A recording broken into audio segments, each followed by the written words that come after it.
Chair Gall, you may begin. Thank you. Good evening. I'd like to call this meeting to order at 7:01 p.m. Welcome to the Monday, November 14th, 2022 City of Burlingame Planning Commission meeting. For all in attendance today, please note that this Planning Commission meeting is being held using the Zoom webinar format. So you will see that the planning commissioners and staff are panelists. Please note that there are several ways to submit comments during the meeting. You may raise your hand in Zoom by clicking on the raise hand button located at the bottom of your screen. Members of the public who are participating in the Zoom webinar by phone can dial *9 to raise a hand. You may also send your comments by email to publiccomments@burlingame.org. Staff will be monitoring emails submitted during the meeting, which will be read at the appropriate time. The length of the email comment should be commensurate with the 3 minutes customarily allowed for verbal comments. If you are an applicant or an applicant's representative, I will ask you to raise your hand when your agenda item is up for discussion so that we may be prepared for you to speak at the appropriate time. We ask that you also turn on your video at that time so we can have a more clear communication, simulating the experience we would have if we were meeting in person. This meeting is being streamed live on YouTube and will be uploaded to the city's website after the meeting. Agenda item number 2 is roll call. Let the record note that all 7 members of our commission are present this evening. Agenda item number 3 is the approval of the minutes. We have meeting minutes to review and approve from the October 11th, 2022 meeting and the October 24th, 2022 meeting, regular planning commission meeting minutes. Are there any comments, changes, or discussions regarding the minutes? Commissioner Schmidt. Yeah, I'd like to note that I was not in attendance for the October 24th meeting, although I did review the video for the content. I did not get a chance to review the meeting minutes. Okay. Thank you. I also was not in attendance for that meeting. Okay. I did review everything. And I as well was not present at that meeting, but am up to speed with the minutes and the video recordings. Okay, thank you. And in reading those minutes, I'm sure that you were all very, very disappointed you weren't there. Okay, so do we have any changes to the minutes or any corrections? No, then I would make a motion to approve the minutes for both meetings. And Chair Gall, sorry, Commissioner Schmidt, you said you weren't able to review the minutes. So if we could do 2 separate votes, I think that might be better for the record. You got it. So I'll make a motion to approve the minutes for the Tuesday, October 11th meeting. I'll second them. Okay, we have a motion by Chair Gall, second by Vice Chair Pfaff. Can we have a roll call vote, please? Yes, Commissioner Camerado. Aye. Commissioner Horan. Aye. Commissioner Lowenthal. Aye. Commissioner Say. Aye. Vice Chair Pfaff. Aye. And Chair Gall. Aye. Motion passes 7-0-0. Sorry, did I skip Schmidt? I was here. I was Oh, there. I'm sorry. That one. I got my dates mixed up. Okay, so you were absent on the 24th. Thanks. Okay, so Commissioner Schmidt is recused. Is that correct? For the 24th. Oh, for the 24th. Okay, so Yeah. Sorry, that was the 11th. So Okay. I made a mistake. He voted yes, so okay, 7-0. all right. Okay, then we have the motion, the minutes to approve the. We have the minutes to approve for the Monday, October 24th meeting. Can I have a motion? I'll move. Go ahead. We have a motion by Vice Chair Pfaff and a second by Chair Gall.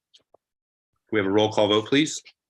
Sure. And before I go, let me just verify. So it was Commissioner Schmidt, Camerado, and Say who were absent at that meeting. But I believe Commissioners Say and Camerado reviewed the video and the minutes, so they'd be able to vote. If they'd like to. Got it. Okay. I can do this. Okay. Commissioner Camerado. Aye. Commissioner Horan. Aye. Commissioner Lowenthal. Commissioner Say. Did you get Commissioner Lowenthal's? Looks like he froze. No, he froze. Oh, okay. Aye. We'll go back to him. Commissioner Vice Chair Pfaff. Aye. and Chair Gall. Aye. Aye. Was that Commissioner Lowenthal chiming in as well? Okay, so I'm going to take that as a yes. Or should we have him recused? We got a full vote, so we can put Perfect. him out if we need. Okay, so we have one recusal though. So the motion passes 6-0-1-0, I believe, Yes. which will bring us on to agenda item number 4, the approval of the agenda. Are there any changes to the agenda or do we have any recusals? There are no changes to the agenda. Thank you. And are there any recusals? It looks like Commissioner Chair Camerado. Yes, Commissioner. I'm recusing from 8A and 9A. Okay. And we doesn't look like we have Commissioner Lowenthal with us at the moment, so we may revisit this. But for now, we'll move on to agenda item number 5, public comments, non-agenda. Members of the public may speak about any item not on the agenda. Members of the public wishing to suggest an item for a future planning commission agenda may do so during the public comment period. The Ralph Brown Act, the state local agency open meeting law, prohibits the planning commission from acting on any matter that is not on the agenda. Speakers are limited to 3 minutes each. Please speak clearly into the microphone. Do we have any members of the public who wish to speak on any item that is not on our agenda?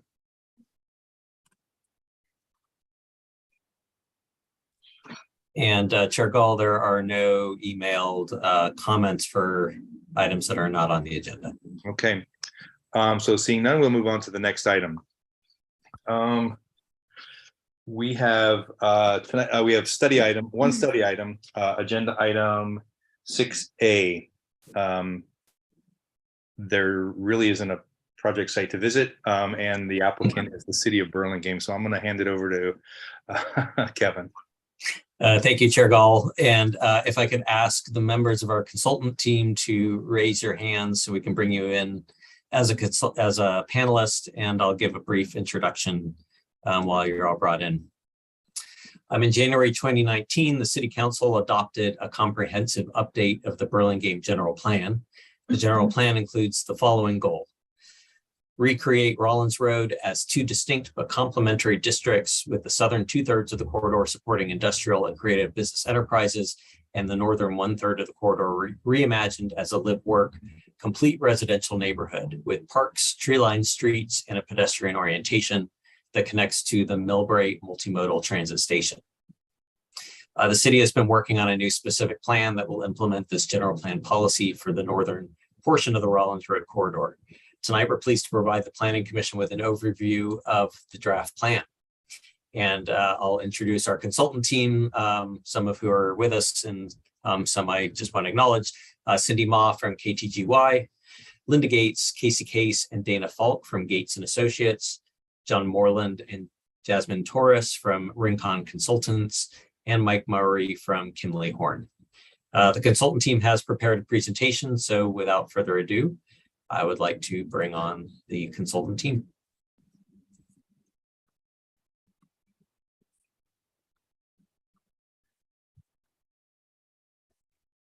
All right, And so you're on. I'm sharing my screen. Are you guys able to see the presentation well? Yep, thank you. Fantastic. All right, 1 second. Sorry, well, I can still see your faces. Perfect.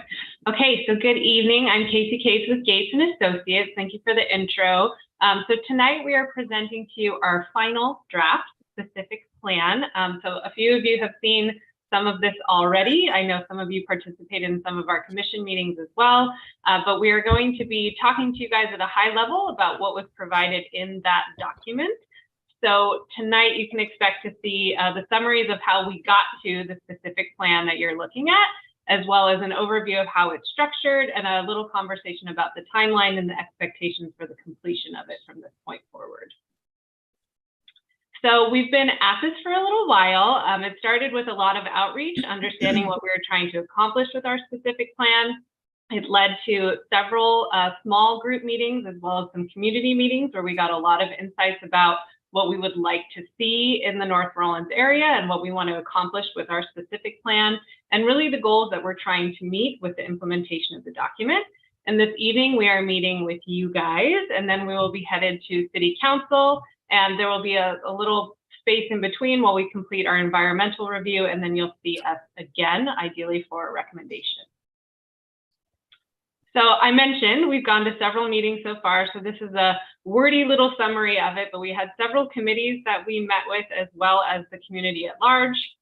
Throughout that process, there were a lot of awesome and wonderful ideas that came forward that allowed us to develop some ideas as far as the land uses, focus areas, open space plans, and then ultimately the character and the feel that we'd like to see perpetuated, and then led to a lot of ideas about policy and implementation for the build out of the specific plan area. So we had some interesting feedback that led us to create what we designated as focus areas. And ideally, what we're trying to communicate through this effort is that we don't necessarily want to see different uses within these areas, but different unique qualities. And chapter 4 of the specific plan breaks down what those uniquenesses would be. But for example, the frontage in area 3 on North Rollins Road is likely to have more industrial emphasis, whereas area 5, being as it has a lot of infrastructure and utilities, has slightly more limited use. But we don't want to definitely, or we don't want to distinctly designate uses per area. So it's meant to have a lot of flexibility within. We also came up with several ideas for open space and led those with our committee and our community, and ended up with a concept that is all of the wonderful things put together. So we had some ideas of having park destinations, called it a pocket park concept, as well as an overall green network, and ultimately landed on an open space plan that does both and tries to locate some park opportunities within an 8-mile radius of each other, as well as utilizing paseos, street frontages, and windrows to connect the area and open spaces all together. And then we put together the specific plan. So we have a couple more slides, hopefully not too long, to talk to you guys about the organization, the vision of it, how we implemented some objective design standards within the specific plan, the land use map, and also how we're accomplishing the circulation throughout the site, the open space architecture design guidelines, and then the community benefits. So our organization in the specific plan itself starts with the high level planning. So the purpose and the intent, which we collected in our community outreach as well as our commission meetings. And then it moves into some of the context. What is the purpose of this document? What are we hoping to accomplish? Then it moves into the pieces of that, the components of the plan as far as the focus areas and the open space and the infrastructure. Then it moves into design guidelines. So the character and the feel mixed with objective design standards, which is the must, and the suggested design guidelines, which are the shall and should. And we also move into development standards that discuss some of the land uses and permitting, and ultimately, how will the specific plan be implemented? So our vision for the project was generated in the early phases of our efforts when we had the opportunity to hear from a lot of you guys and more about what we're hoping to accomplish. So the idea is to take a lot of the intended uses of the general plan and implement that in our specific plan, weaving some integration into the transit center that's proposed with Millbrae, and ideally creating connections to the Caltrain Center in the future as well, and implement some urban design standards that really encourage a pedestrian and bike-oriented development, less emphasis on the car, while promoting a sense of place that embellishes a uniqueness that's artful, quirky, and engaging, and then allows some flexibility so that it encourages a lot of this creativity in green tech. So I'm going to pass it to Cindy to talk about our objective design standards. Great. Thank you, Casey. I'm going to do a quick overview of the site and building design guidelines and standards and the objective design standards, which are a huge chapter in 2 slides, so bear with me. First, the objective design standards. It's for the residential and mixed-use buildings that qualify for SB 35 and SB 330. As noted on the slide, it does not apply to commercial, industrial, mixed-use developments with less than 66% residential component. It covers essentially standards with a quantitative metric for things around building orientation, articulation, fenestration, all categorized under either landscape or architecture elements. So for example, we have standards for wall plane breaks, percentage of exterior walls with windows, ground floor minimum heights for mixed use buildings. The goal of these standards really is to be able to provide planning staff with some measurable metrics so that they can review projects that come in. Since we shared the draft with the CAC and TAC, we have included clarifications on a couple of items, in particular to the roof and plane breaks, as well as ground floor retail heights. Next slide, Casey. Thank you. In the site and building design guidelines section, we are providing guidelines in the form of building typologies. Each of these sections based on building typologies, such as mixed use, commercial, or residential, has a series of sections that go over parking regulations, parking location,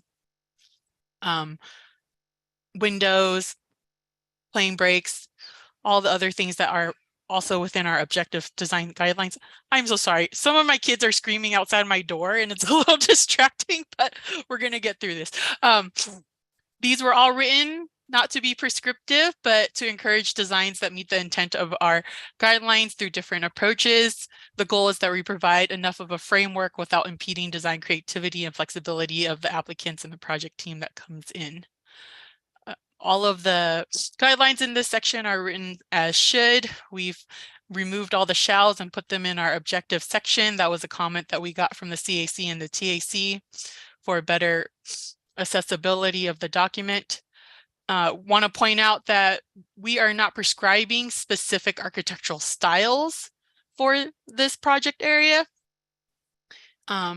just so that we can allow for a mix of design that create an eclectic character, which is something the CAC and the TAC and the community really wanted for the North Rawlins area.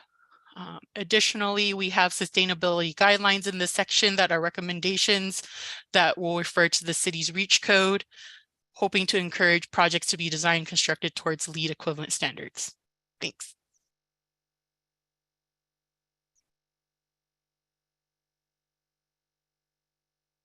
And I'll hand it over to John, who'll go over our land use and development standards.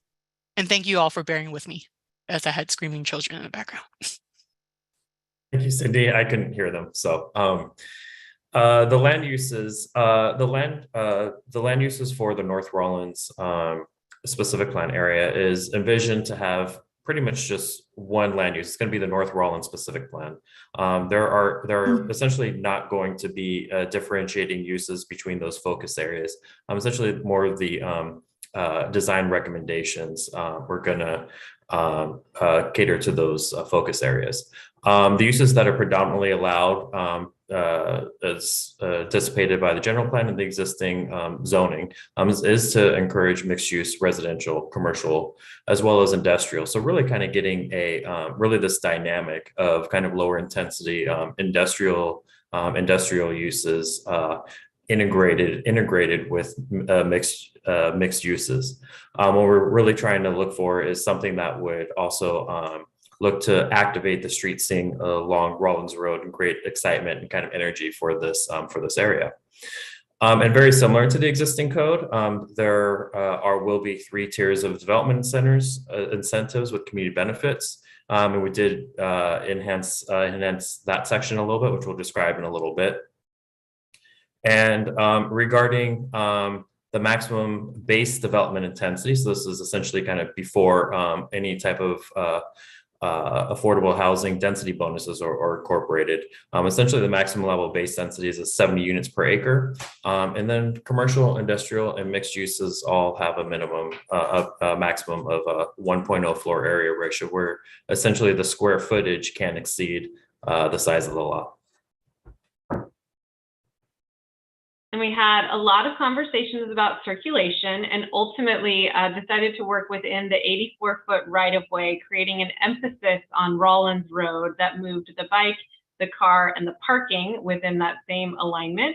and we left Adrian Road as a shared space with the bike. We also look to implement a lot of road calming, road diet opportunities, so showing bulb outs for pedestrians at crosswalks as well as on corners where there's the opportunity with parked cars. We did also allocate for a barrier between the movement of the car and the bike and tried to maintain a parkway strip of at least 5 feet. So we're getting some greenery, and some of the trees were also prescribed in a different chapter in the specific plan. We did also talk about some of these amenity zones within the streetscape. So the intention behind this was to try to allow for engagement of the building frontage onto the street. So we designated some areas, travel lanes, and then flex zones within it. So there may be opportunities for parklets that could be permanent and or temporary, as well as encouraging amenities to occur within the space that aligns with the parkway strip. Throughout the design guidelines, we show a lot of character images and inspiration that are meant to demonstrate the creativity available within that zone as well. And then we also have more conversations about the objective design standards within the specific plan, as well as some suggestions about how the sidewalk should be integrated with the design of the building frontage, also with the landscape, creating opportunities for respite, maybe some art implementation, and also opportunities for pedestrian activity. We also have a section in our landscape design lines that covers character as well as the suggested type and style for the open spaces and street trees. So I'll go through those briefly. So in our open space section, there's a lot of conversation about really mixing the public and private spaces. So the intention is to have those flexible use spaces for outdoor gatherings that may involve play, dining, lighted elements, artful opportunities, and maybe some recreational options as well. We suggest a lot of mix of materials in some of our character images and are really promoting a human scale that allows for people to feel like they can be comfortable in an indoor and outdoor environment. And we have specific ideas and suggested character images for all of the pieces that make up the green network. So that involves some of these paseos, the windrow, the Rollins Road, as well as the linear park and some of the connective spaces in between, and maybe even integrating some of the green roofs into the palette. And then we also include some ideas about the proximity of those things, trying to keep everything within a 1/8 mile radius or a 5-minute walk, and how we'd like them all to interconnect as well, creating the green network that we're really trying to promote in order to have a walkable, pedestrian-based community. And development standards. Thank you, Casey. So the development standards in Chapter 5 includes permitted land uses, such as which uses would require a conditional use permit, which ones are permitted by right or minor use permit. It also includes specific land use regulations for specific uses. We do include a number of additional criteria for items such as breweries and distilleries that may be permitted through a permitting process. And also, what we really wanted to do is really kind of look at uses, not just the uses within the private parcels, but also look at the public realm as well too. And what can we do to really kind of help energize that area? So there are provisions in the specific plan for special events, mobile vendors, and street performers. Not only just essentially kind of allowance for that, but also regulations for those uses as well. The development centers I mentioned previously do use a tiered system, a tiered development system, tiers 1 through 3, essentially enhancing the community benefits with the provision of community benefits to allow for higher density and floor area ratio. The use of the signage section also includes an element called pageantry, which is essentially changeable signage elements, such as kiosks, graphics, and banners, and something kind of going above and beyond the sign code to kind of allow for a different type of a flair for this area. And then also the development standards section includes requirements for art public places program. Includes essentially a 0.5% of the valuation for kind of the base tier requirement for the promoting of art within the plan area. Next slide, please. And kind of going into a little bit more detail about community benefits. Community benefits are structured generally the same way as they exist in the current code. Tier 1 is essentially the base, no benefits are required. But both tiers 2 and 3, because we are essentially adding additional community benefits, I felt it was necessary to essentially add essentially an additional community benefit requirement to hit those tiers. So a tier 2 requires a minimum of 3 benefits, and tier 3 requires a minimum of 4 benefits. And some of the benefits that were added, there are essentially kind of public accessible open space in the existing community benefits. But however, we added some definement of what exactly is the open space area and its square footage, and also added the paseos having a 15-foot minimum dimension. Adding a community or neighborhood center, also including a ground floor retail space, which is defined as at least 50% of the habitable first floor area, or 6,000 square feet. Also included a community benefit for a project that may include a grocery store. Additional, essentially affordable housing to promote low and very low and moderate income housing. And then also additional public art above and beyond the minimum requirement. Next slide. The implementation is essentially kind of the nuts and bolts and how the specific plan will be implemented. Includes administrating provisions. It's mentioning how the streetscape could be improved. There are different ways to implement it. Could be implemented on a essentially project by project basis, or it could be implemented essentially the streetscape along North Rollins could be implemented by the city. Also, the implementation section makes it clear essentially the maximum development that's going to be analyzed per CEQA. As Casey mentioned earlier, we're going through the environmental review process now. So that would be defined in the specific plan and essentially kind of correlate to the environmental document. And then also we have a new process and procedure for the Arts and Public Places program. Next slide. Now, the next steps, Casey did identify this initially, but we are planning to go do a very similar presentation to the City Council on December 5th. And as we're wrapping up the environmental review, we're anticipating the environmental review to probably take about 4 more months, and then essentially kind of go through in early to mid-spring, start the actual adoption process. We'll be returning back to this body in the spring of 2023, and then going to City Council.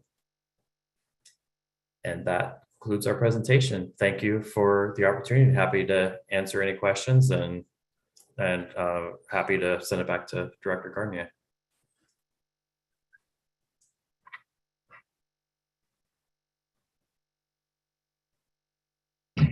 Thank you, project team. Appreciate all that.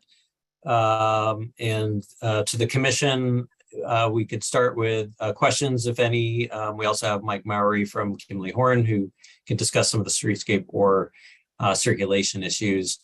From there, we could check on public comment, and then commission direction. Direction that the commission provides will be shared with the City Council at the meeting in December.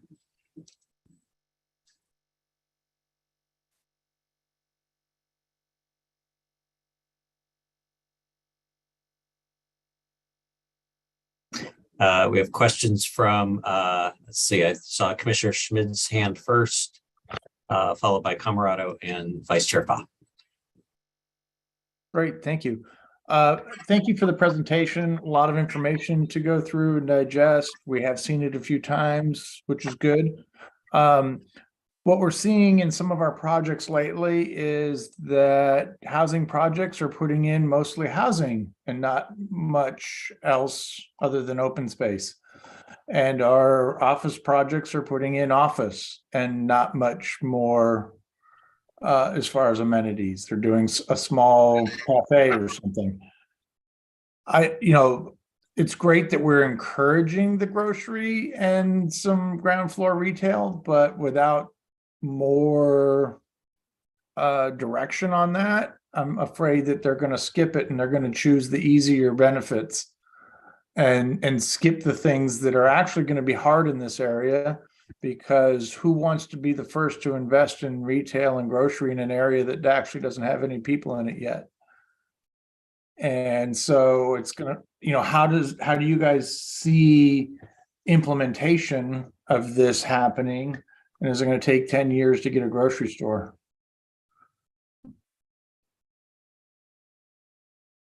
Sure, I can start to address that.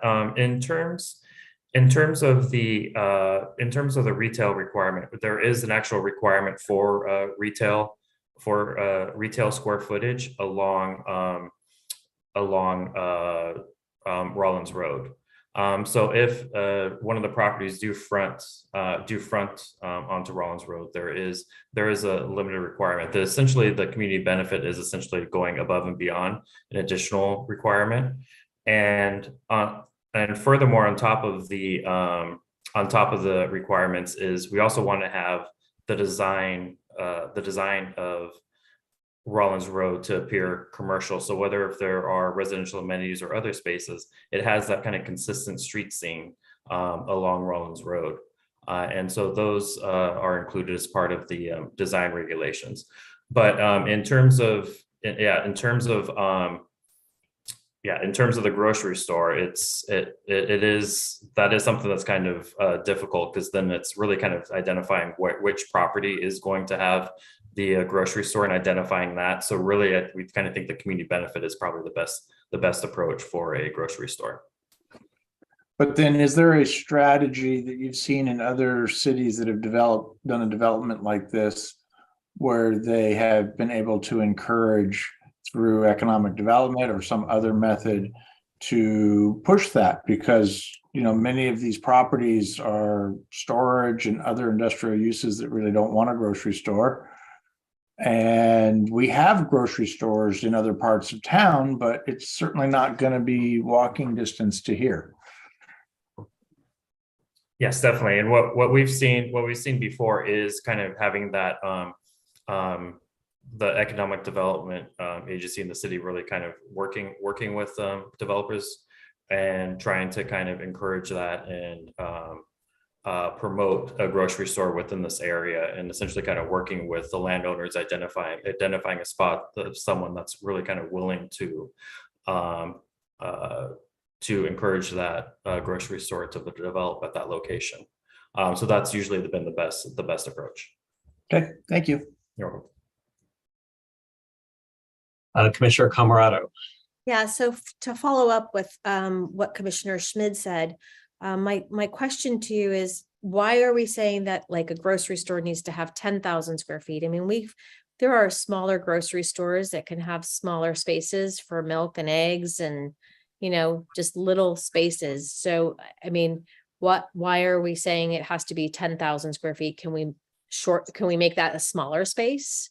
And how successful, I guess the question is, following up with the last comment that you made, that you've seen other cities do it with the economic situation. Where do you see, how often do you see it succeed getting a grocery store in an area? And can you give us an example of a city that you've done something like this where there has been, like, can you share a site that has actually done this and where it's been successful? Or what are the challenges with it, right? So what are the challenges that you've seen, and how do we overcome those challenges? Yes, thank you for the question. In regards to the grocery store square footage, that can definitely be adjusted. We have worked with I know KTGY has worked with they have a retail division. I've worked with grocery store developers. And right now, at least kind of just for frame of reference, a Trader Joe's, they're looking for 15,000 square feet.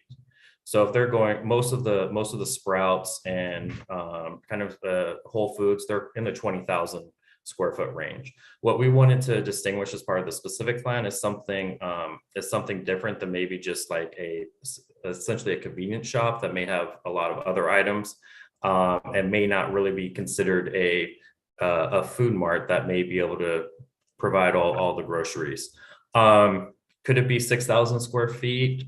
We could reduce that to 6,000 square feet. I would not recommend anything lower than 6,000 square feet, but that is something that could be done. It's really where that fine line is. And most of the time, if you're getting under 10,000 square feet, you are going to get more than likely probably a mom and pop type business, a local business, rather than kind of like a chain.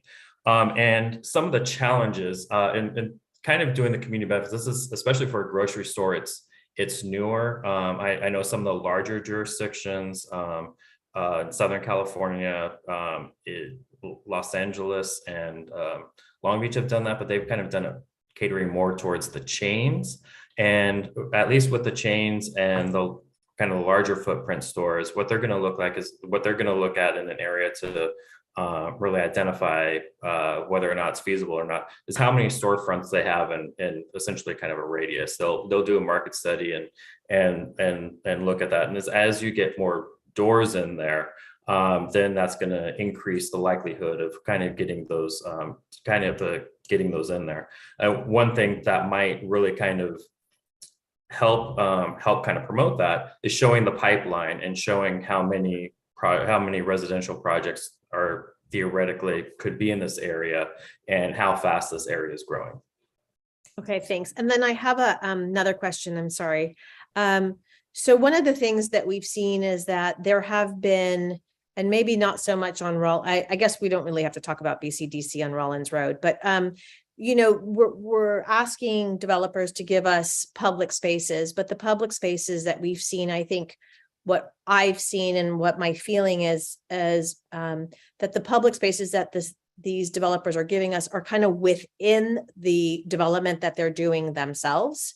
And possibly, you know, I brought up maybe instead of giving them the public space within that specific area, could we look at like for example, on one of your pages, let's see what page it's on, exhibit 2.6 existing land uses, there's an area that is, I'm sure that's probably where the power lines are underneath on Rollins Road, between Rollins Road and Bay Shore is where the utilities lines are.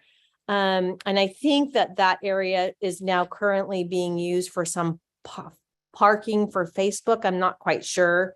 But my question is, could we ask the developers for kind of an in lieu fee instead of having them build a small park or a public benefit for that particular project, put a fee aside so that if we decide that the city wants to purchase a piece of parcel or somebody gives us some land that we decide that we want to create a park there, can we do that? Is there some other way for these public spaces? Because I don't think the public spaces that I'm seeing are not really public benefits, in my opinion.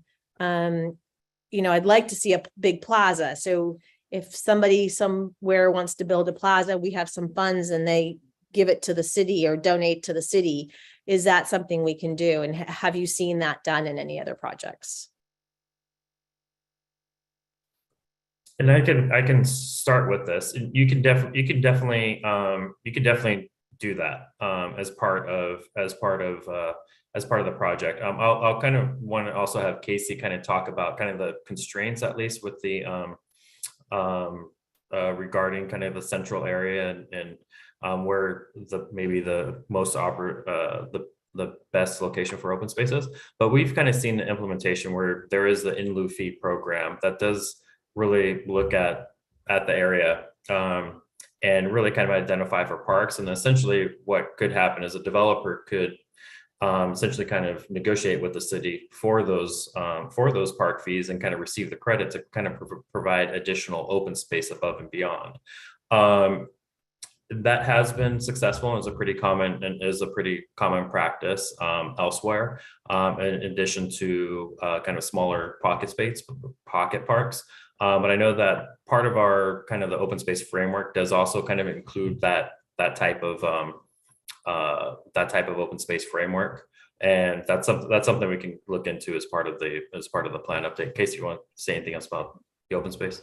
Yeah, so the utility corridor that's plan area 5, I believe, is it has power lines overhead and a lot of infrastructure underneath. So it serves best for a semi-passive recreation opportunity. But in some of our studies, we did take a look at the projects that were on the books at the time and identified their open space and used our 1/8 radius to locate potential other parks, with the guidance in our design guidelines that the open spaces associated with developments are meant to be for public use. And we have some language about trying to make it obvious that that's open and available, so it's not tucked behind a bunch of other things. There's my dog, sorry.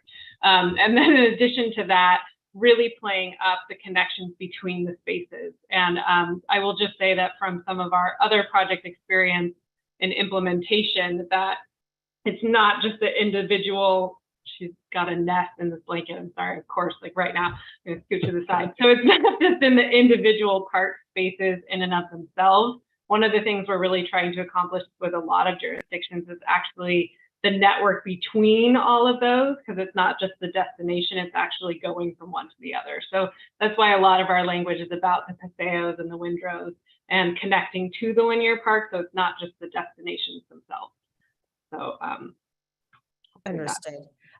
One more question, sorry. Streetscape and lights. I mean, have we, so what I think would be really nice if we have a uniformed streetscape lighting program, in the sense that the developers know exactly what light we're going to use, what company it is, what, you know, how tall is the street lighting going to be, how tall is the pedestrian light going to be, and that we keep it very uniform throughout the entire area. That I think would nicely create a nice design, because when lights are all together and nice and similar, then we can really have some uniformity there. The buildings can all be different, but the uniformity of the lights and the safety for pedestrians, I think, is very important to me. And I'd like to see us, the city, create, look, we're going to use this light fixture, and this is the light fixture that Rollins Road is going to use, and this is how we're going to use it, and have that plan set. And I'm sure that we've looked at it, but I'm going to just keep reiterating that I think lighting is part of the safety issues for pedestrians as well as for cars. And so and the bikes and everybody else. So I'm strongly want to keep that very uniformed. So thank you for all your hard work, and I really appreciate this. Great, thank you. Vice Chair Foth. Yes, am I muted? I'm good, right? We can hear you. Yeah, thank you very much for the presentation. I have also similar questions and concerns as the previous commissioners who have spoken, but I'm going to go right to, I'm piggybacking on Commissioner Camarado's comment about the open space.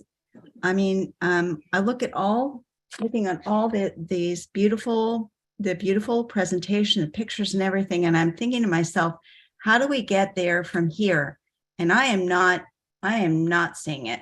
I'm just not. And I'm looking at, for example, you have 5.5.2 additional regulations for, perhaps that is what you were about which you were just speaking. It says, where total lot area or development site equals 50,000 square feet or greater, a pedestrian plaza or other public open space, gathering space shall be provided that meets the following criteria. Is a minimum of 1,500 square feet in size, has a minimum dimension of 30, blah, blah, blah, blah. Well, you know already that's what you're going to get pretty much, because that's the minimum. And I'm looking at a project we'll be looking at again for another reason tonight, but we have approved a project that's well over 200,000 square feet. And I'm thinking, I feel that it should be commensurate with the actual size of this project. These are, some of them are enormous projects, and then to say, well, it's over 50,000 square feet, so, they should do this, 1,500 square feet. It's just not in proportion to to the sizes that we're seeing. And I'm thinking, therefore, that in lieu system might be better where the city is actually saying, whether it's under those utility wires or whatever the idea is, or a chain of them here and there, or perhaps even obtaining land on a site that is going to remain industrial, but maybe they want to let some of it go for that, maybe negotiate with the city. I have no idea, but it seems to me that might be a better, more attainable way to get this, because they're of course want to be using every bit of land possible for density, and that density is not, it doesn't help get this parks open space that we're talking about. So I think that is, I'm seeing a total disconnect with that. And it's not your fault. I'm sure it happens in every city where land costs so much. So I just feel like we need a better mechanism for that.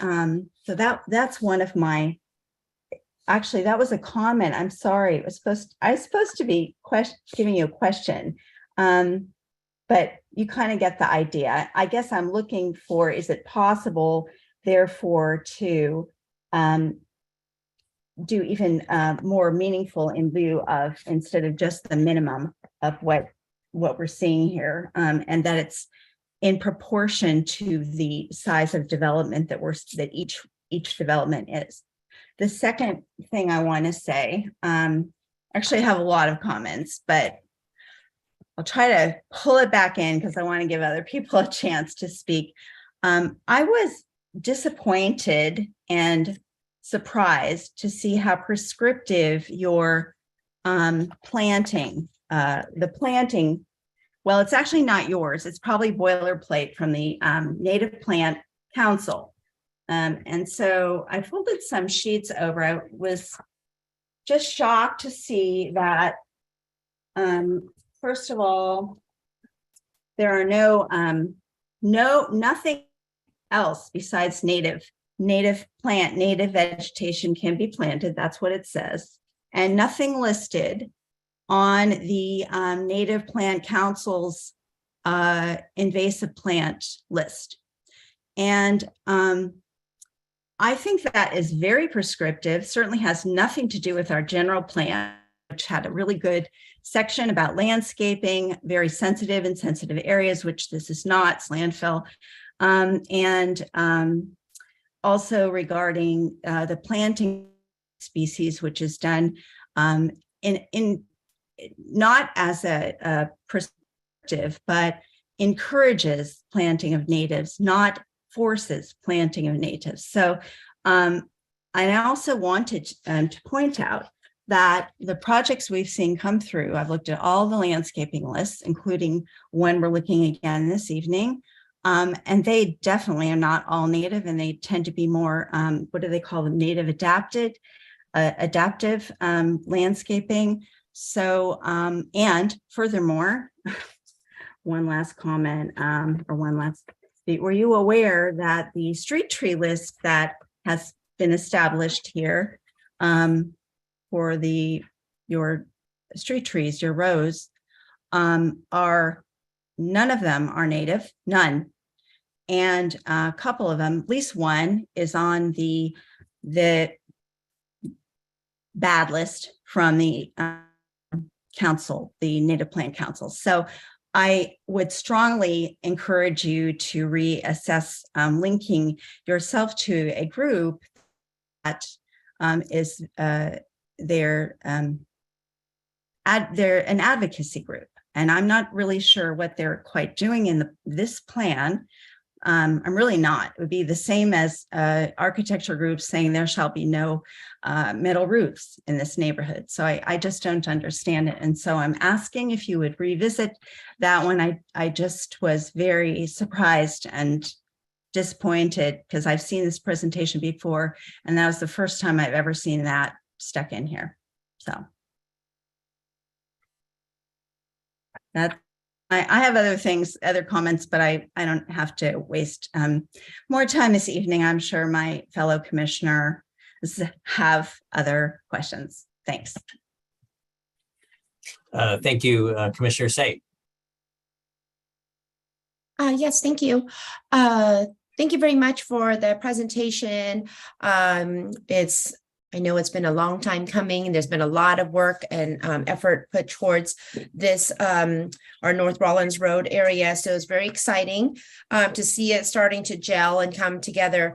I just was thinking about the community benefits areas and some of the support services that we want to see come together in this neighborhood, if you will, and was wondering if there was a way to overlay some type of a matrix and some type of master plan that maybe could help future developers and existing property owners to kind of pick and choose whether they want a cafe here, a dry cleaner, whatever type of support services or public spaces and event centers, whatever it may be, to make this neighborhood, really thrive and vibrant.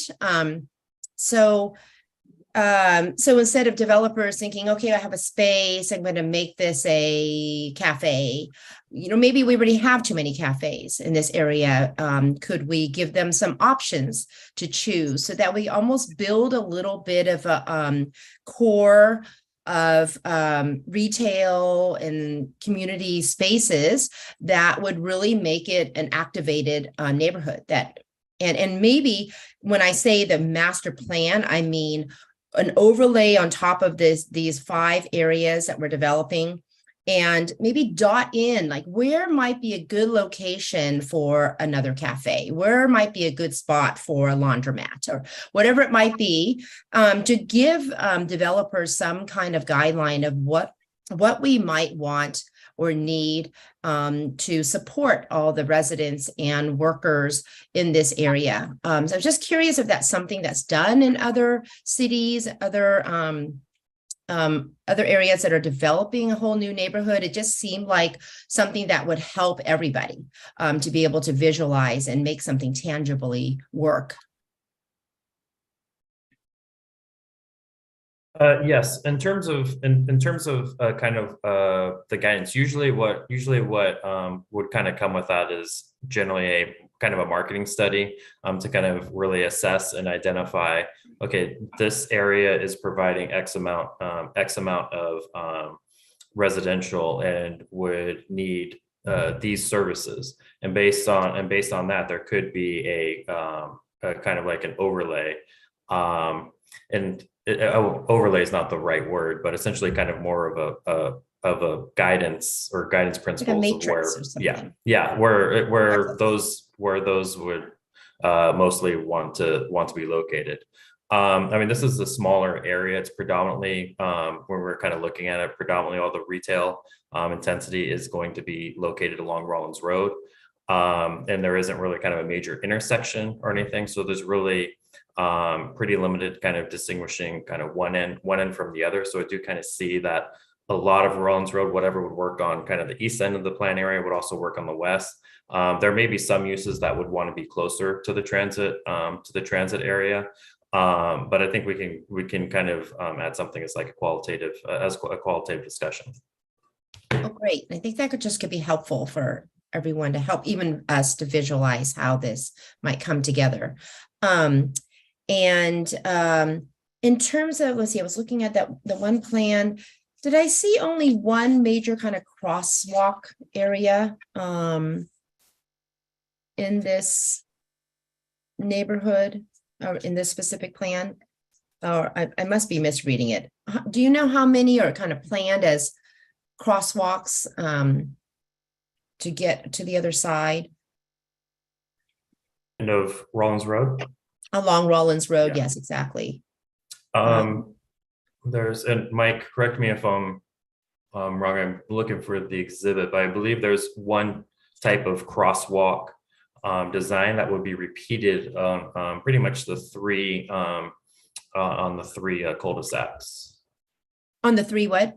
The three cul-de-sacs Okay, that are And then located. if- That's correct, John. And then if as development came in as kind of a new, I'll call it extended driveway or servicing, almost kind of a new road or cul-de-sac were created through an individual development, you could look at a new crossing locations at that new, I'll call it a new intersection.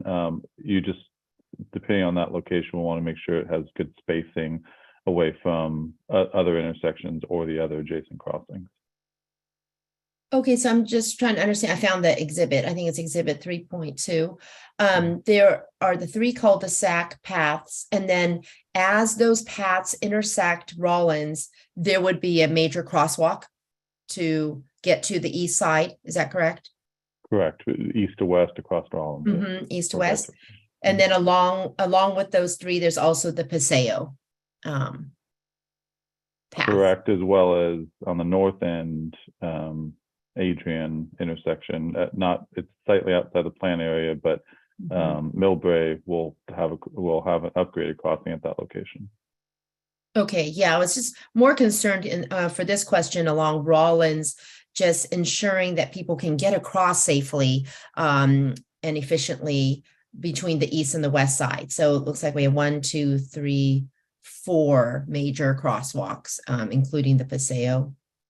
Correct, and the intent of each of those Right. is that there would be a extended bulb outs at those locations to allow the crossing to happen further into the roadway, approximately the depth of the parking area. So it's one of the reasons that we wanted to keep the on-street parking area on Rollins adjacent to each of the curb faces, is so that we could flex that area for different reasons along Rollins Road. So at these cul-de-sac intersections, it could be a bulb out to shorten the crossing distance. Depending on the new adjacent land use, it maybe could become a bus stop or a shuttle stop, or maybe it's a ride share stop. So it doesn't have to be what would I say, kind of standard on-street parking.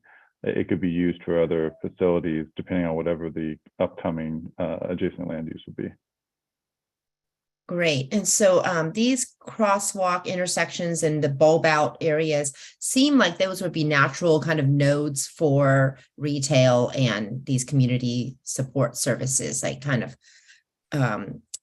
coming together, being little units or little hubs of spaces that maybe could be looked at. And I also agree with my fellow Commissioner Camarado about the creating some kind of a universal lighting plan for this whole area. Thank you. That wasn't a question. Oh, well, thank you. Yeah, we have had kind of a series of questions and comments, and I think that's fine. That's what we're looking for. I see Commissioner Horan's hand up, and then we do also want to offer other commissioners and members of the public an opportunity as well. Commissioner Horan, please go ahead. Yeah, just a naive question for school-aged kids. What's envisioned? Which elementary school are the kids supposed to be attending from this neighborhood, and how would they get there? I believe it's Franklin. That, don't quote me on that, but that's just based on where current enrollment is. There's no residents in this area yet. Those are certainly able to change. It is a challenge to get to the school areas. I think that was one interest in the possibility of having a crossing under the railroad or above the railroad. That is not an insignificant endeavor. But if it is sort of part of a strategy for a route to school, that could give it a little more impetus. But as of now, yeah, the school district, they do have capacity, and they just have to figure out which district to assign the kids to. Thanks. Mr. Lowenthal. Yeah, thank you. I enjoyed the presentation. I was kind of piggybacking on Commissioner Moran's thought process there about school-age children. Is there a projected residential population if everything goes to plan and certain densities are reached? What type of population impact would we be seeing 10 years from now? I don't know if you have a number just based on the housing units. It's a little harder to estimate school-age children based on the type of housing, but we don't have to estimate school-age children. I'm just thinking general population. General population, yeah. Yeah. Yeah, general population. Just kind of like the rough average. This might be overestimating it, but there's a population of 3 people per unit. Specific plan is essentially implementing the density that's identified in the general plan with a kind of like essentially a small adjustment to about 1,800 units. So it would be pretty close to 5,000. Roughly, it's probably under that. It's probably about 2.5. I would think is the population for kind of like the higher density mixed use. But probably around 4,500, 5,000 would be a back and napkin calculation. Okay, I mean that's obviously very exciting, but to echo Commissioner Moran's point about school-age children and sending them all to Franklin, even if there's even only 1 child for every 5 that move in there, which actually seems unlikely, that's 1,000 kids. That would triple Franklin's current population at school. So it is something to consider. We love the density, we love the population growth. Obviously, we need more housing, but I don't see any schools being built. So, yeah, thank you. Thank you. Any more questions, or we do have some comments that we've heard, and again, that's fine. I know questions and comments kind of get intermingled. Vice Chair Fa. Okay, one more. I'm not understanding how, I guess I'm not completely understanding how the pattern of the street works with the setbacks. And Director Gardner attempted to me, but I just really don't understand this movable property line and things like that. How is that supposed to work? Sure, I could explain that. So what we really want along Rollins Road and really trying to kind of increase the pedestrian experience and bring more, essentially bring more experience onto the right of way. What we want to do is we want to have a wider sidewalk. We looked at alternatives to potentially pinching Rollins right away down, but really trying to have trying to keep Rollins Road as a transit corridor that accommodates both bikes as well as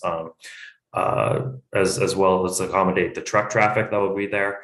We don't really envision the curb to curb dimension being pinched at all. So essentially, where we're kind of saying the movable property line is we're essentially going to be requiring a wider sidewalk that would encroach into the private property. So there would be a 10-foot wide sidewalk. Essentially, 5 feet of it would be on within the public right of way, then an additional 5 feet on private right of way. So you get essentially a 10-foot wide sidewalk. It would look like it. There would have to be easements and everything attached to it, but it would feel like a 10-foot wide sidewalk. And so what we have beyond that 10-foot wide sidewalk, you would have essentially the building has to be set back 10 feet from the property line. So there would be an additional 5 feet of space that could be used for landscape or additional sidewalk area if there's like a cafe or anything like that along the sidewalk. Casey, could you bring up that you had an image slide that showed the designation of those zones, that might be helpful Sure. as a visual. Give me 1 second. The amenity spaces diagram. Okay. Okay. Are you guys able to see? Is this the diagram you're referring to? Yeah, just to give us something to talk through. Mm-hmm. And I'll add, this is something we already had it built into the interim zoning, so it's as complicated as it sounds. It's actually not that complicated, and the 3 projects that have been approved so far have all utilized it. They've all mapped the public access easements as part of their map. So it's a way to kind of create a more consistent streetscape without knowing exactly where the property line is going to fall in an individual place, but you know that you do want a 10-foot sidewalk regardless, and then plus the planting zone and the amenity zones. And it creates that consistency regardless of the site specifics. Can I just ask, while this slide is up, so you're talking about let's just take the upper of the 4 you're showing, the upper left. So you've got you have a planter strip. And then you have, is that 10 altogether? It's 10 altogether, or it's 5 or something of a planter strip. And then is that 10 more? And then I'm just not getting it. I'm sorry. What are you showing me in the upper left? So on the planter, the plantings, we have 6 feet of planting along the entire right of way of Rollins Road. Then once you go beyond that, you're going to have 5 feet of sidewalk that is going to be within the city's right of way. And then and that's essentially generally where the property line is going to be. I know some of it may fluctuate and have to be evaluated reviewed on a project by project basis. But beyond that is we would essentially have a additional sidewalk area to get a minimum 10-foot wide sidewalk. Okay. So beyond hardscape, yes. Hardscape, maybe hardscape we should use, area. yeah. Yes, hardscape. It's hardscape, but are you saying, okay, so it's hardscape. So really the building can be right next, it's very urban. What you're describing is very urban. It's not like that picture, because that is lawn. So the building will be right up against the sidewalk is that what you're telling me? There would be 5 feet of separation. The specific plan does have 5 feet of separation between the building front and the minimum sidewalk area. Okay. So. Got it. Thank you very much. You're welcome. It would look more closely to the bottom right image.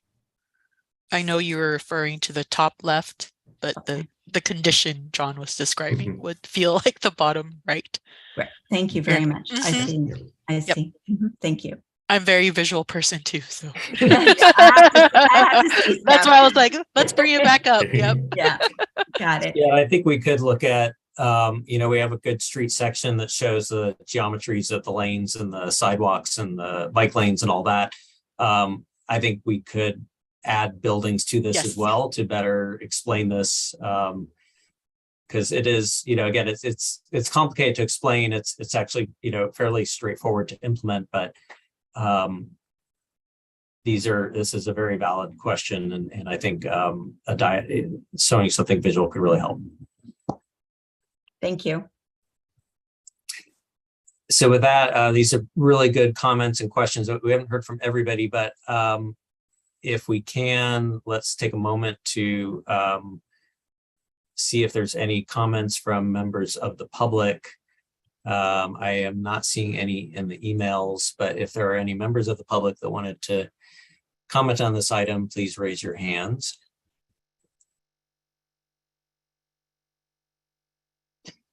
We also know there's a lot of material here, so should commissioners have thoughts. This is something we did with the general plan as well. You're welcome to mark up your draft or however you want to do it. We can even send you an electronic file if you want to kind of tinker around with some edits and stuff. We're happy to take your comments offline as well. We're consolidating comments to provide to the city council on December 5th. And then there will be another loop back. We'll be hearing from the council and we'll take all of the comments together and follow up. There have been a lot of really good suggestions here, both questions and comments that I think are helpful to the consultant team and that we can be relaying to the city council. Any other commissioners we have any further comments or parting remarks before we move on to the rest of the agenda?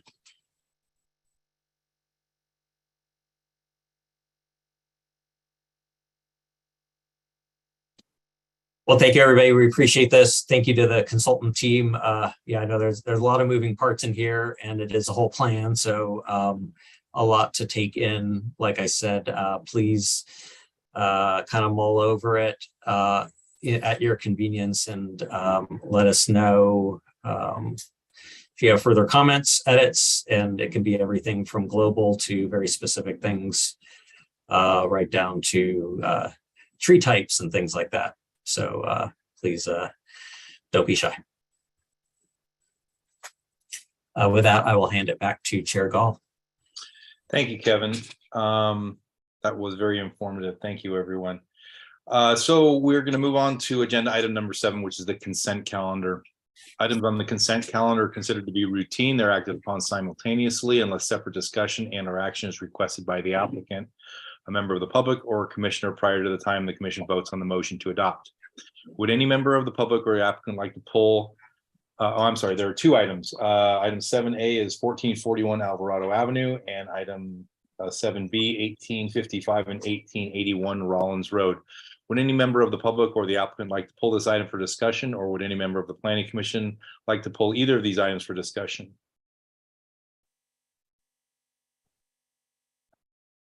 I don't see any hands. And do we have anyone in the public?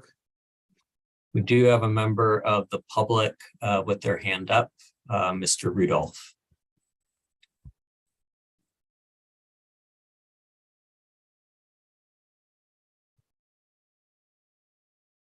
Ooh, let's see, is the hand still up or is he being moved in? Hand went down. I did Okay. not move him in. Thank you. And let me just check the email. Nothing from the consent calendar. Okay. Mr. Rudolph's hand just went up, so.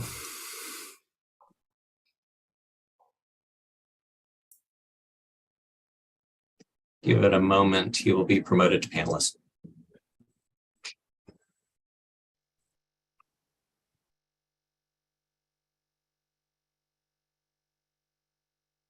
Good evening, commissioners.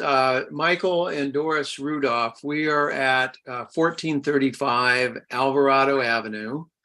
And this regards, with regard to 1441 Alvarado, the Cameron's proposal for modifications to their house.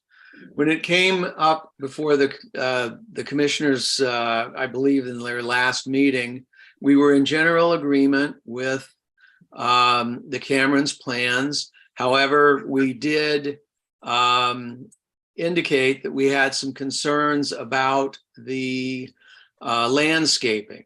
So if you refer to the PDF file 1441 Alvarado Avenue plans.pdf, slide 7 shows our house and the Cameron's house. And it shows landscaping that goes above our roof line, which we are concerned will take away our current views of both the airport and the bay. When we spoke with the Camerons in the last meeting, they said that their architect would be willing to work with us to make sure that that didn't happen. So we are very concerned that what appears to be olive trees and the street trees are going to interfere with our views. and want to express concern about that. And again, not being familiar with this process, whether there can be something that needs to be entered into the record on the commissioner's side, that we have expressed that concern, because we don't want to find 3 or 4 years from now that we don't have a view.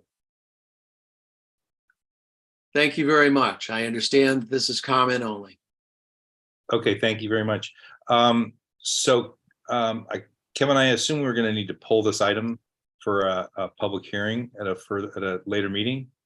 Is that correct? Yes, actually, we can pull it for this meeting. So kind of just keep the comment in your mind. We should take action on the consent calendar first on item 7B, and then 7A will be heard immediately thereafter. Okay. All right. So in regards to item 7B, 1855 and 1881 Rollins Road, would any commissioners like to pull this item, or would any member of the public like to pull it? From the consent, it would be an automatic approval. Okay, then would anyone like to make a motion for item 7B? Vice Chair Pfaff? Well, I don't know if I'm supposed to. I was going to actually compliment the font, but maybe I can do that. And I think the font I don't know who did the font, if it was the company that provided the application, but I just think it looks really, really good with that style building. I don't know if it's Googie or something. Whatever that style building is, it looks really good. I just wanted to compliment that. But I will make a motion to approve item, what was that? 7B. 7B. I will second that motion. Although I wasn't at the meeting, at the hearing, I did review the meeting minutes and the video, and I will second that motion. Okay, so we have a motion by Vice Chair Pfaff and a second by Commissioner Camerado. Can we have a roll call vote, please? Commissioner Camerado? Aye. Commissioner Horan? Aye. Commissioner Lowenthal? Aye. Chair Schmid? Aye. Commissioner Say? Aye. Vice Chair Pfaff? Aye. And Chair Gull? Aye, the motion passes 7-0-0. An action by the Planning Commission is appealable to the City Council within 10 days of the Planning Commission's action. If the Planning Commission's action has not been appealed or called up for review by the City Council by 5 p.m. on the 10th date, the action becomes final. In order to be effective, appeals must be in writing and must be accompanied by an appeal fee of $745, which includes noticing costs. All right, so guide me through this, Kevin. I don't remember exactly how we've done this in the past. It seems like the consent calendar always goes right through, but do we need to have the applicant present also, I assume? Sure, yeah. So we'll treat this like as though it was on section 8 as the action calendar. So there'll be a brief staff introduction, and then we'll hear from should the applicant be present, they can make any comments or ask questions from the commission, and then further public comment if there is, and then discussion. Okay, great. Thank you. So can we have a staff report, please? I'll keep it short in that this is a application for design review, hillside area construction permit and special permits for building height for a new attached garage for a first and second story addition to an existing single unit dwelling. The Planning Commission looked at this application on October 24th and voted to place the item on the consent calendar. There is a summary of proposed exterior materials included in the staff report, which I believe was a part of the comment from the Planning Commission. In summary, the request, there's 4 permits or 4 applications being requested. Design review for first and second story additions to an existing single unit dwelling and attached garage. A hillside area construction permit for a second story addition to an existing single unit dwelling. Special permit for building height where 36 feet is proposed, where 30 feet is the maximum allowed without a special permit. And a special permit for an attached garage. That concludes the staff report. If the applicant is in attendance, if they could raise their hand, then we could have them make a statement or answer questions as well. Okay. And do we have any questions of staff also? No question, no hands. So, okay, is the applicant present? Present. Okay. I assume that you heard the comments from the neighbor. Could you address those for us? Yeah, happy to. I think the amount of foliage was an initial attempt to ensure the beautification of the street and the neighborhood and promote as much of a green atmosphere as we can to minimize the presence of the building. That said, we are very much willing to ensure that our neighbors are able to enjoy the views that they have today as we enjoy them as well. And hope to be able to find a resolution here to ensure that all parties are happy. Okay, thank you. Does anyone have questions of the applicant? I actually have one question, and it really pertains to the envelope of the building. I mean, I see where on the second floor you're adding on, but the footprint of the building remains the same pretty much, correct? That's correct. So the addition is towards the back of the building where the flat roof would be? Correct, on the second level. Right. So in essence, the envelope of the building changes only minimally? I mean, minimally on the back, minimally on the second story towards the back. Mm-hmm. Because the roof structure seems to still be pretty much the same.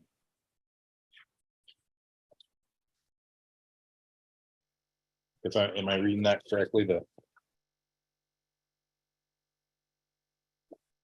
what I'm getting at is the envelope isn't really going to change that much, not drastically, not a huge addition or anything. It's more reworking what you've got, the space that you have.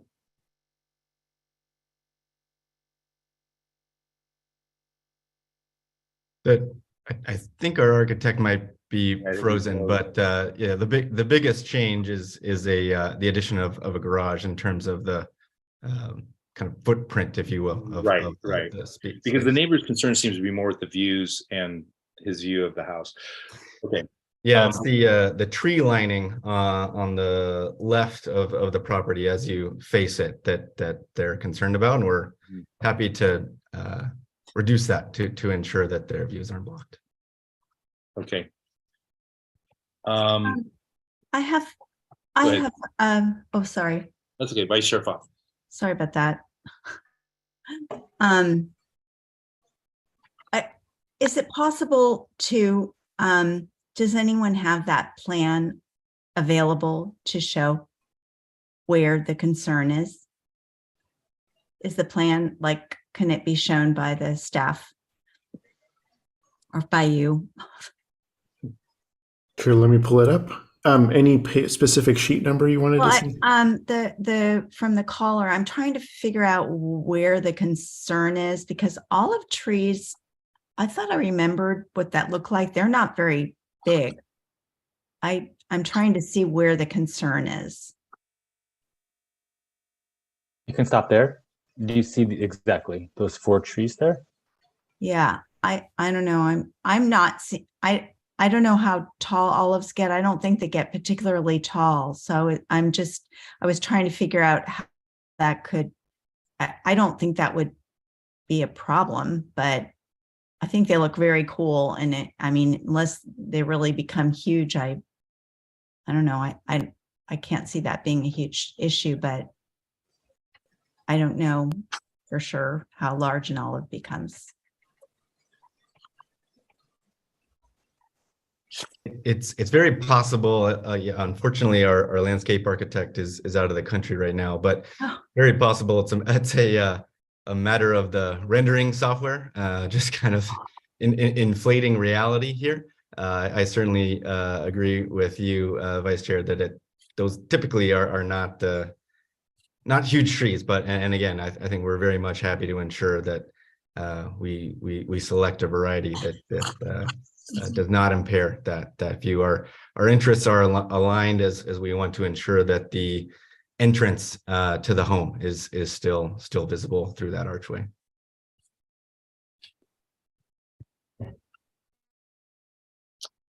Okay, does anyone else have questions of the applicant? Chair Schmidt has his hand up. Poor guy's been sitting there. I can see him. Okay, I got it. Okay. I actually only want to, Commissioner Schmidt.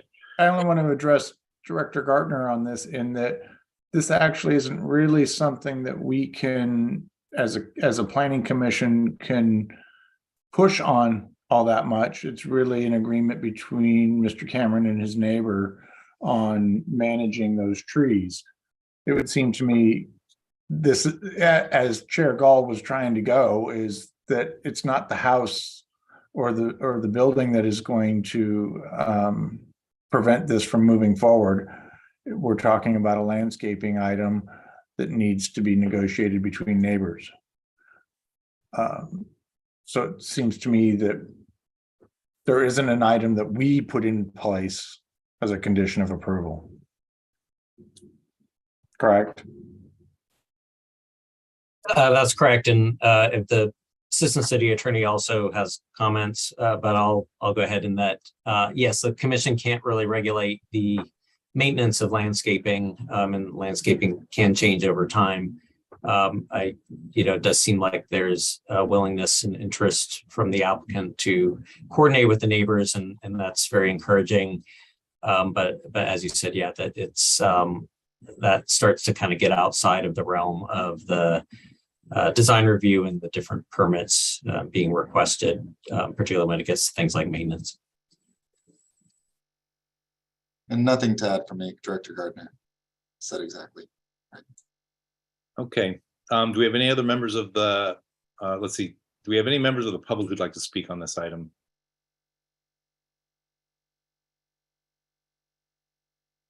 And I don't see any hands. Kevin, do you? And I don't have any further email comments. Okay, then I'm going to close the public hearing. Commissioners, any comments?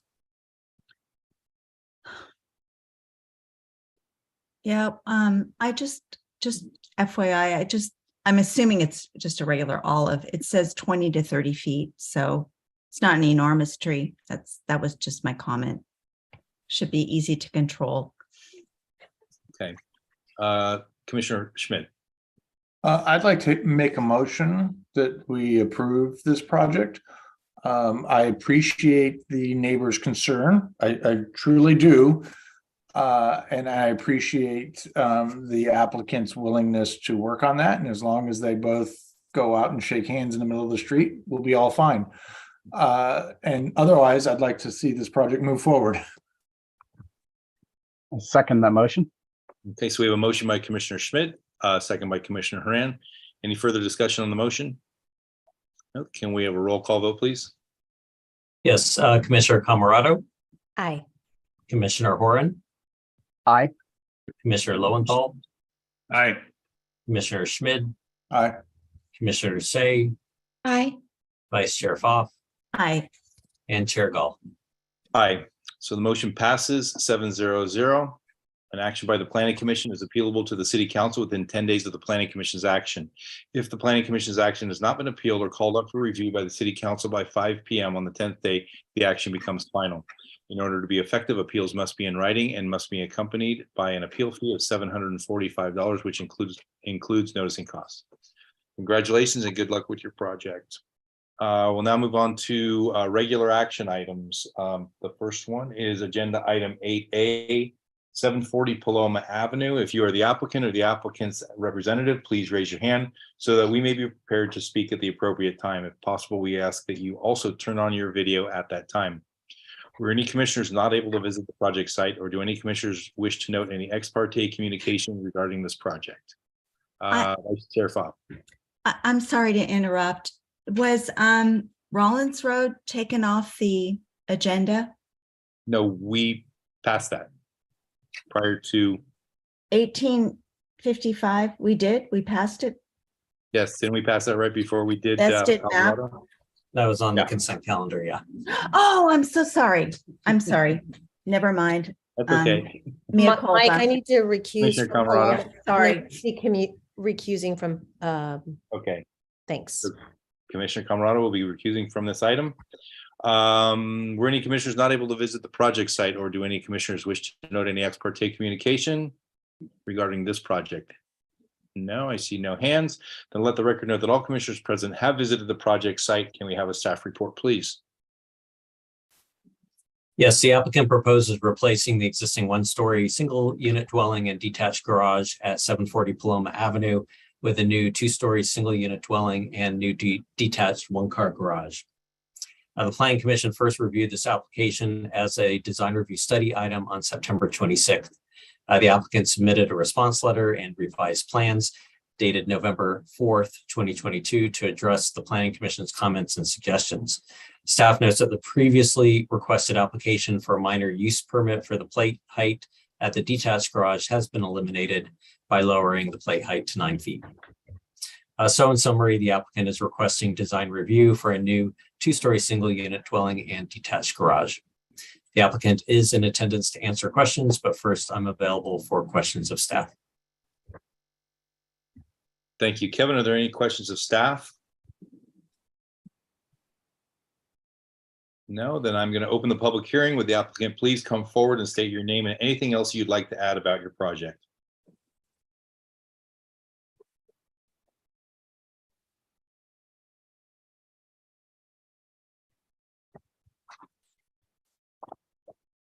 Hi there. Hi, is there anything you'd like to add about the project? Yes, yes. Sorry, I'd like to give a presentation, but sorry, my audio cut out for a sec. Can everybody hear me? Yes. Great. I'll share my screen.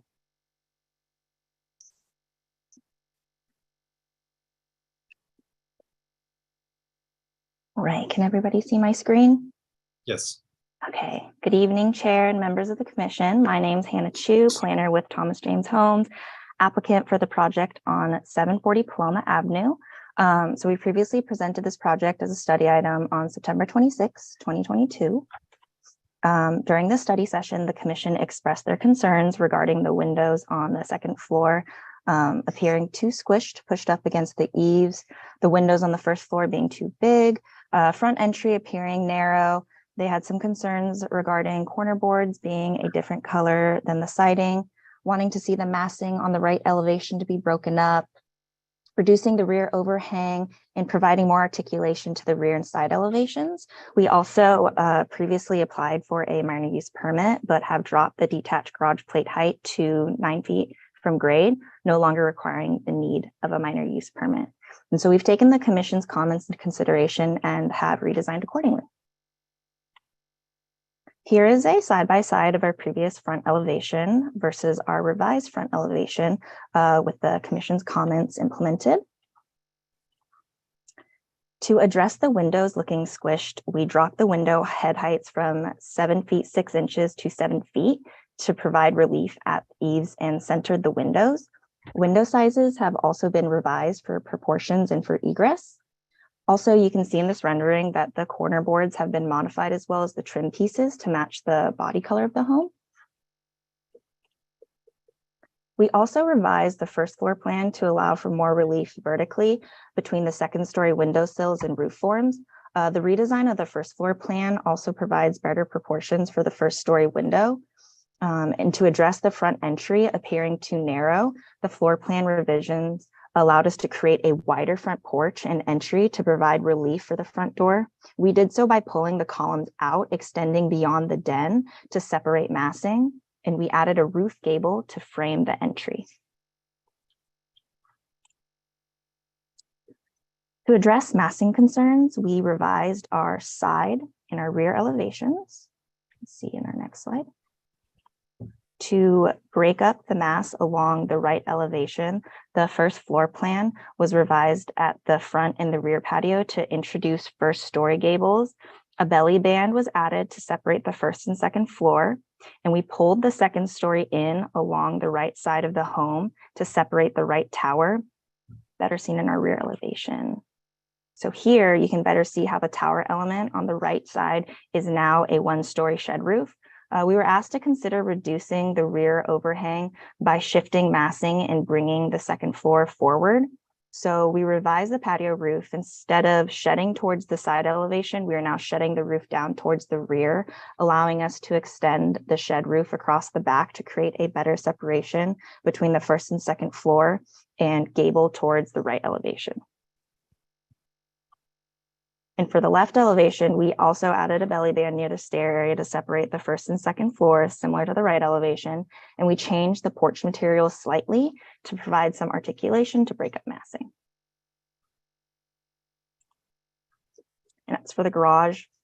As mentioned, we previously applied for a minor use permit regarding the garage plate height, but we've revised the garage to have a 9-foot plate height measuring from grade, so no longer requesting for a minor use permit. And here you can just see our final proposed elevations with all the revisions implemented. And that concludes our presentation. We have our team here, including myself, Anna Felver, and the project architect, Teresa, to answer any questions. Thank you for your time tonight, commissioners. Great, thank you. I see Vice Chair Pfaff already has her hand up. Go ahead. At least it's working now, right? Yeah. I thank you very much for your presentation. Well, the first thing I just cannot, I'm trying to understand if you've removed the grids from the windows. Yes. So we did remove the grids from the windows. We just ultimately decided that the design, with the neighborhood not being an old world style neighborhood, we decided to remove the window grids. You're saying not being old style. What did you say? You did not think it was an old neighborhood? An old world style neighborhood, not to say that the homes weren't built, years previous, but we did, decide to remove the grids. If I can join in, the grids on the Craftsman, some Craftsmen have grids, some don't. And so there was this back and forth of proportion of windows separating that. They've gotten a little shorter since the head height got moved down of the windows. So gridding them up would just create a different type of proportion. So it was ideal for us to remove them. And it works with the Craftsman style. That aesthetic can still have no grids in the windows and still be true to itself. Then the second question I have is it's just a curiosity question.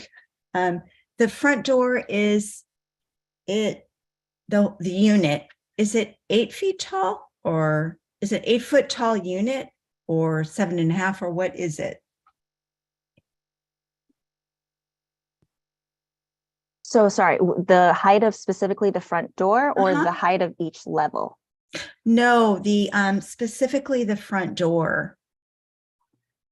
Correct me if I'm wrong, Anna. I believe it is an 8-foot height door. Is that kind of, that's not real Craftsman typical, but is that what's sort of being these days with homes, is to have? Yeah, it's really ideal to have an 8.0 door at your entry. It feels more grand. It lines up with the window head heights of the first floor. So we want to be consistent with that as well. All right, those are my questions. Thank you. Thanks.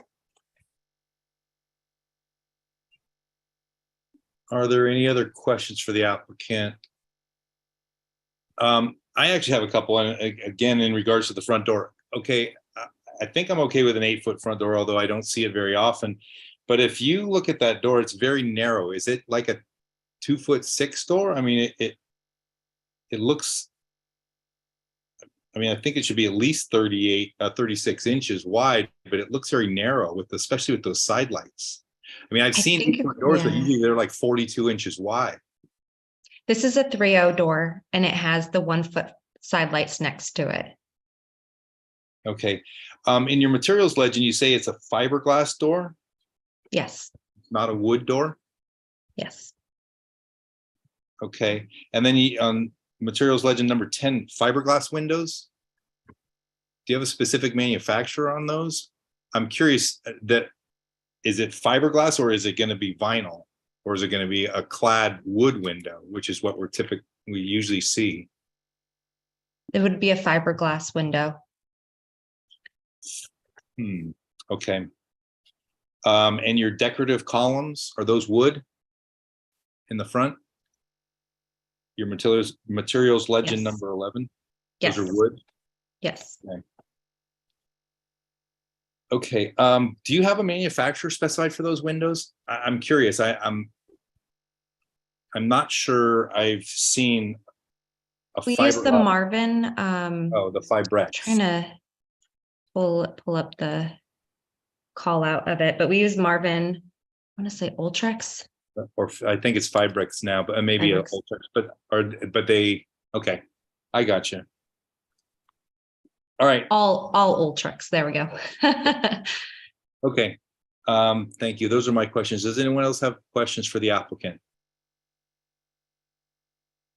No, then I'm going to close the public hearing. Or actually, do we have any members of the public who wish to speak on this item?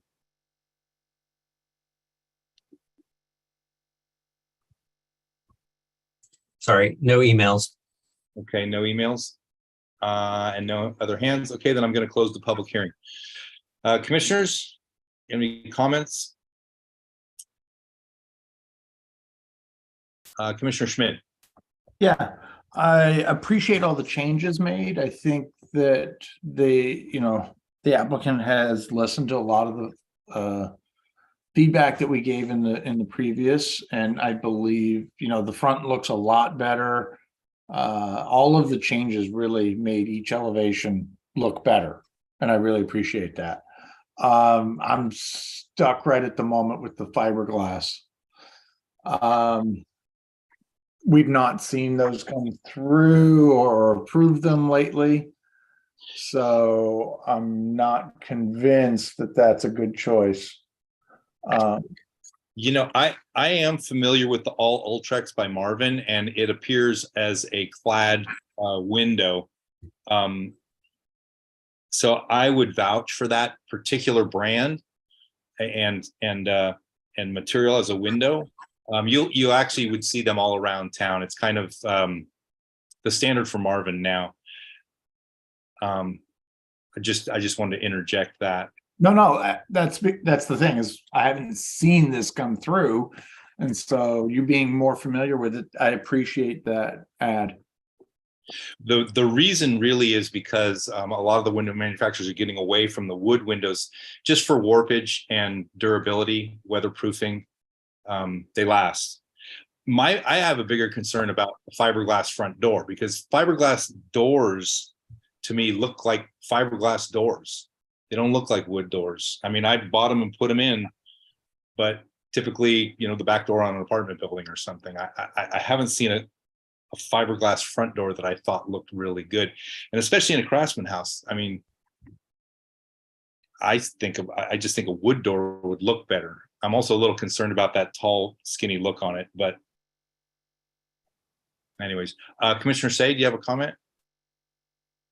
Yeah, I was also going to vouch for the Marvin windows, and I am currently reviewing on a project of ours a fiberglass entry door compared to a wood door, mainly due to the weather exposure, the orientation of the home facing south in my situation.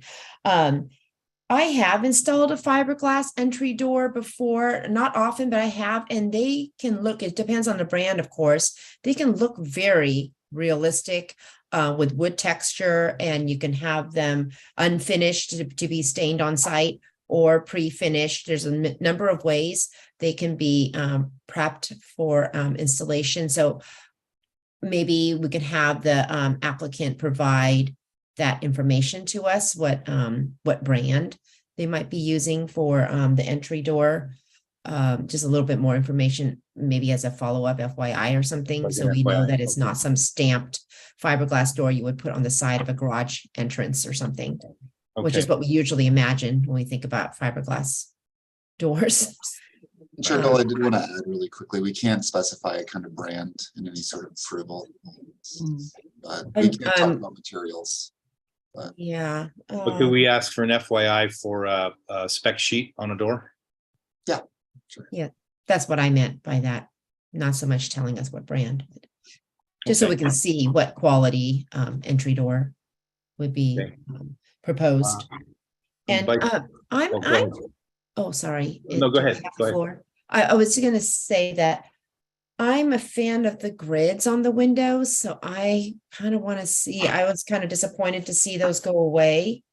I think they add a lot of character. I think the windows are still quite sizable. And especially the front elevation with I think there must be single hung windows that are being proposed there, that, you know, that top half naturally could have grids very easily. I just think it would add a lot of character to the home. So that's a comment for me. Okay. Thank you. Vice Chair Pfaff. Yeah, I already commented on that. Well, I asked about the grids, but I'll just continue then on that. Are we on to questions or are we on? No, this is comments. Comments. Okay, well then I'm going to continue. I think generally it's come a long way from what we first saw, which I really appreciate. I had commented, I think the last time, about how narrow the door looked, and now I know why, because it's sort of it's artificially stretched because it's a taller door. And I guess, yeah, okay, if it's 3 feet wide, I guess that's fine. But now that you have the grid in the door, and so to me, the windows, just something looks still out of proportion. They still look really large to me. So I was sorry to see at least the top. I think you had just the top stuff before, the top grid disappear. And I think it would be more cohesive if you put that back in, because it really is an old, it is an old world neighborhood, or an older neighborhood. And I think, you know, yeah, I guess you could get away with it, but I think it lost some for me. It lost some of the charm. So that's just my opinion. I was going to ask about the garage door. We didn't really talk about that before, but I thought, was this it's metal? So is that something? I wonder, I'm sorry. Oh, that's not good because you closed the hearing, but I'm pretty sure it's metal. And do we see metal garage doors typically?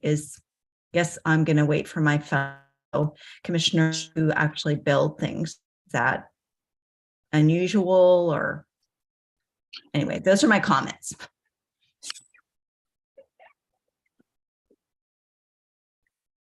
To answer that, I didn't really actually look at the garage door, but it doesn't specify it that I can see on sheet A3.2. We have had metal doors in the past. I'm personally not a fan of them because they dent, especially if a kid starts kicking a ball on it.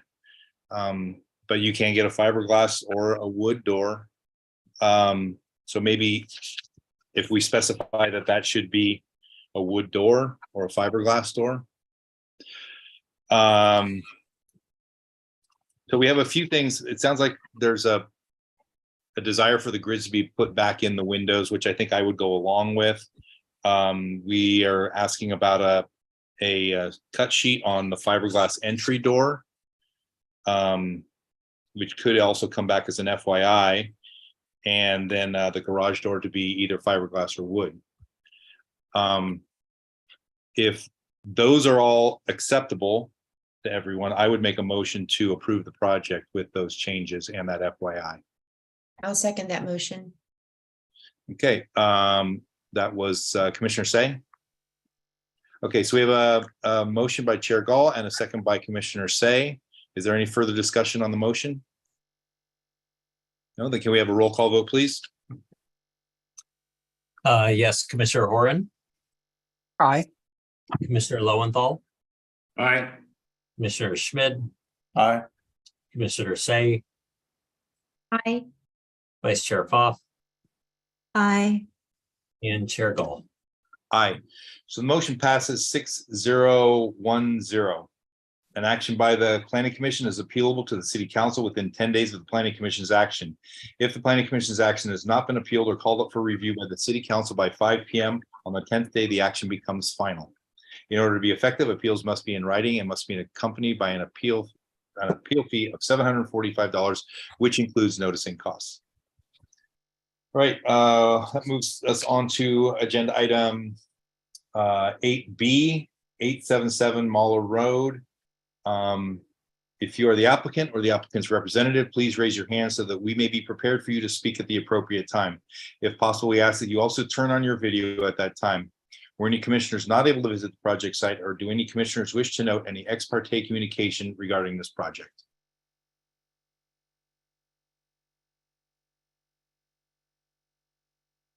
Nope. Then let the record note that all commissioners present have visited the project site. Can we have a staff report, please? Yes, this is an application for a master sign program for wall signs above the first floor of an existing building at 877 Mahler Road, zoned II. The applicant is requesting approval for a master sign program for new wall signs above the first floor on this building. The master sign program is required for signs located above the first floor of a building in cases where regulations for upper floor signs is not specifically stated. The master sign program provides a means for flexible application of sign regulations that require multiple signs or unique signs, such as the placement, in this case, above the first floor. The total number of wall signs proposed are 3. There would be 1 on each frontage, 1 along Mahler Road, and 2 along the frontage facing their parking lot. In addition, there is 1 code complying monument sign that's proposed along with this master sign program. So there's a total of 4 on-site signs that would be proposed. The address sign, staff would note, is exempt from the sign calculations. The proposed signs for this building are for the primary tenant, that's the existing tenant on the site now. Each wall sign would consist of a frame aluminum sign cabinet with white acrylic face and orange overlay. The signs would be internally LED illuminated. The table provided in your staff report shows that the square footage of these signs does vary from 14 square feet to up to 48 square feet for the wall signs. The findings required for the master sign program, along with 4 recommended conditions of approval, are provided in your staff report. And that concludes my presentation, unless you have any further questions. Thank you, Catherine. Are there any questions of staff? No, then I'm going to open the public hearing. Would the applicant please come forward and state your name and anything else you'd like to add about your project?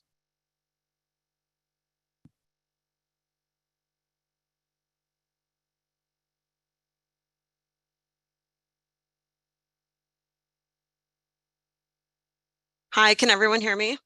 Yes. Hi, my name is Aurora Sanchez. I am the designer with Fast Signs San Mateo. I am helping to coordinate this project. I'm just here to help answer any questions that you may have regarding the signage proposal. And I apologize, I don't have a camera. That's okay. All right, are there any questions for the applicant?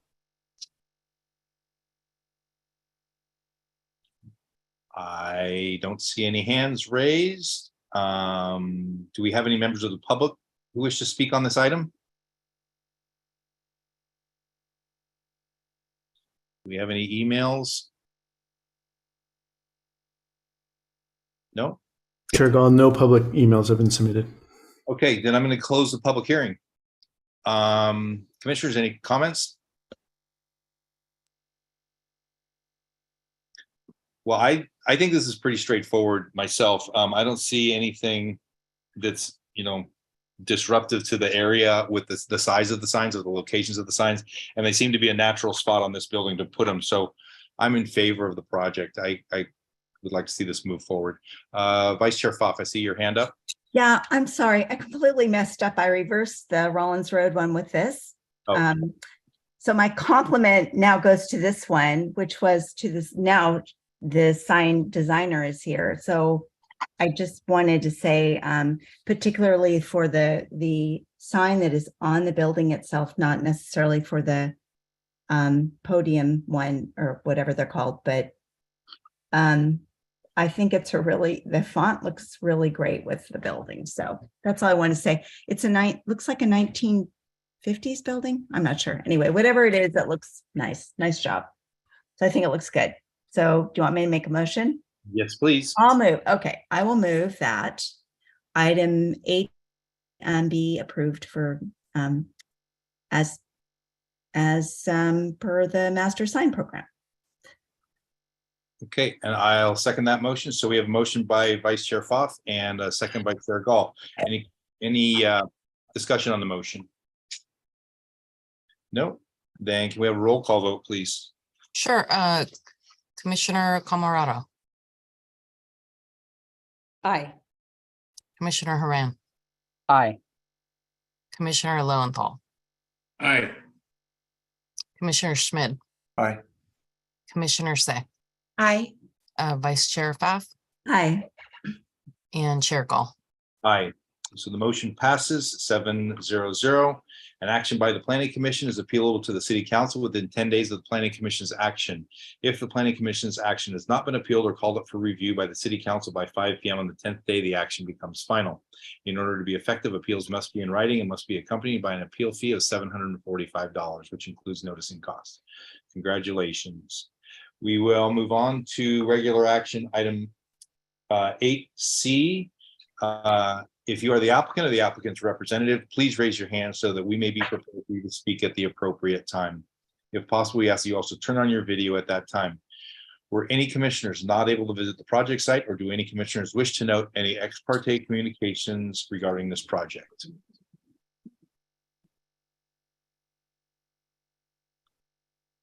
No, then I'm going to open the public. Let's see. Let the record note that all commissioners present have visited the project site. Can we have a staff report, please? Yes, an application for a new 265 unit mixed use development at 1 and 45 Adrian Court was approved by the Planning Commission on September 23rd, 2019. A building permit for construction of the project was issued on December 27th, 2021, and construction is underway. The applicant has requested approval for a change of the graphics on the art wall facing the dog park at the rear of the site. Staff prepared an FYI for Planning Commission review at the October 11th meeting, and the commission called the item up for further discussion and review in a public hearing. During the initial review of the project, the commission had asked the applicant to provide a solution for the blank curved concrete wall enclosing the parking garage, which faces the dog park at the rear of the site. A design concept was proposed by the previous developer of the project. Carmel Partners, the new developer of the project, is requesting that the Planning Commission consider a new concept for the art wall. The proposed design includes a stylized geometric art installation that uses birds as the subject matter. It would include one-dimensional painted art using repetition and negative space to create visual patterns. The staff report includes a letter and plans submitted by the applicant dated September 22nd, 2022, with a detailed explanation of the proposed graphics. The applicant is in attendance for questions, but first I'm available for questions of staff. Thank you. Are there any questions of staff? Vice Chair Pfaff. Yes, since I was not on the commission at that point, and I do not remember this particular issue if I was listening to the hearing. So I just want to completely understand, is this wall, it faces, the decorated portion would be facing inward, or it is facing outward? It's facing outward. So for residents who are using the dog park or any of the open space behind the project, they will see that. So it's facing, it's towards the, so can you see it from, let's see. You can't see it from the freeway. It's. Yeah, you would see it, and the applicant may they may be planning to provide a little more, but it is that kind of back corner there. So it's not a, highly visible location, but it is in that back corner there. So it'll be seen kind of around as somebody comes around the pathway from the side and the back. And then depending on what happens behind. Right now, there's a parking lot behind, but should there be a different use in the future someday, it would be visible from the rear as well. So the dog park is this sort of it's a little odd shape that's a linear kind of, yeah, thank you. That's right. Got it. Very good. Thank you. Okay, are there any other questions of staff? I don't see any hands, so I am going to open the public hearing of the applicant. Please come forward and state your name and anything else you'd like to add about your project. Oh, I think you're on mute. Hi, There can you you guys go. hear me now? Yeah. All right, hi, my name is Lisa Fife. I'm with Carmel Partners, and I am joined this evening by Debbie. And we have a short presentation to illustrate our proposed concept for the art wall at the 1 Adrian Court project. Can you all see my screen? Yes. Great. So as the planning staff proposed, the location of the art is shown here, highlighted in red on the curved portion of the garage oriented towards the dog park and the public park that is at the eastern edge of the property. And as a reminder, this is a view of the elevation from that park with the art highlighted in this red box here. So it would be viewable for both residents and members of the public when visiting the park and the dog park that is at the back side of the property. And the prior concept for the art wall was this oversized poppy design that was proposed to be constructed out of metal panels. And our team had some concerns about the durability of these metal panels and thought that there was an opportunity to better integrate the art wall with the location of this project within Burlingame, and as well complement our adjacency to the airport and reflect the natural beauty that exists here in Burlingame. So at this point, I'm going to turn it over to Debbie, and she'll walk through a little bit more of the concept behind the art that is proposed. Yeah, hi, thank you. This is really conceptual at this point. This is actually from an artist in Australia. But really, when we were revisiting the design approach for this wall, we honed in on 4 kind of overarching notions, as Lisa kind of briefly mentioned. First, just tipping our hat to the idea of Burlingame and, city of trees, and this idea of, a lot of greenery, a lot of open spaces, something that a lot of the kind of urban locales don't really enjoy.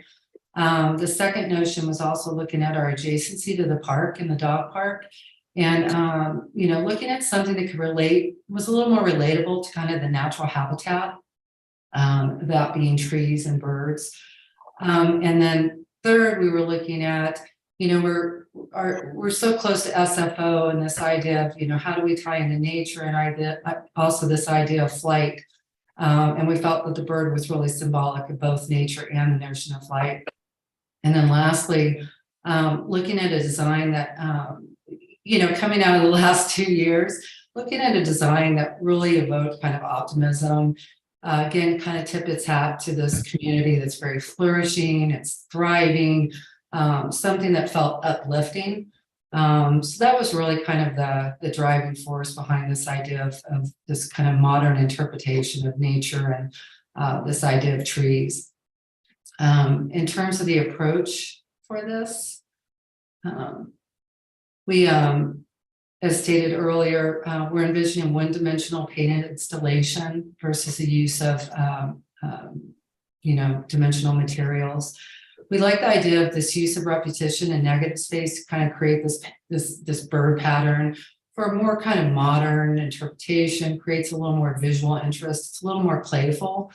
Rather than introducing really flashy or bold, trendy kind of colors, we wanted something that was a little more earth tones with a nice matte finish that's mindful of the surroundings. And then also this format of these kind of big geometric patterns. We can vary the size and scale of these patterns against the wall. It's a large wall. And again, the conceptual, art that we're showing, that covers the entire space of the wall. We could easily, when we start working with the artist, kind of, pick out different areas and maybe have some areas that are more open. So it doesn't have to be as much coverage as shown there, or it could be. And then in terms of execution, again, just very conceptual. This is the west elevation here. This is kind of a palette of colors. We probably add a few more colors to this, but it kind of gives you an idea of the direction we'd be heading there. Our first choice would be to find somebody local that could actually could work with, and they could take this interpretation and share their own insights and kind of add on to the design. But we would expand into Northern California if we couldn't find someone local. But again, working with an artist, I think they'll help us with their own observations, kind of add and enhance the design. But I think, again, the overarching idea here was just kind of this more bold, modern, geographic form. And then this is the, east elevation.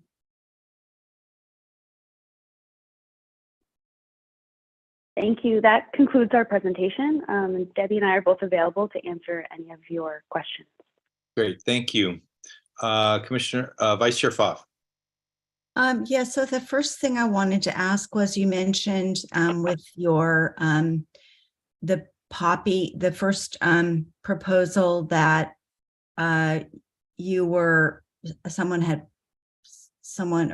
there was concern about longevity or material or something. But I'm thinking paint, murals, it's paint, right? Murals don't hold up very long either. So I'm just sort of wondering how did you come to the conclusion that one would have more longevity than the other? I'm not kind of understanding that. Yeah, I think a painted application, you have the opportunity to seal that, and the substrate of the concrete garage is well suited for paint. It's also a little bit easier to touch up a mural versus ordering new metal panels and getting those fabricated and make sure that they integrate with the rest of the panels that already exist and may be in better condition than others, was our thought process there. Okay, and then the second, that was my question on materials, and the second question I have for you is context. So you mentioned the image of the bird, and yeah, I understand that's not necessarily that bird or that that exact art or format that you have in mind. You're just kind of throwing that out there. But was there any thought given to the idea that it's a dog park? And I mean, at least it is now. And I don't know, image of a dog or something clever with dogs, or since looks like you're moving towards an Escher look, something, I don't know, the bird kind of looks more like a toucan. I don't know, but I'm just curious if you, I don't know, gave any thought to the context. Yeah, I think that if I can answer that, Lisa, Escher, I think is a really good example that you brought up. We were inspired by that. Again, I think really we did talk a little bit about the dog, and I think we were looking something that was probably kind of expanded a little beyond the dog park. Again, tying to SFO and this notion of flight and the city of trees, and just more of a kind of an abstract, kind of bigger idea was the bird. So we were kind of pulling a little bit out of the dog park, but we did kick some ideas around that concept. Okay, and then lastly, regarding the I have a little with murals, I have a little bit of experience outdoor murals, and they don't, even when sealed, they really fade and don't hold up that well. And so therefore the question I have is would there be some plan to regularly paint it? Or I mean, they really don't, they fade and they don't last long. Unfortunately, it's the truth. UV protection, all that just doesn't make a lot of difference. So are you suggesting that there's some kind of a maintenance that would go with this that would keep it from looking really faded, whatever it is with time? What are you envisioning? Well, Carmel Partners does own and operate all of our properties, so our on-site staff would provide a maintenance program for the entire property, the mural included, and make sure that it stays in good condition. Okay. All right. Thanks for answering my questions. Thank you. Commissioner Camerado? Yeah, thank you. So I have two questions. Have you thought of maybe not doing a mural on that wall, but maybe putting some foliage on that wall, like climbing vines or something that could be real nice and green, which might have that impression of a little bit more greenery from the ground up. And then my other question was, have you thought of maybe, we lost an amazing artist in town by the name of Dale Perkins, and he has done a number of work in Burlingame, and maybe look him up, and maybe we could do a tribute to something that maybe he created or something to that nature. That would be another idea, just tribute to somebody who had been here a really long time, taught here, and a lot of us have his personal artwork in our homes. It's all through the new recreation department, and just an idea, you guys, if you're going to do a mural, maybe there could be something there to represent Dale.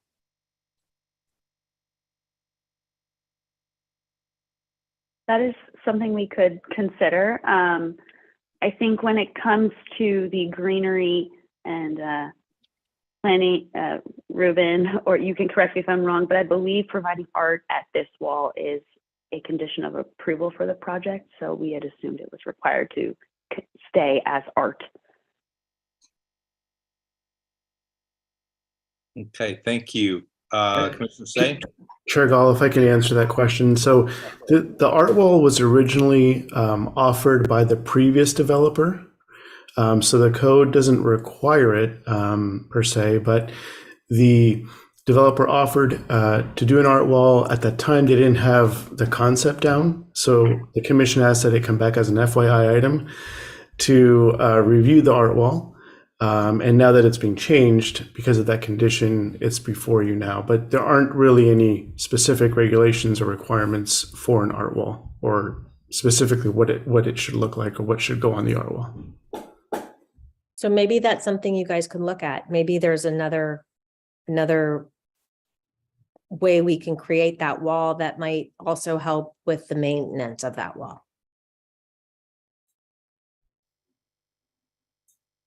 Okay, now I'll move on to Commissioner Say. Thank you. Yeah, I was kind of going to go down that path of, could that wall be built out of something that wouldn't require maintenance, that would have some textural interest, color interest. I don't know whether that's tile or what that may be. Tile can be applied in patterns and almost a large mosaic, if you will. Could be another way. That might be very pricey, I don't know, but another way to build an art wall or some kind of interest wall. If it doesn't have to be an art wall, something with just textural interest and color could be done as well. My reaction, I know this is a little bit more commentary, but to this currently proposed design, I know you said it's not necessarily these birds or this pattern, is with the poppy design. It was, even though it was really large and to the pedestrian scale, we saw the human next to the wall. You can read very easily that was those were poppies on the wall. I think with you can't get too much distance from this wall where this wall would be located in relationship to where one would walk. And be able to enjoy it. And I think with what's currently being proposed is you kind of lose that the sense of scale. I'm trying to imagine being up close to this wall. I don't know if I could even see the birds on that, what's currently being proposed. I know that's not finalized, but I'm reacting to what we're being presented. So just some thought in terms of, scale is fine, but I think that maybe it was just more open. Somehow it was just more obvious what the imagery is, so one could actually enjoy it, and maybe consideration for some other type of material that the wall could be built out of. Thanks. Okay, Thank you. And that's definitely something we will keep in mind as if this concept is approved and we develop it further. Okay, any other questions from the commission? And do we have any members of the public who wish to speak on this item?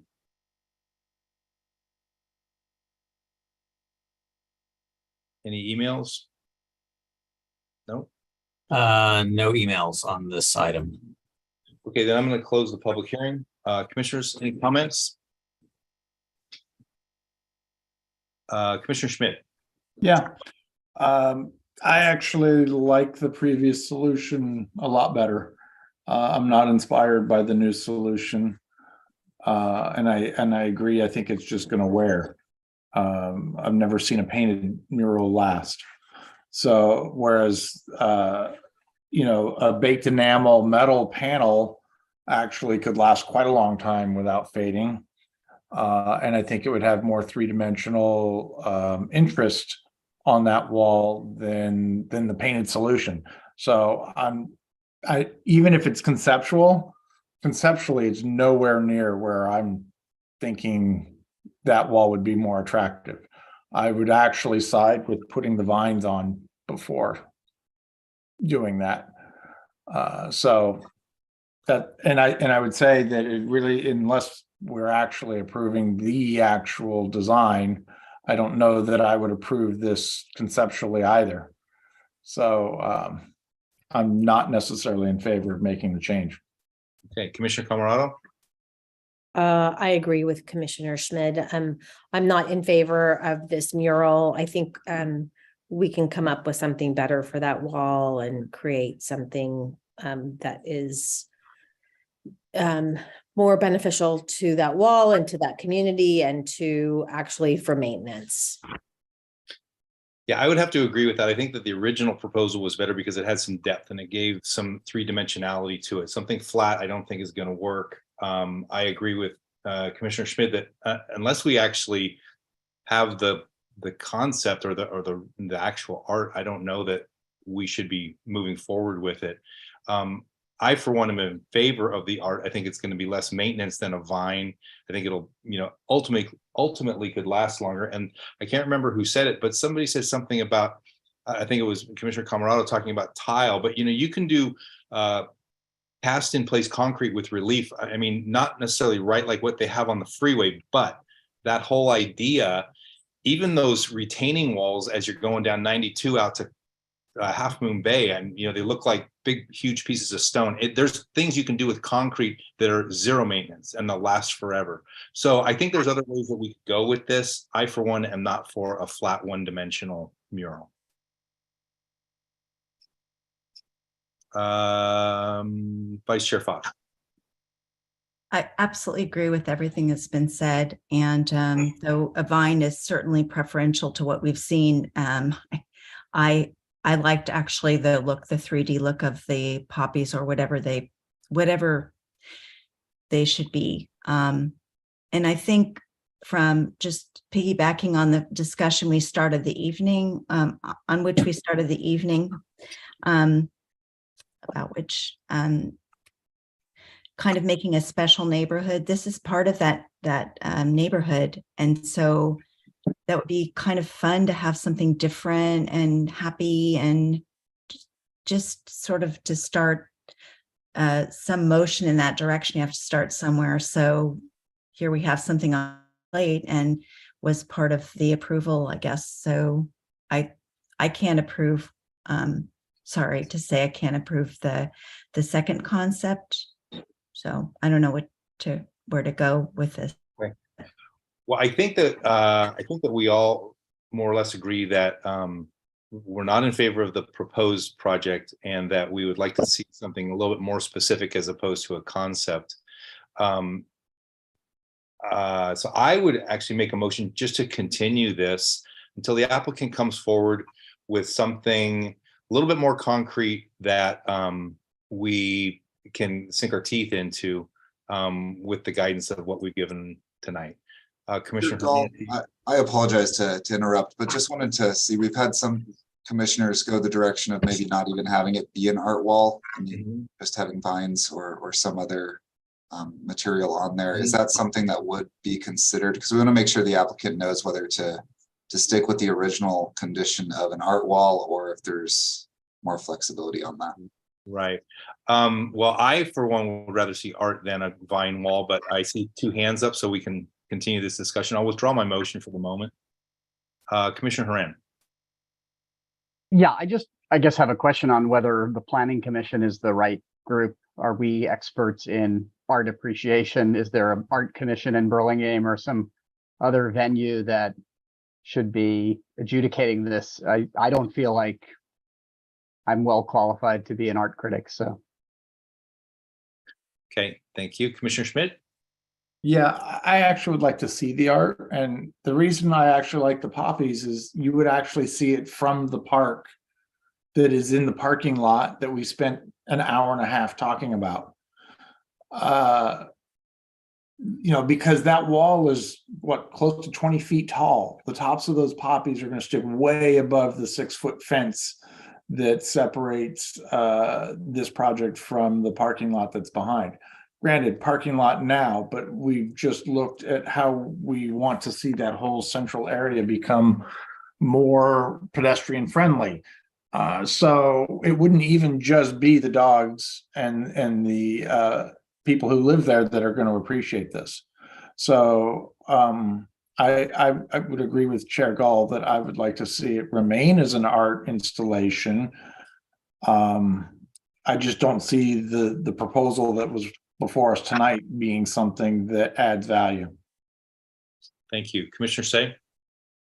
Yes, so thank you. I too would like to see what was originally proposed in the form of an art wall, not necessarily having to be metal panels, but I love that poppy, the graphics from the poppies. I think the color and the vibrancy was brought to life, that area, compared to what was proposed this evening. And but I'm open to some other contextual interests, like I said, whether it's tile, some other kind of pre-formed, pre-cast panels that can be installed on a wall. So something that conveys still that originally approved design and proposed art, but could be in other materials with some textural interests would be what I'd be looking for. Thank you. Okay, Commissioner Camarado, I see your hand up again. I'm good with artwork. We can take off the vines for now so that the applicant knows which direction we can all go in. Okay. So I'm going to try a motion again, Scott. So I think that from what I see, the commission would like to see an art wall there because I think it would be helpful and beneficial to the park area and to the development. However, we are looking for something more than one-dimensional art, and we can give them an artistic license with that, I think, if that's enough. And so with that, I'd like to continue it until we get something a little bit more specific on the art, so that we know what we're looking at, as opposed to a concept. Vice Chair Foth. Can I just add something on that with the one-dimensional? The paint really makes me nervous. Paint, it's just not going to look good.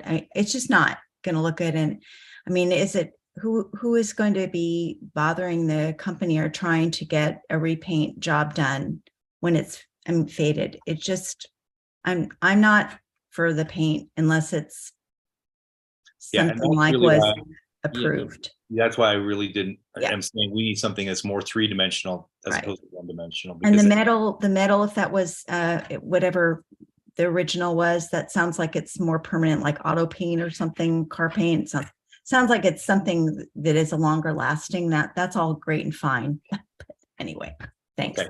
So my motion is for a continuance. So I have a second. Yes, I'll second.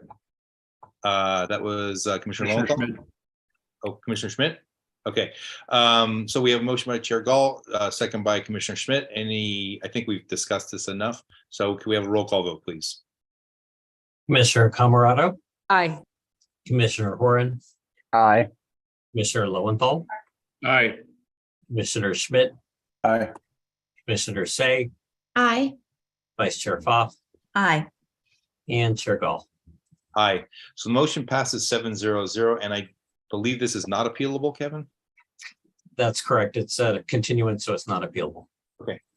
Then we will move on to regular action item 8D, 500 Airport Boulevard. If you are the applicant or the applicant's representative, please raise your hand so that we may be prepared for you to speak at the appropriate time. If possible, we ask that you turn on your video at that time. Were any commissioners not able to visit the project site, or do any commissioners wish to note any ex parte communications regarding this project? And I don't see any hands. So let the record note that all commissioners present have visited the project site. Can we have a staff report, please? Yes, the subject property is located at the intersection of Airport Boulevard and Bayview Place, just south of the Anza Lagoon. The existing building contains 4 stories of office space over lower level parking. The roof of the existing building is flat and houses mechanical equipment. Current access to the roof for this equipment and for the roof repairs is via a steep access ladder and a hatch, both of which do not meet current building safety codes. The applicant is proposing a new elevator enclosure and staircase with a landing on top of the existing flat roof. The proposed elevator will be used by maintenance crews only, and there is no roof, deck, or terrace area existing or proposed with this project. The applicant is requesting a special permit for the proposed elevator enclosure because it would exceed the maximum building height of 65 feet. The existing building measures 47 feet tall to the top of the parapet, and the proposed elevator enclosure would extend 20 feet above the roof deck for a proposed total height of 67 feet. Planning Commission first reviewed this application as a regular action item on June 13th of 2022 and continued the item. In response to commission comments, the overall height of the enclosure has been reduced by 3 feet 6 inches so that it now measures 20 feet as measured from the roof surface, and the overall height would be 67 feet. The proposed enclosure is not subject to commercial design review because it does not meet the definition of a habitable area for the addition of a story and is not substantial construction. However, for reference, the applicant provided materials and finishes sheet dated May 23rd, 2022. So in summary, the applicant is requesting a special permit for building height for a new elevator enclosure on the roof of an existing 4-story office building. The findings for a special permit are found in Code Section 2578 and have also been included in the staff report. The applicant is in attendance to answer questions, but first I'm available for questions of staff. Thank you, Kevin. Are there any questions of staff? No, then I'm going to open the public hearing. Would the applicant please come forward and state your name and anything else you'd like to add about your project?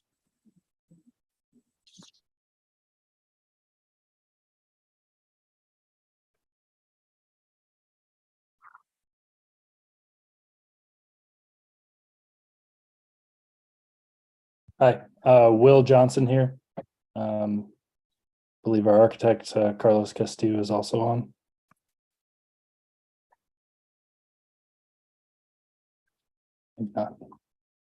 Trying to bring him in. Just give me one more few seconds here. Thank you. I believe he has a brief presentation.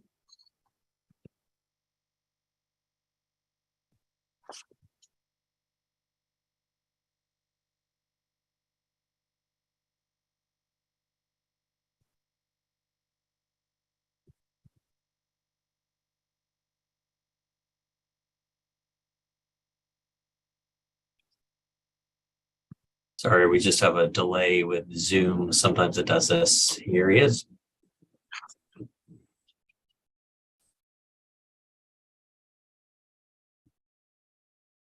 Hi, sorry, can you hear me? Yes. Yes. Finally, I figured out how to get on. Thank you guys. And good evening, commissioners. Thanks for giving us the opportunity to present our project. My name is Carlos Castillo, and I'm attended by Will Johnson, representing building ownership, and in case there's anything or any questions that he may be of assistance with. Since our last meeting and based on your feedback, we've explored different avenues for this project, and although some of those avenues didn't bear fruit, we were able to lower the building by a substantial amount, roughly 3.5 feet. So I'm here and I'm happy to answer any questions you may have for this project. And we did submit a package along with our application, responding to some questions. So I'm hoping that you guys have had time to review that. Thank you. Are there any questions of the applicant? Commissioner Schmidt. Yeah, I truly appreciate the challenge on this one in trying to make this work. But I'm struggling with a 20-foot tall tower on top of a 47-foot building. And I appreciate you guys putting up the story poles, because that made it even more evidently clear what I thought the last time. So I'm not at all, I understand the need, but I'm not at all in favor of the solution, and wondering what other solutions could you not do a lift from that 4th floor platform that goes straight up and doesn't have an overhead elevator? Is there not another way that we can solve this problem without building a 20-foot tower on top of a 47-foot building? Thank you for your question. I would be glad to answer it. I think just to give a little bit of history on the project, the ownership, and Will can chime in as needed. The ownership needed to upgrade their elevators, whether for state reasons or because they weren't functioning. So the natural progression of thought would be, if you're going to spend the money to put in an elevator and you already have an opening and a small structure, currently they have a small 3-foot structure, then normal progression of thinking would be, well, can we just put a structure above one of the elevators to allow for access? So when consulting with the elevator company, they had X requirement, which basically I believe is 14'6" from the bottom of their landing to the bottom of their hoist beam. Given the fact that we're dealing with existing conditions, so 14'6", we're already above the 14-foot max that's allowed. And to point out the fact that we don't have a parapet around the building further complicates the issues. I think if we had a parapet, we would be closer to the required 14 feet. And so understand the concerns, but that in our thinking was the easiest thing to do. Let's just extend the building. That's hoistway. And I understand. And as I looked around at the other buildings in the area who have acne on the top of their buildings too, most of them have much larger penthouses of things that they're covering, and therefore have a lot more screening, and it looks like a penthouse. Yours looks, it's going to look really odd with a skinny tower popping out of the top of this building. Yeah, understood. Point well taken. I think as I understood is, if we had anything that wasn't equipment related, we couldn't extend past the 14 feet because it wouldn't be allowed. So we could explore other buildings, but then we understand that we have to be within this footprint and it has to be equipment related. So that kind of leaves us where we are. Okay, thank you.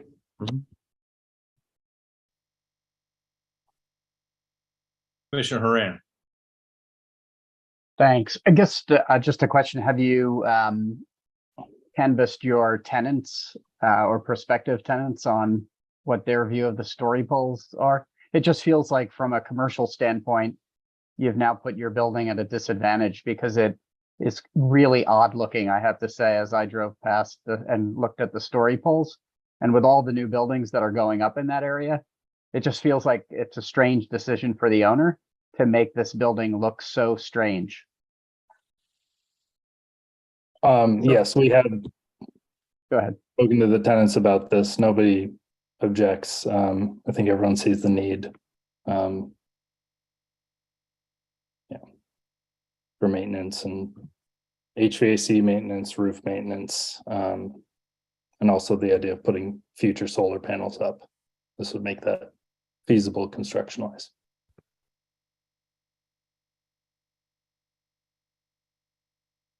Vice Chair Pfaff. Then I don't know, is there thought to any kind of I don't know, can plants go up there? I'm thinking of anything that would help with this screening, or making some kind of a shape or something. Or is this just creating a new problem with drainage? I don't know. Have you looked at any other, if not a structure, but some sort of something, landscaping, or I don't know. People do roof decks all the time, and they do all kinds of, they don't look great. I don't think they look great, but they build kind of things, and I don't know, terraces or framework for things that kind of try to even it out. They're not necessarily great, and I don't know what it's probably an older building, so I don't know what the roof is looking like as far as taking more, any irrigation, but it was just a question. Yes, thank you. Thank you for the question.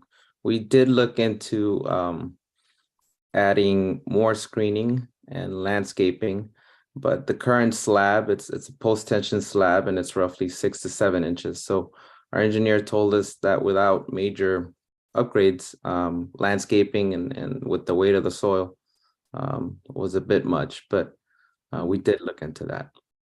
Thank you. Mhm. I had a question, and this may have been answered the last time that we were there, but why is the landing 3.5 feet off of the roof deck? Couldn't you take, I assume that there's a small parapet wall or something for the existing elevator equipment that pops through the roof? And then you're just gonna go on top of that? Yes, thanks again for the question. I believe our engineer addressed that on a letter that was attached with the materials. He has a girder. I think he calls it a transition girder that measures a certain height. And there's a curb right where he needs this girder. So on his letter, he states that he needs to raise it a certain amount. And with the rough opening requirements, that gets us to the height above the roof. Well, Yes, sir. I mean, couldn't that girder be recessed down into the existing roof frame? I mean, it just seems to me this is like the easy solution, as opposed to, taking an extra step and putting a little bit more effort in. If you could get that 3.5 feet back by dropping that girder. I think I see what you're talking about. I didn't necessarily grab it in the packet, but it seems to me you can drop that down into the shaft. And we're also using that girder as a curb because we don't want water. No, and I get that, but you could easily get away with a 4 or a 6 inch curb as opposed to a 3.5 foot curb. I realize it's going down, but your load is going down. So it's going to go onto the existing walls anyways. So if it's up on top of the roof or if it's down inside the roof structure, I don't see where that's going to make a difference. So again, I would go back with the fact that we have an existing opening, and where he wants the steel is not within that existing opening. So it would eat into our shaft space. And so if you have an existing opening, he has the steel outside of that so that the wall sits on top of it. And I think that's shown on our section. Yeah, on A2.02, it looks like the inside of the steel beam is flush with the inside of the shaft.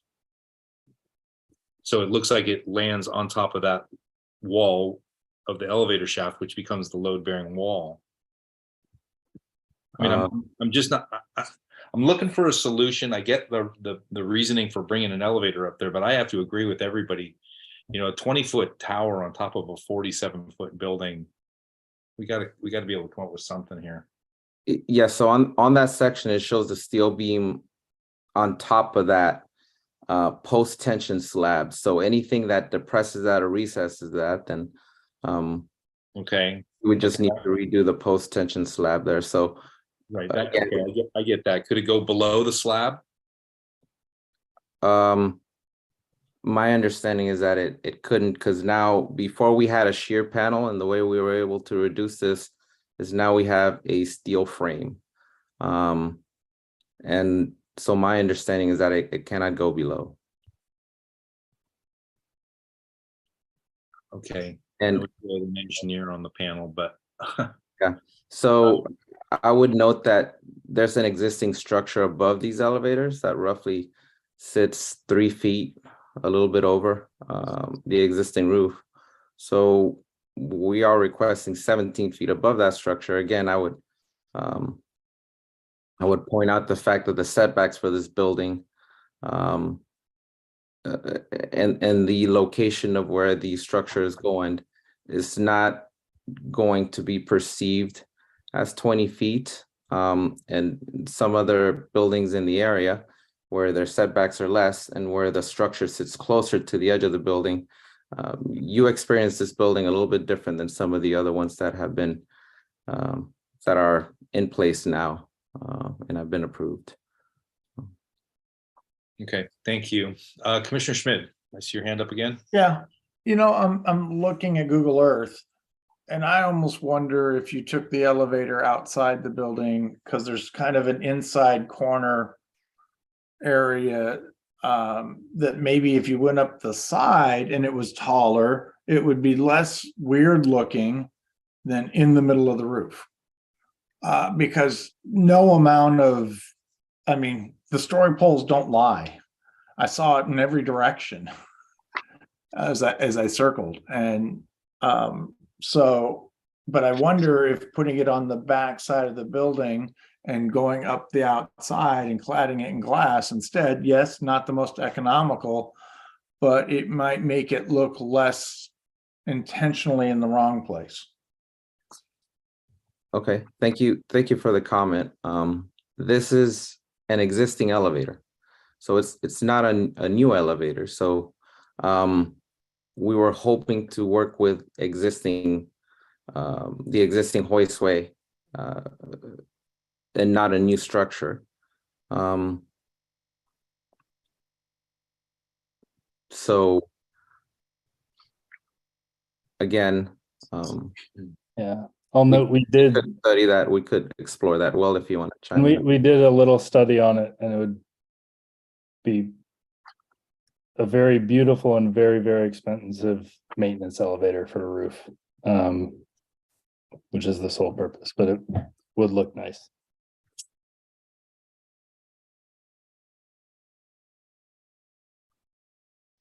Vice Chair Foth.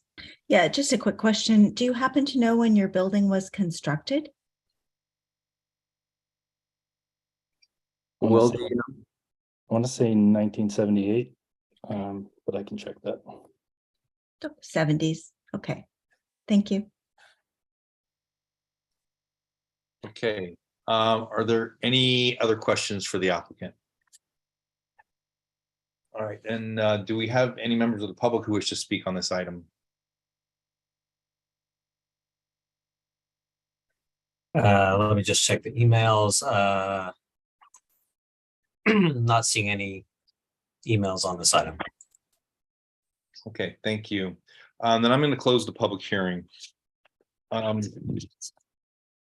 Okay, commissioners. Let's hear it. Who wants to start? I know. Oh, Commissioner Schmidt. Thank you for jumping in. Well, I was hoping that others might have more opinion, but mine's pretty well known. I totally appreciate the need. I appreciate the reason, and I appreciate the challenges and the desire to solve this in an economical fashion. Get all that. It doesn't change the fact that it's a 20-foot eyesore on top of a 47-foot building. So I have not come up with a way to change that, other than, as Chair Gall was saying, is figuring out how to recess that thing. The only other way would be looking at a different elevator that is a hydraulic that pushes up from underneath and not an overhead, which needs so much over travel. So I mean, I've never seen a 20-foot tall elevator penthouse. So I don't know how to make this any better for them at this point, and not without adding a tremendous amount of cost. So I'm totally struggling with how we help them resolve this. Commissioner Camerado. I agree with Commissioner Schmidt. I mean, I think that this is just an eyesore and I just can't see approving it. Again, I think they have to come up with maybe a different device that might work in the situation. I don't think this is not going to work. So they've got to come up with a different plan. And I don't know what that is. So unfortunately, that's not my specialty. Commissioner Say. Yeah, all I can think of is a possible solution. I mean, I understand they're kind of in a pickle here. It's an existing elevator. Not that they can go and rebuild that anywhere that they want around the building, but historically, throughout architecture and design, you come up with decorative elements to hide the things you don't want to see. And so I'm wondering if there could be, for them to consider some type of just a false shell around what they're proposing. But part of the problem is that it's tall and it's skinny. But what if it was that it had just kind of a shell around it that serves no purpose other than decoratively to make it a little bit wider, and so that that scale feels a little bit wider and shorter respectively, and finish off this shell so it sort of looks like the building. Some of that kind of faceting that we see along the corners, some kind of, glass panels wrapped around it or something, so that at least it sort of looks like the building instead of just this shaft sticking up. So that's just an idea that I can think of if there's just no other way to relocate this elevator and whatever. They need to build something to service this elevator shaft. So that's what I have to offer. Yeah, I would agree with your comments, Commissioner Say. I mean, I think there's got to be a way to make it blend in. It's not only so tall, it just doesn't blend in with the building. Commissioner Schmidt, in regards to your comment, if I'm reading the drawing correctly, this is a hydraulic plunger from underneath, but there was a requirement by the code for 4 feet above the car when it's at the height so that a guy doesn't get crushed in there. But, Yes, but if the elevator is 8 to 10 feet, you're getting, it's still 20 feet. Right. I'm with you there. I'm with you 100%, but that's their reasoning for making it so tall. Okay, so Commissioner Haran, I see your hand up. Sorry, yeah, just one last comment. I think it came up at the last review that, so they're going to upgrade the elevator to get equipment onto the roof, but then it doesn't land you on the roof. It lands you on a platform that's then 5 steps above the roof. So they're still going to have a problem with people having to carry things on stairs. It just seems to me that a simple roof-mounted winch hoist on the edge of the parapet, where it's a small crane essentially, right? Where they could just bring stuff up from the ground to the roof, would be solving the problem much more economically for them and wouldn't create an eyesore in the building. So maybe they just go back to square one and think about what is the use case for this in the first place. That's a very good point, because their argument is they want to do all these solar panels, but you could just get a portable crane, and come to the site. It's only a 47-foot building. That's not a big crane. Well, or even just a permanently mounted, it's almost like a window washer crane, right? That can just cantilever off the side of the building and lift up a basket, right, with the equipment. Yeah. Okay. All right. Well, I think we have beat this horse dead. So would someone like to make a motion? I mean, we can continue it, we can deny it, or we can approve it. I'd like to continue this if the applicant chooses to continue it. I think we've given them some ideas. What does the assistant city attorney say? Well, it's completely within your discretion, Chair Gall. I see the applicant does have their hand up. I believe you could ask them. Maybe they would prefer a denial over a continuance, but completely within your discretion, or you could go however you'd like. Okay. Well, I'll reopen the public hearing if the applicant would like to add something.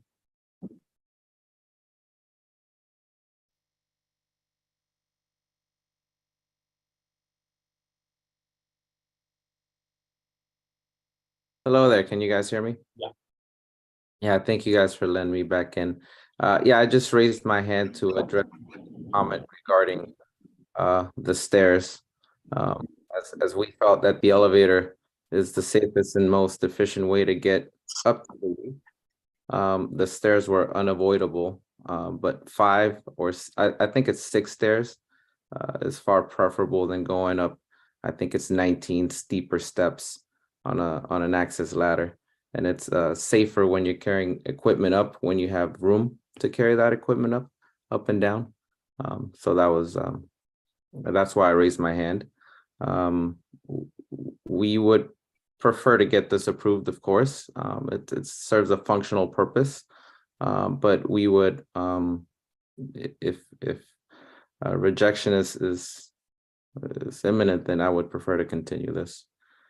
Okay. All right. Thank you. Thank you. Have a good evening. Yeah, you too. Then I'm going to close the public hearing.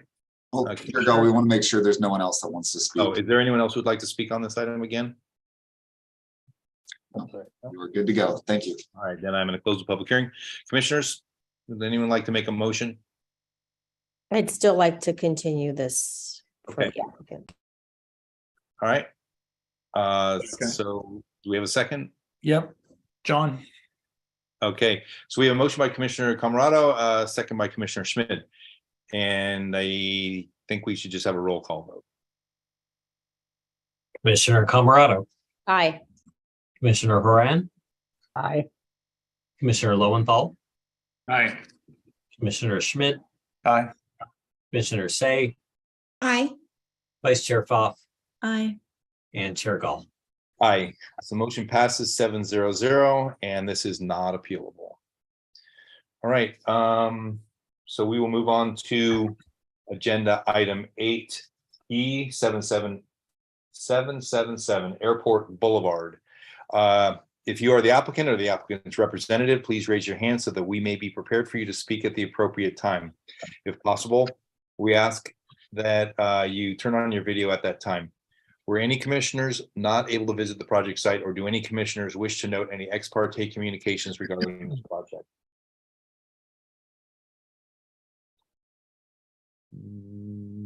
No.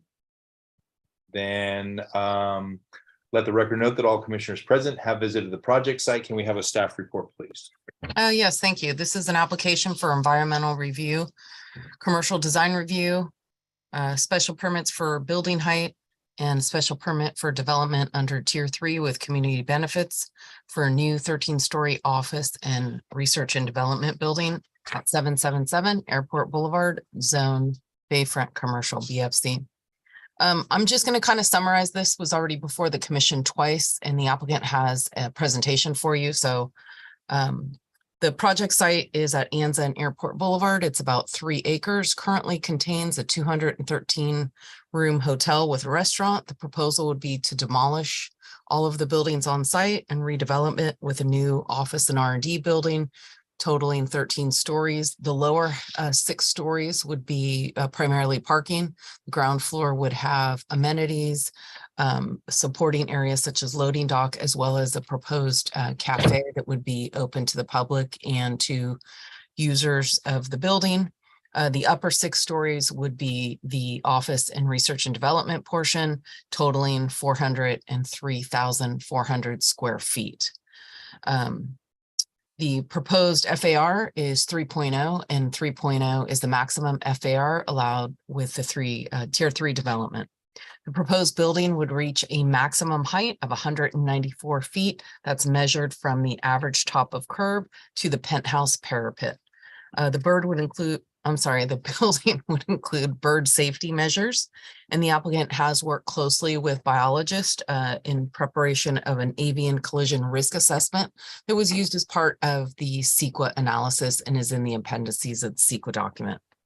The application is not tenant specific, so the project was reviewed as office or R&D. The building would be proposed to be constructed with higher floor to ceiling heights of approximately 15 feet that would allow for research and development or life science uses in the future. But for CEQA purposes, technical studies did look at the most intensive use of the site for each respective area to study the worst case scenarios, given that the end user is speculative at this time.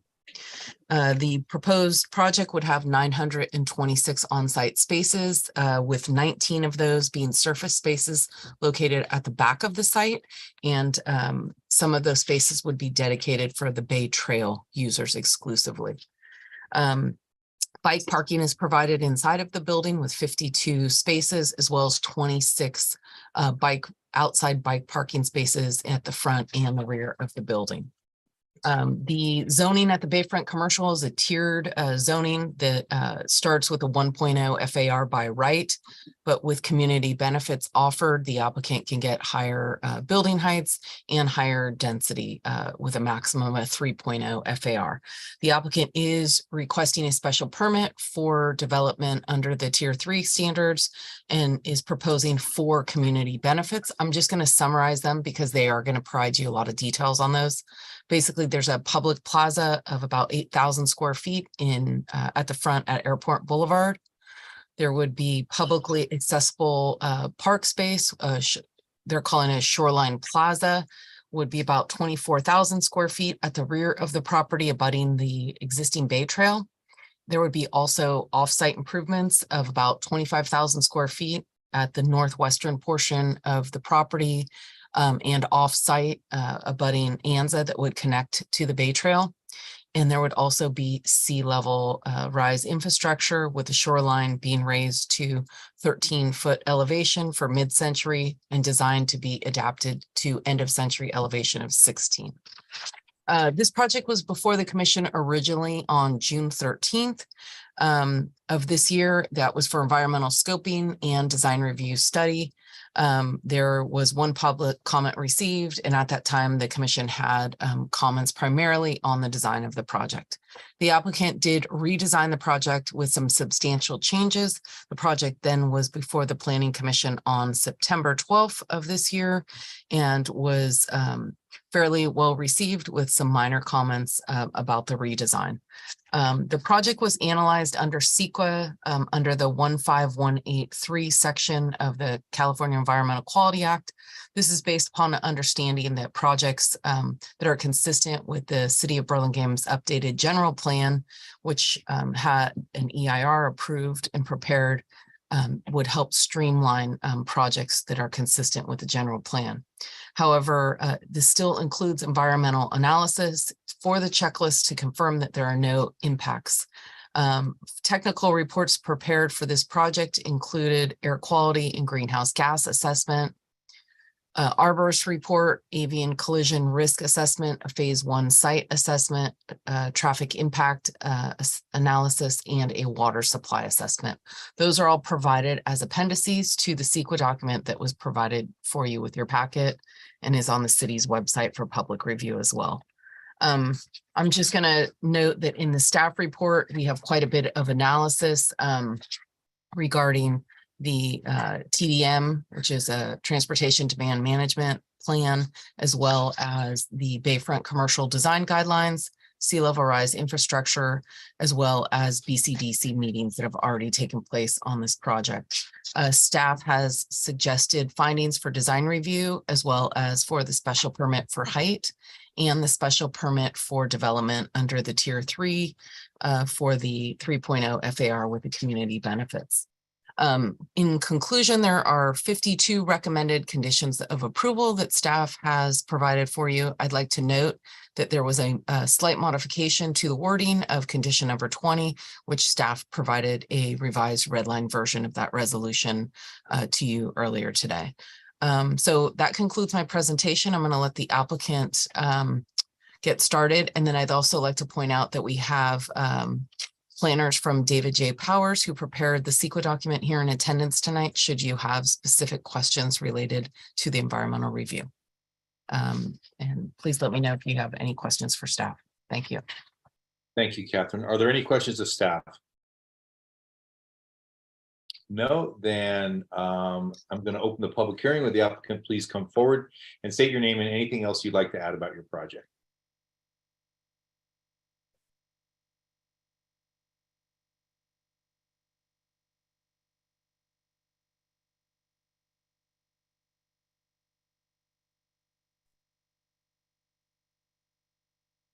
Good evening, commissioners. Can you hear me? Yes? We go. Non-verbal feedback that you can hear me. Ben, we can hear you. Okay, great. Great. Good evening, commissioners. I'm Brandon Wong, regional partner for Lincoln Property Company. I'm joined tonight by my colleague, Mark Huffman, Vice President of Planning and Entitlements for Lincoln, along with Ben Trinell, Principal with Gensler, our project architect.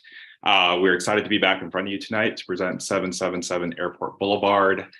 This has been a very collaborative process, working with the city staff and the commission, having the benefit of your input through 2 study sessions. The resulting project will create an incredible workplace environment for its future tenants and will benefit the Burlingame community through a variety of activated outdoor programming, inviting ground floor retail, and robust shoreline improvement for resilient Bayshore.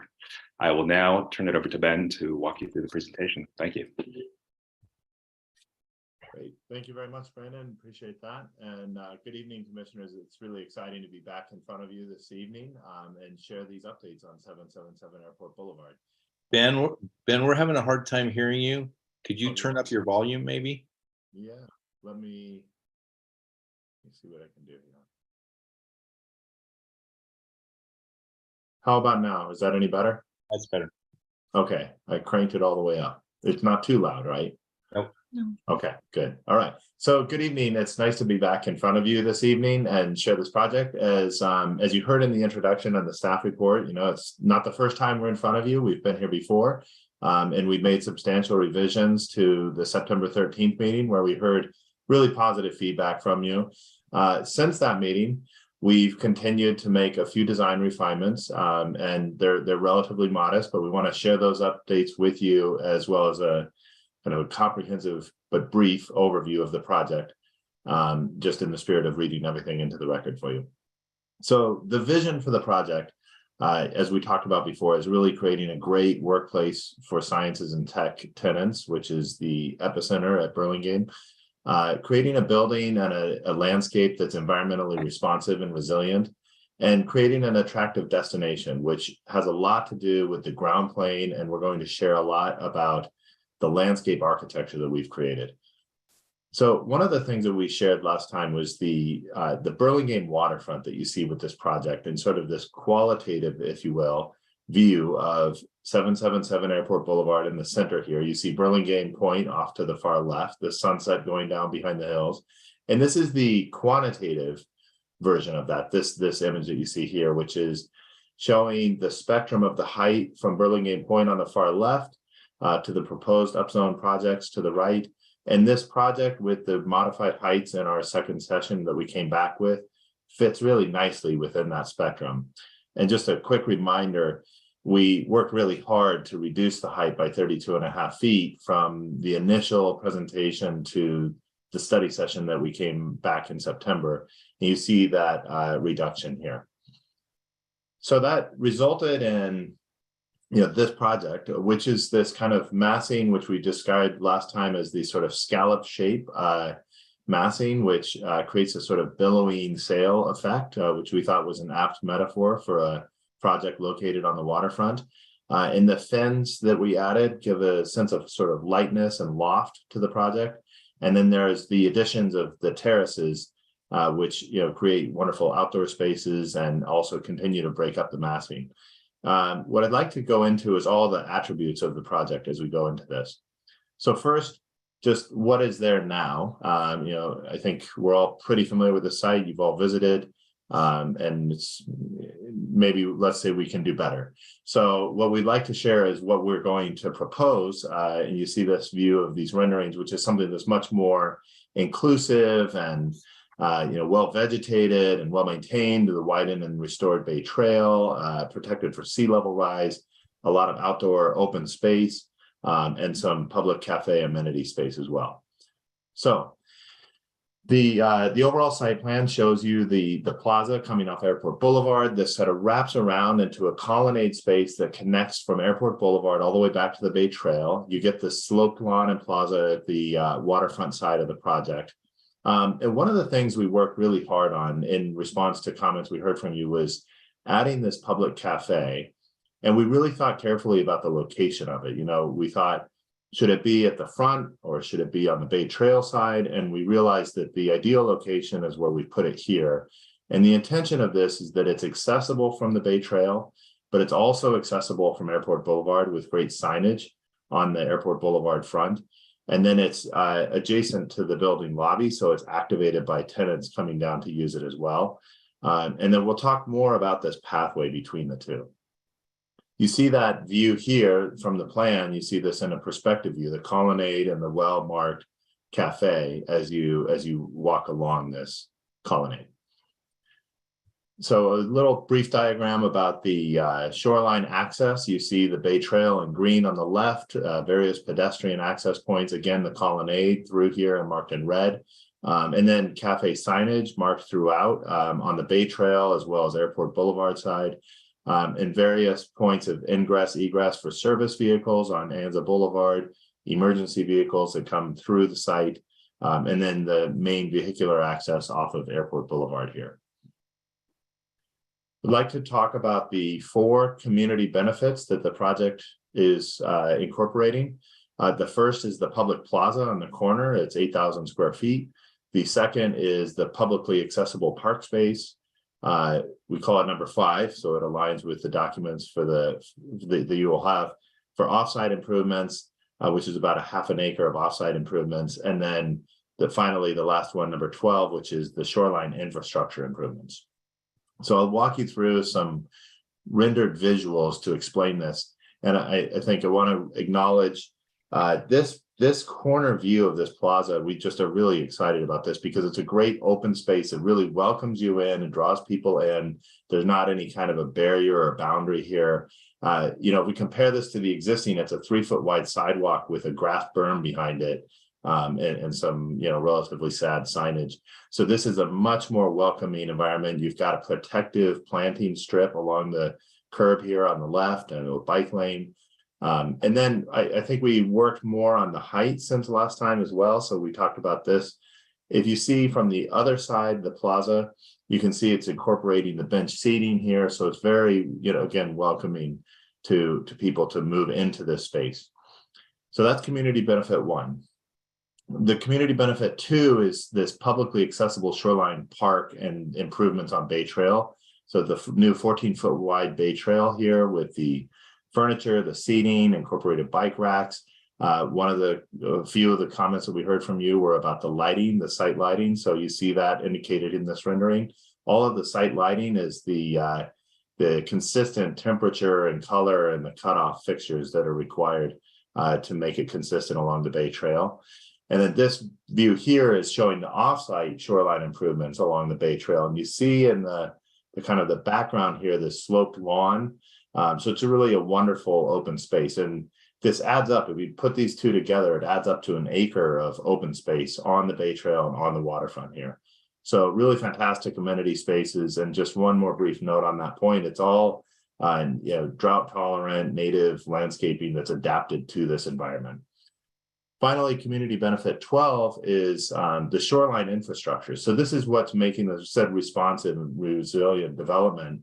We're adding for sea level rise. We're restoring the revetment, the shoreline revetment here, and we're protecting for sea level rise through mid-century with, as shown on this image here, demonstrated adaptation capability for 16 feet, which would protect for sea level rise through the end of century. Excuse me.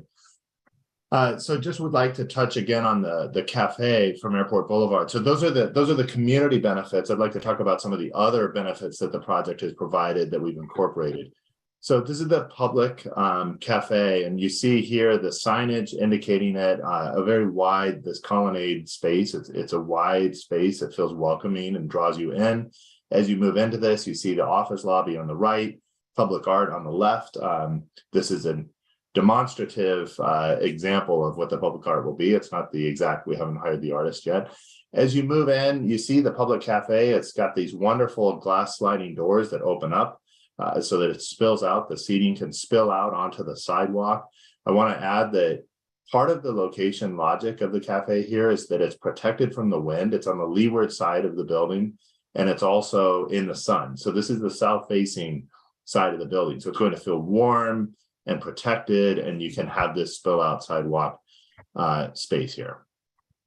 And then finally, this view, as you get all the way back to the Bay Trail side, you can see there is this kind of signage for interpretive signage for learning educational opportunities that also draws members of the public into the project. I mentioned at the beginning that we've made some additional design refinements, and you're probably wondering, what does that mean exactly? So this is a good example of what some of those details are. It's the accoutrements on the site that bring this thing to life. It's the location of bike racks that are distributed through the site, binoculars for viewing stations, drinking fountains, the precast seating at the plaza that I mentioned earlier, or in the lawn that I described, things like the shoreline benches and the lighting, I mentioned those are the things that bring this to life. And finally, this image here is this page is really a kind of a look and feel, if you will, of what it will be like, this ground plane experience at the project. So that's the project landscaping, and this is the view from going north on Airport Boulevard. And I want to just point out a few other features of the architecture, the vertical architecture. I've talked a lot about the landscape and the ground plane design, but there's some great attributes of the architecture that I'd like to just touch on. And one of those is our strategy around sustainability. We're providing all of these great site features. There's also water conservation that's incorporated with that in the fixtures throughout the building, the electric, charging stations, bicycle parking, photovoltaics on the roof. And all of this leads to, reductions of water usage below the CalGreen requirements, power usage requirements that are lower than what's required, and a reduction in carbon in the project as well. So, we're really proud of this feature of the project. In addition, we know that a bird-safe design for a project at this location is really important. We hired and worked with the CEQA consultant is HT Harvey. So we worked with them, and we always design in accordance with the Audubon Society recommendations. So you see a lot of the natural attributes of this project work to those benefits, which is, interior shading and lighting controls, providing some opacity in the facade, providing the fens, just things that give contrast in the mass and form of the project, including the scalloping effect and the terraces themselves. And then the glass has a special frit pattern that makes it more visible to birds as well. So those are all the bird safe requirements. And then finally, the material palette, which was provided last week. So it's in City Hall. Hopefully you've had a chance to see it in the flesh and blood.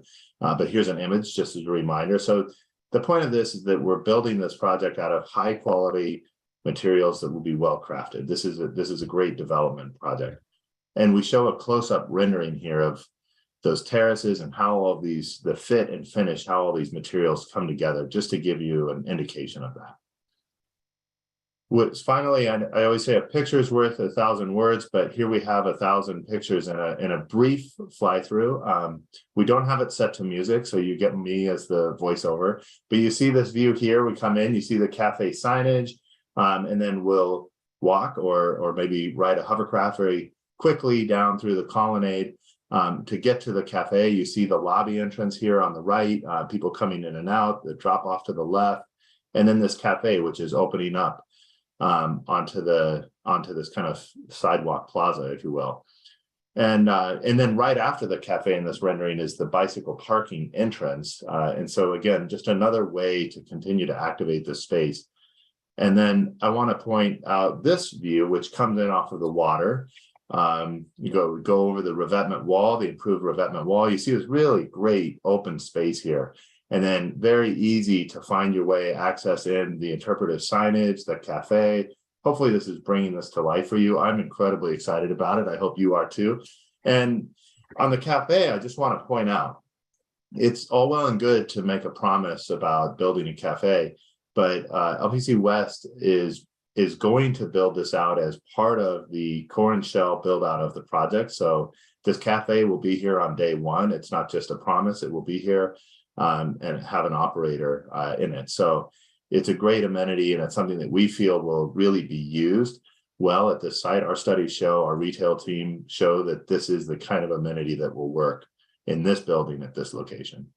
So with that, we arrive at this sort of final view, and I think this is the culmination of all of our hard work together, including all of you in this. Your feedback and help, the public process has made this project definitely better. So thank you for that. I'd like to hand it over to Mark Huffman, who's going to talk a little bit about the some of the economic benefits of the project as well. Thank you. Great, thanks, Ben. Can everyone hear me? I got you, Mark. Great. So, I just want to let's close the presentation by talking about the overall benefits of the project to the city. So first, let's look at the community benefits. As was discussed earlier, we are requesting an increased FAR under Tier 3 of the BFC zoning district, which requires a minimum of 3 community benefits. Our project goes beyond the minimum and would include 4 of the community benefits that were identified in the zoning code. The community benefits we're proposing would significantly improve the pedestrian experience along Airport Boulevard and the pedestrian and bicyclist experience along the Bay Trail. It would provide substantial new amenities along the Bay Trail that would be accessible to the public and promote accessibility to the Bay Trail. And it would enhance shoreline resilience to and protection from sea level rise. These community benefits are substantial. The total value of these improvements is estimated in excess of $5.6 million. Next, let's focus on the fiscal benefits to the city. The project is estimated to generate approximately $19 million in one-time fees to the city, including an approximately $7.5 million commercial linkage fee that would help provide much needed affordable housing.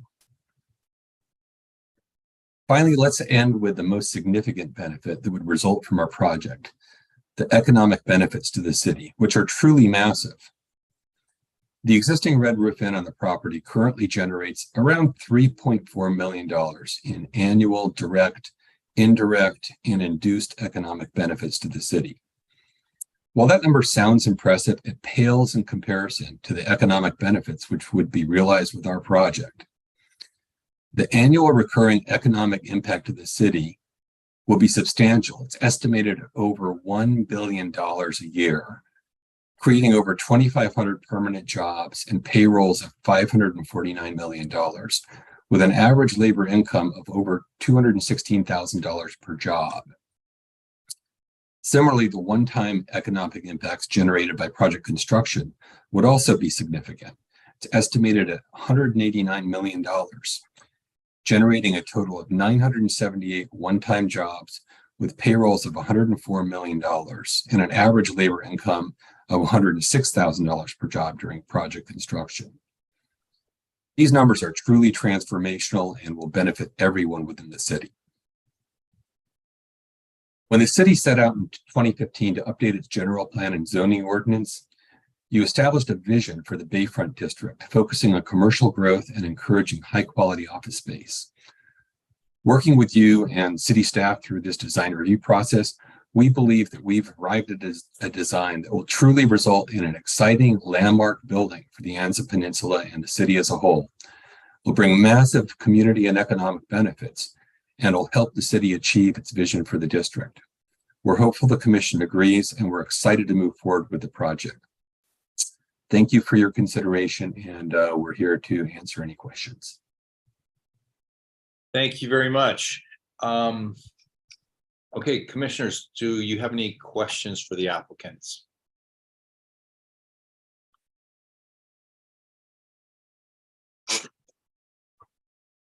Commissioner Say.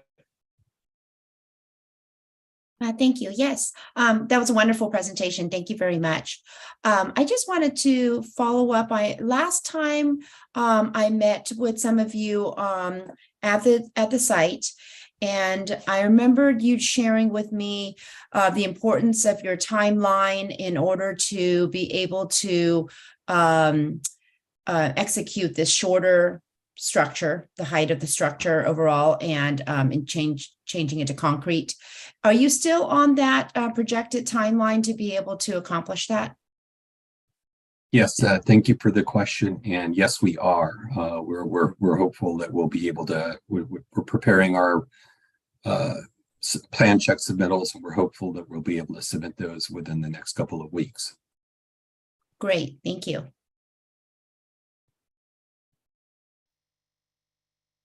I just had one question, since I don't see any other hands. A lot of the focus of this presentation was on the ground level cafe. I'm 1,000% behind that. I appreciate you guys doing that. I know that sometimes doesn't always pan out economically, but I think it's a great public benefit. My question has more to do with the amenity area on the first floor. What do you envision that amenity area being? Is it just going to be strictly something for the tenants of the building? Is it going to be something for the public? Yeah, it's envisioned to be an amenity for the building. I think as we're working through the pandemic and the return to office, project amenities are becoming that much more important for tenant use to get tenants back into the office. And so the idea of having that highly programmed for the benefit of those tenants and giving them a reason to come back into the office is the focus of that space. Okay, so would it be like a cafeteria type thing like we have over at Burlingame Point at those buildings out there? I mean, where I'm leading, the path I'm leading you down is we have those amenities over there at Burlingame Point, but they're sort of like, hey, look at us, but you guys can't come in here. And you've got an 8,000 square foot plaza out in front, which I think is wonderful. But if there's something going on in there that the public might be interested in, would you consider, making that something that was open to the public as well as the building? Maybe if it was even a cafeteria type place, because there is going to be a lot of foot traffic from the hotels. People are looking for things to do. But I think I read in here somewhere that it was going to, possibly be like, a gym or something. And we get those a lot on a lot of the projects that, we're going to put a gym in here. I've yet to see one come about, but I also can see, I joined a gym once and that lasted for a few months. And then, like when you buy your exercycle and pretty soon you realize it's a good place to hang your shirts. So I'm just wondering, if it doesn't work out as an amenity for the building, would you consider, I don't want to see it become just a large lobby or more office space on the ground level. I think the idea was to engage the public there. So I'm looking for, if it doesn't work out as a building amenity, would you guys consider making it a public amenity? Maybe a restaurant, maybe, I don't know, a meeting area, something that would give people a chance in that 8,000 square foot plaza to say, hey, let's go in there. Yeah, no, understood and appreciate that feedback. I think the intent is for it to be kind of a gathering area for the tenants in the building. So it'll be more of a kind of gathering space where you can do maybe some larger meetings on that ground floor versus them building out kind of bigger conference rooms on the upstairs floors. The idea would be to have some of these gathering areas be for larger groups for tenants on the ground floor. Okay. Okay. All right. Okay. I think that's actually all I have. Otherwise, good job. Thank you. Thank you. Does anyone else have any questions for the applicant?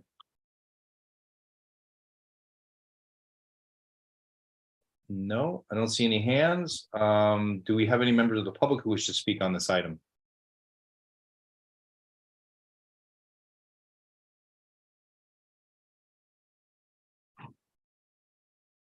No emails. No emails? Nope. Okay, so if there are no other questions from the commission, I'm going to close the public hearing.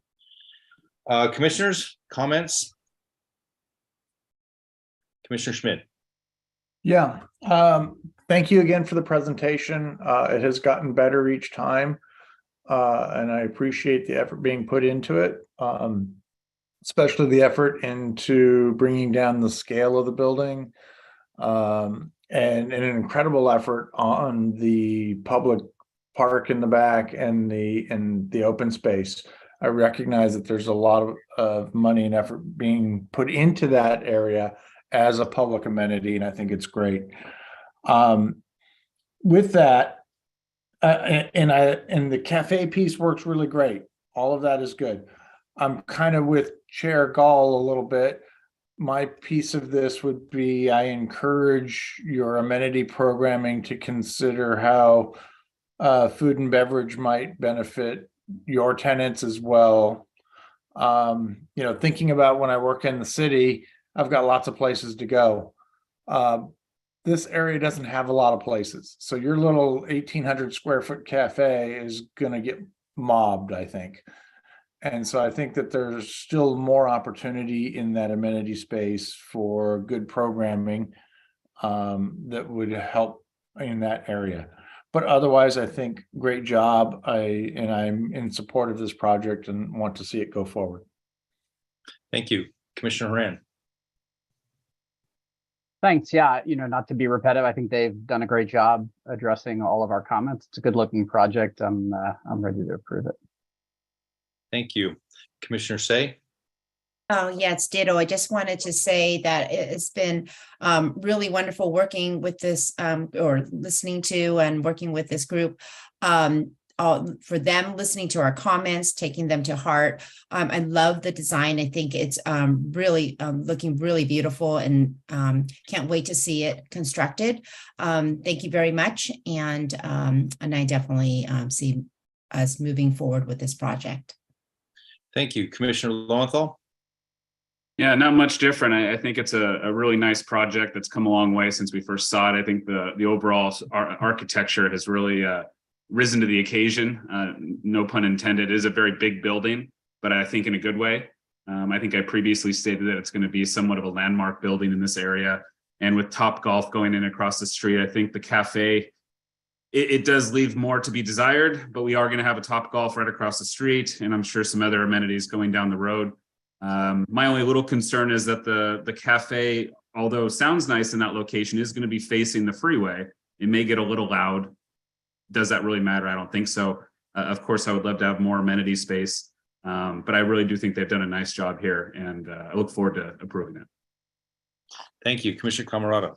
I agree with my fellow commissioners, and I actually think Gensler did a great job in redesigning this. And thanks, Ben. You did a great job. Thanks for the team. Thank you. Yeah, I would agree. I'd say let's get this thing into the engineer so we can save that 32 feet and not have to go to concrete. But again, just to reiterate my point, if you can make more public space, I think it would be very helpful and beneficial to the city of Burlingame, to the hotel guests, and even to the tenants of the building. It is going to be a landmark building. It's going to be one of the first things you see when you get off at Anza, which is going to be a more popular off-ramp in the coming years. And I think Topgolf across the street is going to be a good addition to the area also. So it's a good development. really like to see this move forward. So I will shut up and make a motion that we approve. Well, Chair Gall, but for this one, we do want to bifurcate the motions. We're going to want to do a motion for the CEQA and then follow it up for a motion by the for the other. So we do have a resolution for your consideration and potential passage with the finding for CEQA, and then you could do the entitlements on the rest. All right. Let me see if I can. Let's see. So we need to just approve the CEQA documents as presented to us. Is that enough of a motion, or do we? Sure, you can do a motion to approve the resolution approving the CEQA findings in the document. Okay, I would make a motion to approve the resolution for the CEQA findings as whatever Scott said. However, Scott said it, rather, not whatever. I fully understand. I'd like to second that. All right, so we have a motion by Chair Gall and a second by Vice Chair Pfaff. Any discussion on the motion for the CEQA document? All right, then can we have a roll call vote, please? Yes, Commissioner Camerado, Aye. Commissioner Haran, Aye. Commissioner Lowenthal, Aye. Commissioner Schmid, Aye. Commissioner Say, Aye. Vice Chair Pfaff, Aye. and Chair Gall. Aye. So motion passes 7-0-0-0, and action by the Planning Commission is appealable to the City Council within 10 days of the Planning Commission's action. If the Planning Commission's action has not been appealed or called up for review by the City Council by 5 p.m. on the 10th day, the action becomes final. In order to be effective, appeals must be in writing and must be accompanied by an appeal fee of $745, which includes noticing costs. Congratulations. Now we'll move on. So if I made the last motion, so if someone else would like to take credit for making the motion on this project, please raise your hand or just jump in. I'll make a motion to approve the resolution for design review for this project.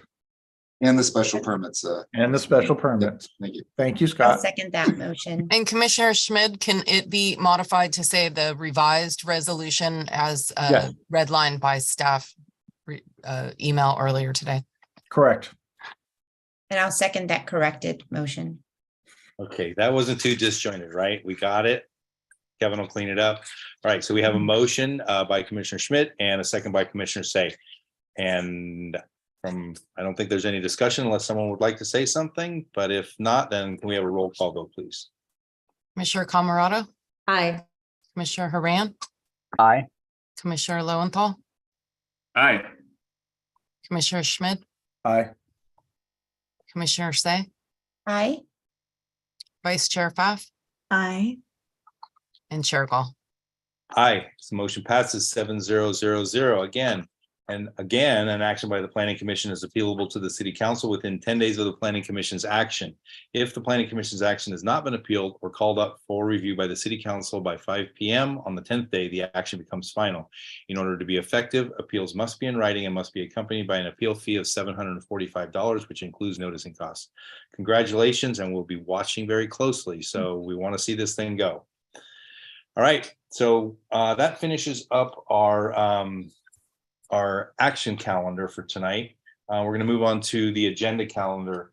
We have 3 items. We're going to move on to the design review study items.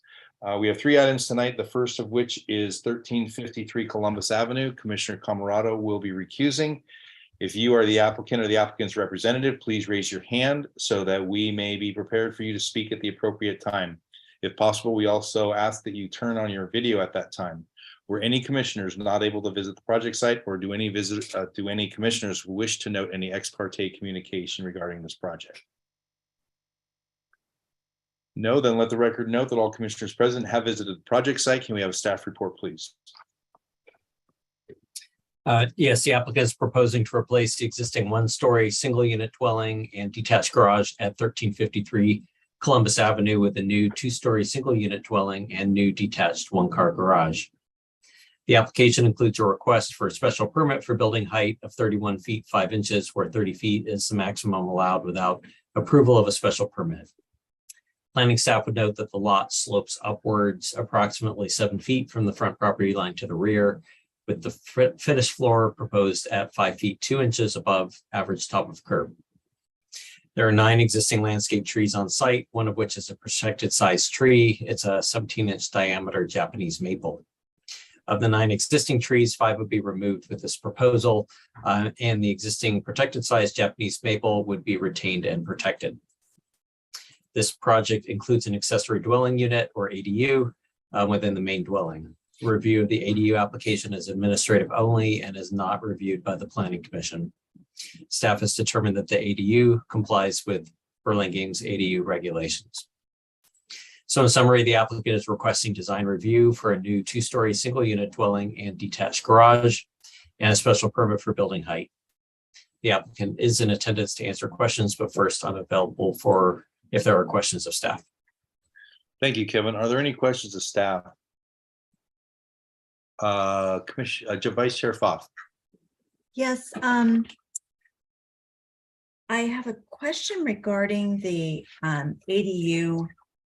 Well, not about the ADU, about what looks like the door. Are we allowed to comment on a door or a window to the ADU in the front, which is very prominent?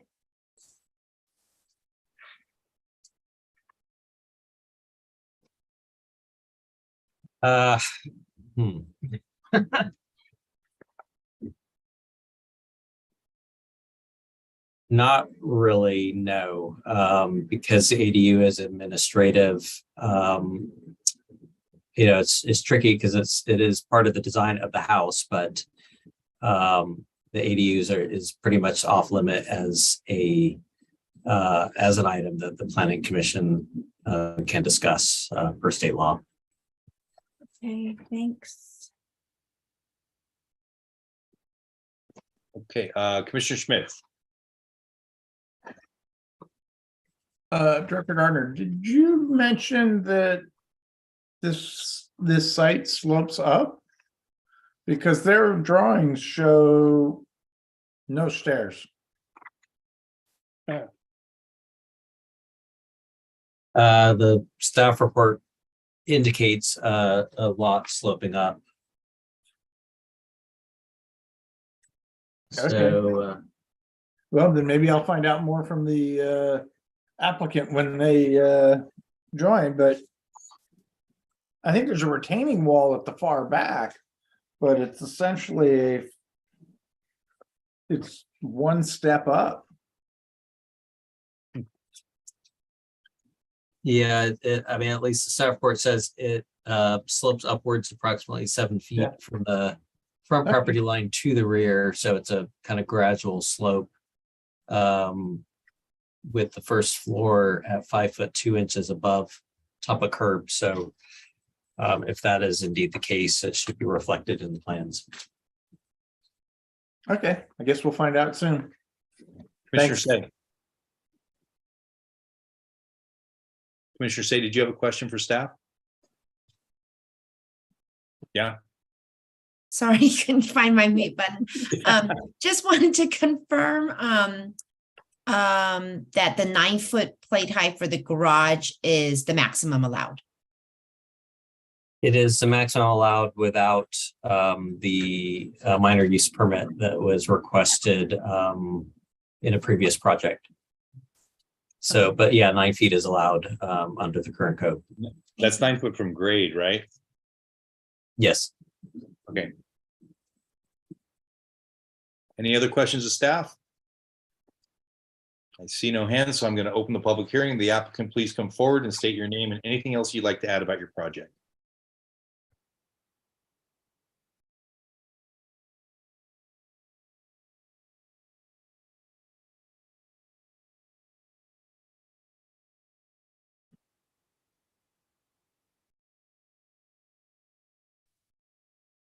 Good evening. Thank you for allowing me to turn on my video, and I will present a presentation shortly. Good evening, Chair and members of the Commission. I am Miranda Clark, a Senior Development Manager at Thomas James Homes and the applicant for the project 1353 Columbus Avenue.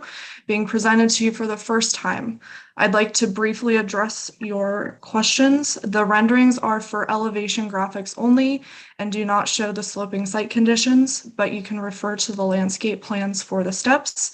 And then congruently, as we continue on, we will be showing that in our building set.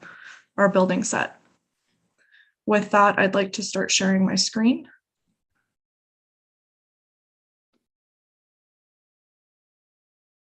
Can you please confirm that you see my screen? Yep. Thank you. A brief overview. This is zoned R1 single unit residential. Our site is 6,000 square feet with a proposed lot coverage of 1,969 square feet, which is 33% coverage. Our 40% is max. Demoing an existing one-story home, which is currently 1,487 square feet with a detached garage and shed and small basement. The home size we are proposing is a 2-story residence that is a 3-bed, 2.5 bath with a 1-car detached garage at the rear and driveway parking behind the gate and in front of our gate. There is also an additional 1-bedroom, 1-bath attached ADU with a side yard access to maintain the single-family home look, and it is located behind our fence gate. The proposed FAR is 3,245 square feet, and our max allowable FAR is 3,464. You'll see that we are within those limits.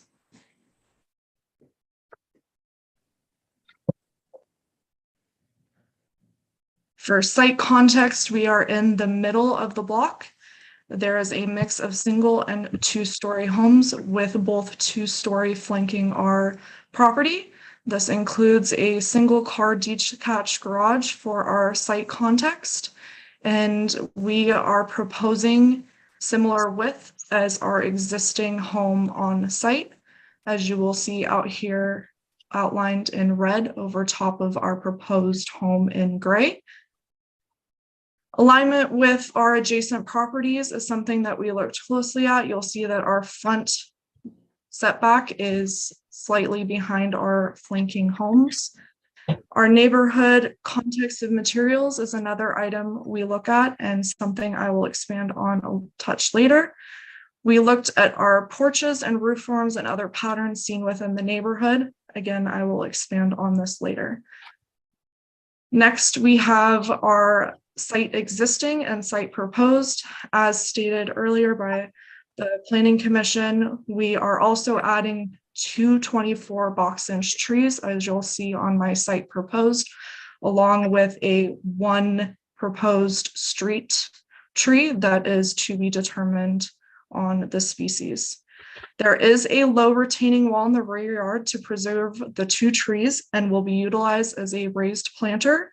There is a mix of native and drought tolerant plant species to have mix of seasonal color that is irrigated by a water efficient drip system, provided future owner with a diverse natural habitat and usable garden space to be visually appealing. We do have a 10-foot by 22-foot rear lawn area for outdoor rec that is irrigated by water efficient rotary spray heads that is WELO compliant. Next, we have our architectural floor plans, where you see we have a 3-bed, 2.5 bath with a 1-car detached garage. And in the front is a 1-bed, 1-bath ADU, again with the side entrance to allow for maintaining within the single family context of the existing neighborhood.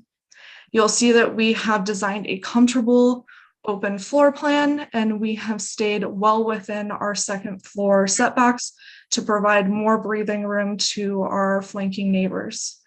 There is architectural articulation by pushing and pulling of private areas, both on the 1st and 2nd floor, to create architectural interest, as you will see on our elevations soon.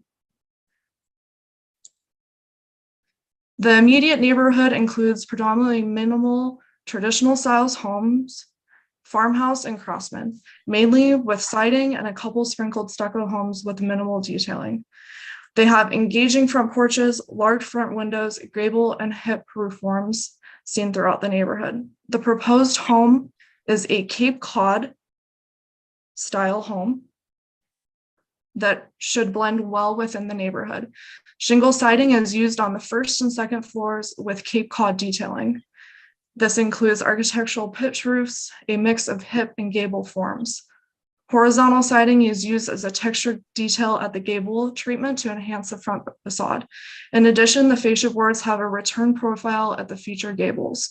A wide, inviting porch with columns creates an inviting street front that I, for one, would be excited to see decorated for the holidays that are upcoming. You will find these details and architectural features true to the Cape Cod style we are proposing. Here are some more of our intricacies of our front door. We are speccing a fiberglass front door, Marvin windows that are fiberglass, and SDLS, no GBG. We do know your preference there and hope that you appreciate that, and have provided a neutral color scheme that blends well within the neighborhood. Here on our elevation, you will see that we have porches and roof forms at 7 and 12 pitch, mainly hip roofs with front feature gables. We have 1-story and 2nd-story massing separations due to these roof forms. Window and door products and window details, as I previously mentioned, is fiberglass and SDL. We are not utilizing GBG on our windows. And in alignment with adjacent properties, our front setback is set back from our flanking neighbors to help create more breathing room from the front street. And a long driveway is provided behind the fence gate, as well as parking in front of the gate. You'll see here that we have our special permit where we do have a significant slope from the top of curb to our front step, where we are asking for a special permit for over the 30 feet. We are over it by 1 foot 5 inches due to this large elevation change, as mentioned, from the curb to the front of the home. The setbacks on site, our front setbacks are currently 20 feet 7 inches at the first floor and 35 feet 2 inches on the second. Minimum requirements are 15 feet at the first floor and 20 feet at the second floor. Our side setbacks currently are 11 feet 4 inches on the right, and left we have 7 feet 2.5 inches with a 4 foot minimum that is required. At the rear, we have 20 feet 1.5 inches on our first floor, and at the second floor, we have 31 feet 1.5 inches at the second. The 15 foot is our minimum requirement on the first floor, and 20 feet is our second floor minimum.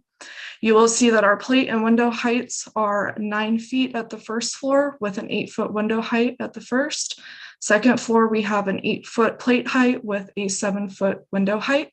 This is allowed for breathing room between our roof eave and window head.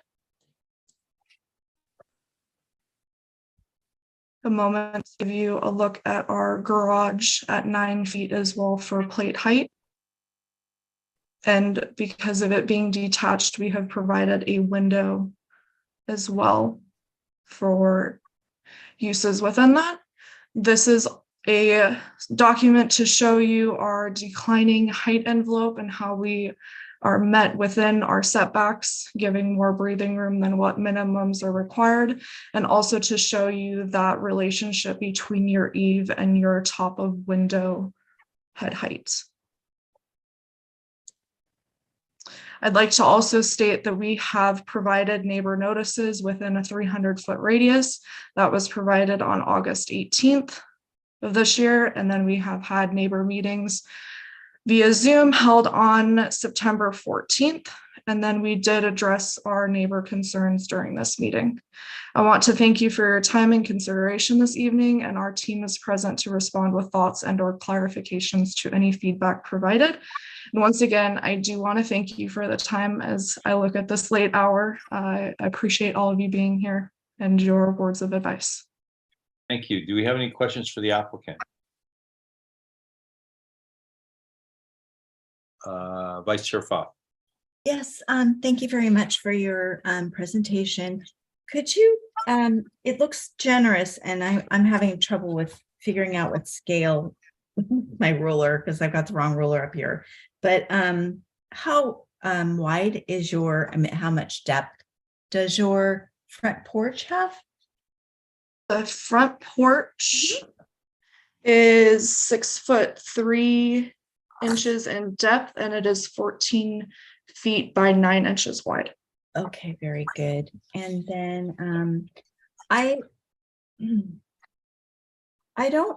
was wondering if there was a reason why could you put or could staff please put the front of the house, the rendering, or not the rendering, the drawing, showing the front face of the house? This one? Yeah, perfect. Is there a reason why you used a gable inside a hip roof, like there's sort of this secondary Cape Cod-ish gable, and then but it's in a hip roof, I think, if I'm not mistaken. Is there a reason why you didn't just use a hip roof there instead of that addition? Of course. Thank you for your question. And how I'd like to answer that is traditional Cape Cod architecture likes to utilize an enclosed eave, and by returning that soffit into the roof through the use of having a hip behind a front gable, we are able to enunciate that featured gable look that we were wanting to articulate in our architecture. Okay, thank you very much. Of course, thank you.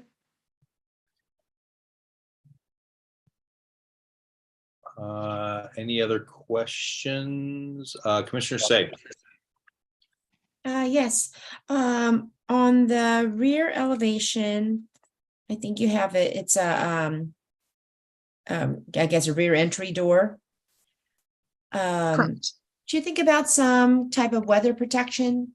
I'm assuming that might be a door. You come home with groceries and things you need to put down before you get your keys to open the door and such. It looks a little bit exposed. I was just wondering if you thought about some type of roof treatment, an eave, a shed roof, little gable roof, whatever it might be, to add some protection there. Yes, thank you for your question. In response to that, here's the rear elevation, and you will see the door in question. And here you can see the trim of the second floor above. That is in fact a projection above this front door that will provide relief from weather. And this is to provide entrance into a drop zone. If I may show you the floor one more time. Right here, you will see if you were to park your car in front of the garage or inside the garage and exit to go into your home, that you will go into this front door. The rear door and the rear door, yes.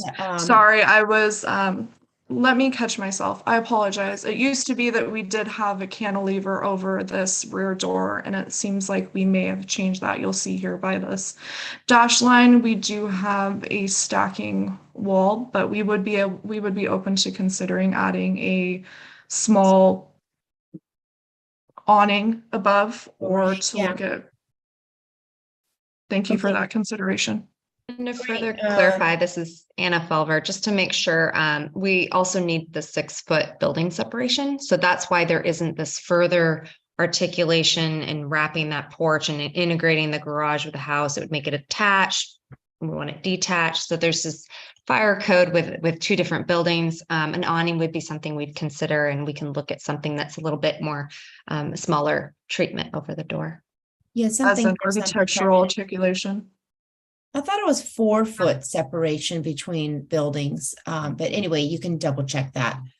And how are you handling the ventilation up in the attic?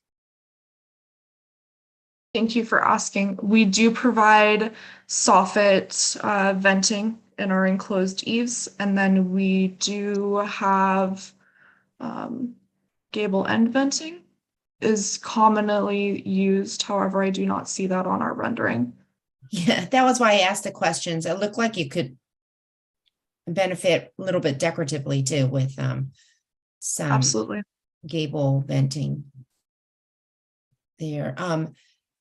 Let's see, and then I think that might be it for now. Thank you. Thank you.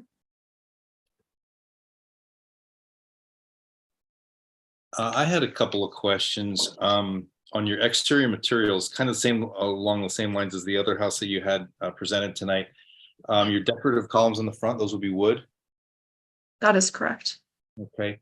And then your decorative shutters, would those also be wood? I would have to confirm, but we have utilized wood shutters as well as pre-made shutters. Okay, if you could just clarify those on the next round, just so we know what material they're going to be made of. Also on your elevations, I think in your presentation you said you had a 9-foot plate height on the first floor and an 8-foot plate height on the second floor. I have a 9-foot plate height on the first floor with an 8-foot window height, and second floor is 8 feet with a 7-foot window height. You're correct. Okay, then because your drawings are indicating 9'1" and 8'1", if I'm reading them correctly, and because Yes, 9 is what we typically see. Yes, so the 1 inch is accounting for your structural joist is 11¼ inches, your TGI, and then you have your gypcrete and sheathing. Yeah, isn't that Sorry, your 1'3" in between? Sorry, could you say again? I didn't hear you. Yeah, wouldn't that be your 1'3" that you're showing in between the two floors? Yes, the 1 inch is for your ceiling material, your sheetrock. Yeah, but what I'm getting at is we usually have the plate height at 8 foot and 9 foot. I mean, it's not a big deal, I suppose, unless we want to start splitting hairs, but typically we go for an 8 foot and a 9 foot plate height. I'll let any of the other commissioners comment on that if they would like.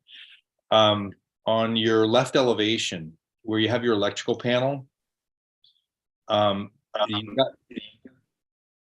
on your electrical panel, on that height or that elevation there, you got those corner boards that go all the way up. That's you're building sort of a shaft for everything to go up or for the service to come down in. Thank you for your question. Yes, we do build in electrical chase, and that is due to a full wrap shear building. That is to help provide extra seismic, as well as to make sure our materials from first floor to second floor maintain flush. So we like to pop out slightly. It is a minimal 6 to 8 inches for those utilities to come up through the roof. It also helps with construction methods of the electrical getting through the top plate and not having your weatherhead at an angle. Yeah, do you ever consider just making it a 2x6 wall and running it inside that? We do have 2x6 exterior walls on both our first and second floor, and then we build the exterior chase on top of that. We have in the past flushed it out under special circumstances and making sure that the structural is able to keep their shear off of that wall. Okay, thank you. Those are the only questions I have. Thank Do any you. other commissioners have questions for the applicant? Vice Chair Fox. I'm sorry. I'm sorry to the applicant. I forgot one question, if it's okay. Your on your front, it would be A3.0, the front of your project. You have a door, and this looks again like an 8-foot high door, I'm guessing, but on the left there's a light, so it's got this window to its left, but that I'm assuming that's a drawing error because it looks like it's running up right under to the plate height or something. It's not even with the window and the door. It doesn't end where the door is, right? That's a mistake, right? A drafting error. So the 8-foot door is correct, and there is a flanking side light. When you look at the side elevation over here, you'll see the sloping of the roof. But it does look like there is a minor graphic error of not completing that line across at the side light for the trim. And that might also be applicable to the window that doesn't line up, the window on the right, or is that how you wanted it? The window to the right of the door. I see that we have an 8-foot head height here, and if I draw my line across, that would be the top of the 8-foot. Generally, our soffit openings at the porch are at an 8-foot plate height to account for structural that is needed for carrying the support of that roof. So I believe that you would not see the top of that head trim at this current angle of the elevation. But it is not, it's correct that it is not in the same line as the door trim, the top of the door, the white, if I were to draw across from the top of your front door, a straight line from the molding, I guess, the wood structure, it doesn't line up. Neither does the light on the, yes, thank you. So the red line I just drew is the 8-foot of the top of the door and it's the 8-foot top of the window. So the top of the window is at 8 feet and then your trim would be above that. Okay. And does that help clarify? I guess, yeah. And so here you can see that it continues all the way. So what you're saying is the door unit, well, actually, maybe it's not even a unit. I don't know. The door, the long window to the left then is not, it's not in line with the door structure. That is okay. Yeah, so I just drew the 8-foot line all the way across, and then you'll see where I just added this small red line. That is where the top of glass should end. But the front door and the side light are one unit from the manufacturer that fit within this, and the top of both of those as a unit would be at the 8-foot, matching the flanking windows. Great, thank you for explaining to me. Of course. Thank you for letting me explain it.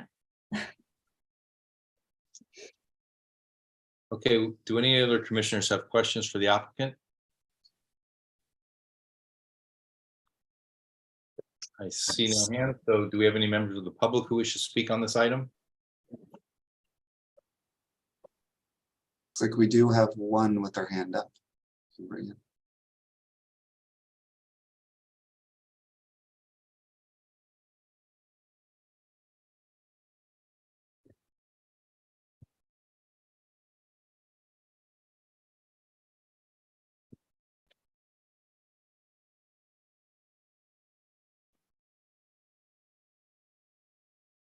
Good evening. Can you hear me? Yes. Long night, guys.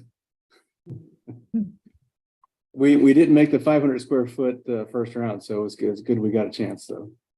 I would like to compliment the team from Thomas James. They have been very upfront and had a nice conversation with the neighbors here on Columbus. My wife and I own 1349 Columbus Avenue, which is adjacent to this property in the boundary. I always get mixed up on compass settings, but if you were to look at the house from the street, we're on the left-hand side. And I just want to note for the record that it is a bit a tricky topography that you have on the property where it slopes. And it also has a retainage in the back of that home, but there's also a good 7-foot drop from our yard down to the elevations of the lots between us. And there's always been a little bit of a squirrely slope that was probably put in 100 years ago when the first homes were built. Ours is a replacement home. So I just want to bring that to your attention so that when we do soil works and we're looking at retention walls, we have to be careful about that. We've got a chance for maybe a slope problem and erosion, and which could affect the our house on that side. The also thing I'd like to note is that we have a couple mature trees on the boundary line, and just to note those to be careful during the construction work and preserve them as best as they can. Thank you. Is there any other members of the public who'd like to speak on this item? Not seeing any emails. Okay, then I'm going to close the public hearing. Commissioners, comments?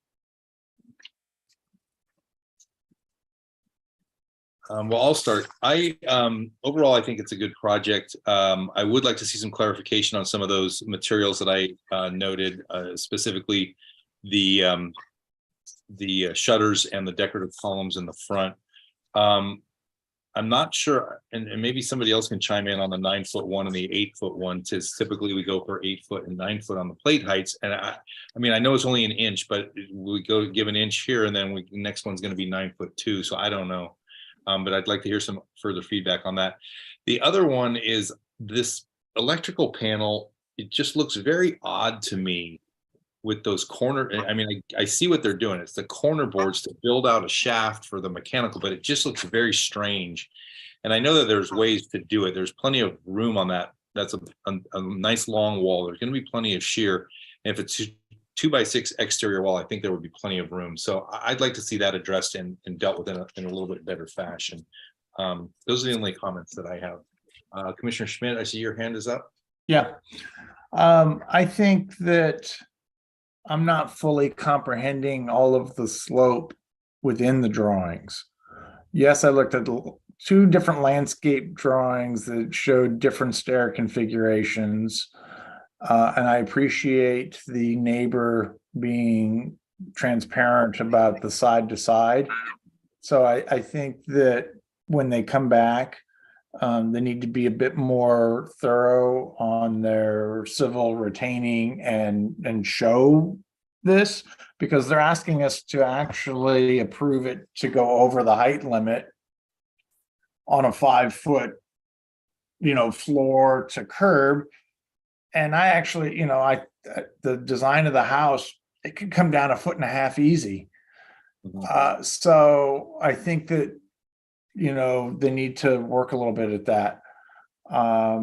I also think the square footage numbers on the plan don't match the staff report, and they don't even add up to each other between the lot coverage and the FAR. So some clarity there. I think the front windows, and even for a lot of these projects by this company, we don't really see 8-foot tall windows.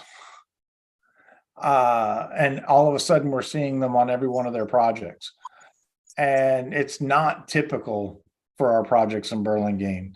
I had 7-foot tall windows and I thought they were tall.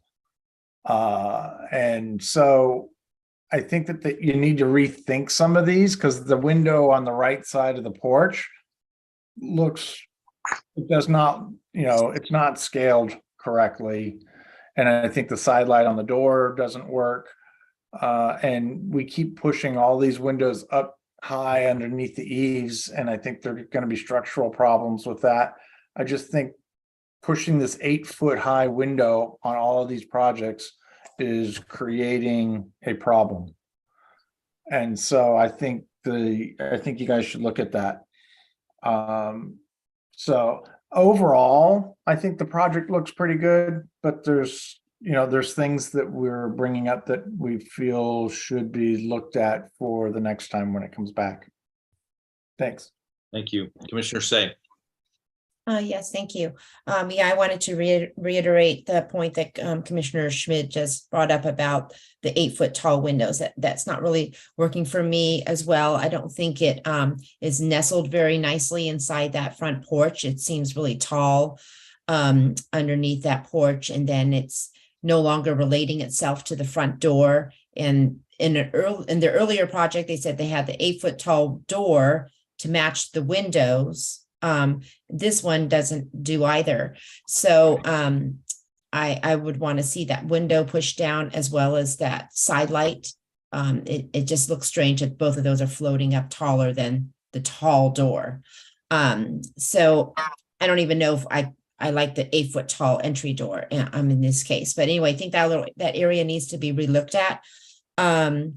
One of the definitions of a Cape Cod home is symmetry. And I think on the rear elevation, those windows over the, I guess, family room windows down below, those windows in the master bedroom or the primary bedroom looks like they should be either split up and separated a little bit and symmetrically over the roof of the covered porch over the lower floor. Something should adjust there so that that is symmetrically balanced. And I already mentioned some weather protection at the back of the home over that rear door if possible. And I don't understand why the 9-foot plate height is allowed, is not a special permit here. Usually you can see a 9-foot plate height and then your ceiling becomes 8'11". So it's interesting that this is 9'1". I don't know if that's finished, unfinished, just a clarification there. And I think I'd just make it really clean and just say it's 9-foot finished. And same with the 8'1" on the second floor. I don't really see the need for the increased building height. I think that once you adjust for the grade and on this, what otherwise looks like a flat parcel, based on the way the drawings have been presented, that you're going to have some height issues to address when you do that. And so you might want to take a look at that as maybe a reason for the height request on the home. But right now with the way it's presented as a flat parcel, I definitely don't see some justification for that height. I think that covers it for me. Thank you.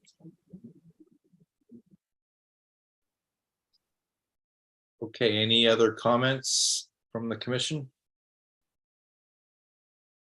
I don't see any hands, so would anyone like to make a motion?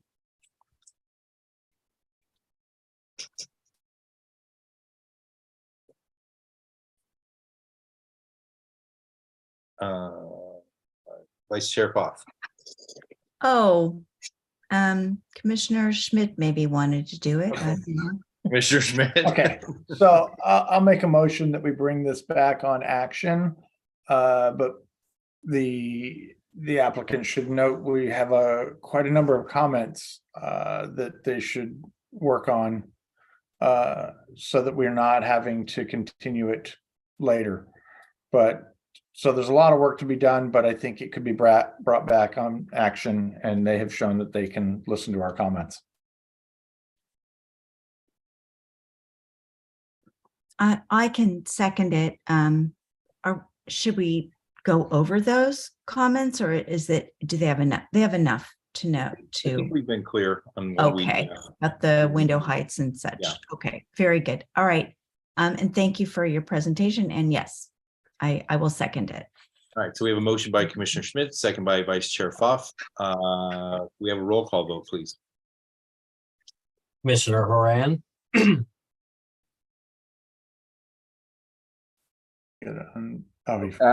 Aye.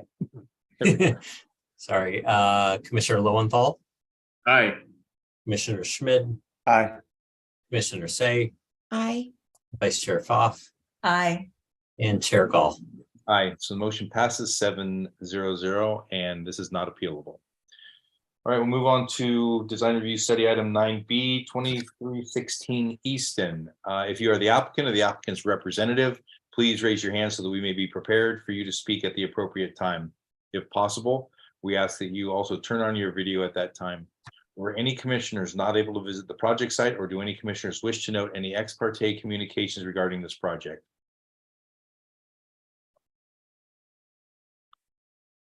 I don't see any hands, so let the record note that all commissioners present have visited the project site. Can we have a staff report, please? Yes, this is an application for design review for first and second story addition to an existing single unit dwelling at 2316 Easton Drive, zoned R1. The subject property is a corner lot with an existing 2-story single unit dwelling and a detached garage. The applicant proposes a first and second story addition to the main dwelling, and the project would actually, staff notes, it's actually a decrease in the existing floor area ratio because the existing detached garage is being demolished and replaced with a new accessory dwelling unit, which is exempt from floor area. So the proposed project would decrease from 2,934 square feet to 2,689 square feet, where the maximum allowed on this property is 2,803 square feet. The number of bedrooms in the main dwelling will increase from 4 to 5.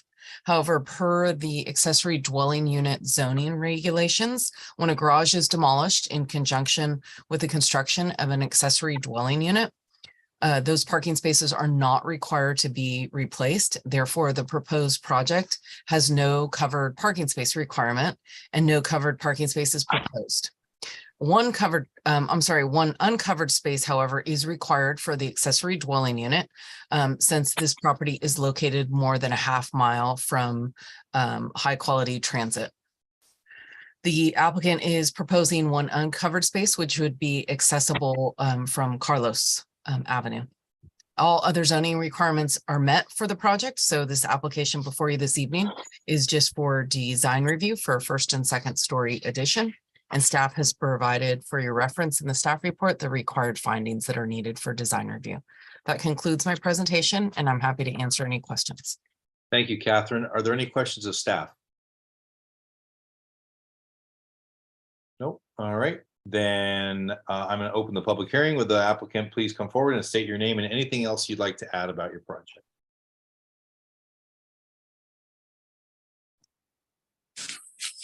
Oh, I'm so sorry. Hi, this is James, Tree Design. Gosh, sorry you can't see me. I'm at my backyard. It's getting late, so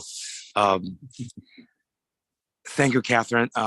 This project is actually just a second story addition. We are not adding any first story, except the front entry where we actually enlarged the porch, and also adding a deck or patio off the living room. It's actually a very straightforward project, so I have nothing to say. I'd like to answer any question you may have. Thank you, James. Any questions of the applicant? Vice Chair Pfaff.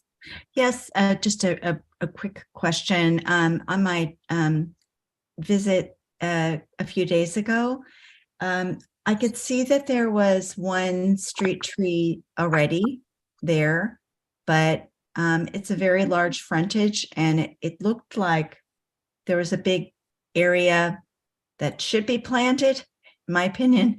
So, it's a fairly large frontage. Is there a planting plan for that?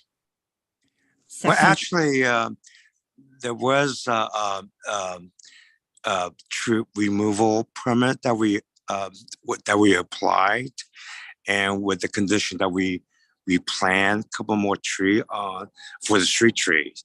So that is in place. I just don't know the species of the tree yet, but it will be planted. Very good. Thanks so much.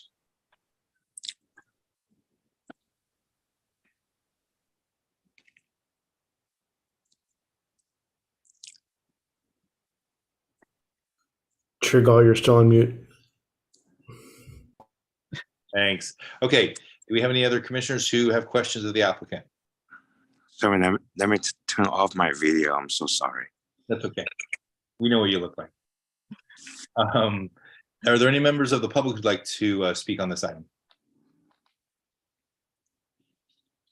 Nope. Okay, then I'm going to close the public hearing. Commissioners, any questions or comments rather? Commissioner Schmidt. I have a question that I didn't know I had for staff. The uncovered parking space, 9 by 18. Looks like it goes out to the sidewalk. When we have a driveway in front of a garage, do we not require 25 feet so that the car is not sticking out onto the sidewalk? Actually, so for the uncovered spaces, I think Public Works has been taking more of the lead on these since this is a new curb cut, and the uncovered space requirement is 9 by 18, and we generally do let them go to the inside edge of the sidewalk for an existing house. For a new house, the Public Works Department will require them only to go to property line. But you are correct that there is a 25-foot setback for attached garages for the uncovered space. But because this is an ADU, it's treated a little differently. Okay. If that's I still think the bumper of the SUV is going to be in the sidewalk, but okay. Yeah, for new construction, Public Works does require it to property line, but for additions, they're allowing us to go to the inside edge of the sidewalk with the 18 feet. Okay. So then that's the end of my questions. So my comments on this, I don't really like the parking space. And two, I think there needs to be some clarification next time on the parking space on how the section through that new driveway is going to work. Because as I looked, it slopes up probably 1.5 feet, if not 2, in the space of that parking spot of where they're doing that. And I think they should clarify where the power pole is, because it's a lot closer to the curb cut than it's showing on the plan. So there's just opportunity for more clarity around this curb cut and parking space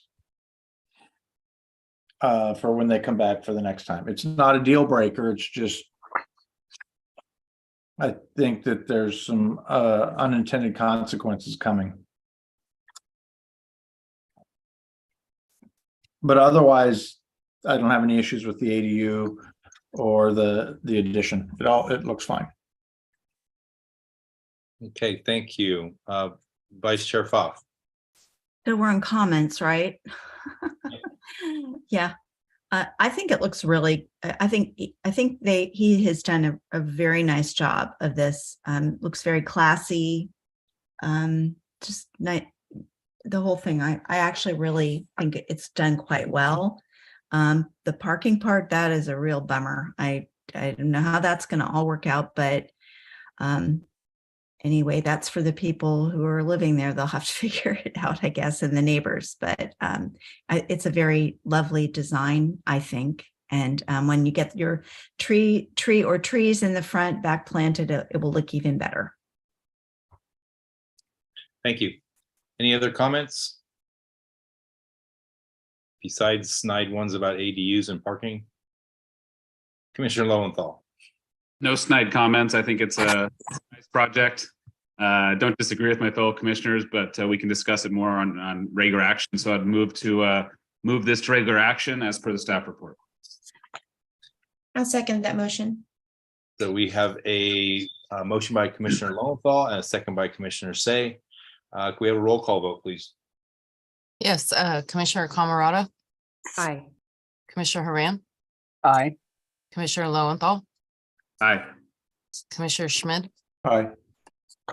Commissioner Say, Aye. Vice Chair Pfaff, Aye. and Chair Gall.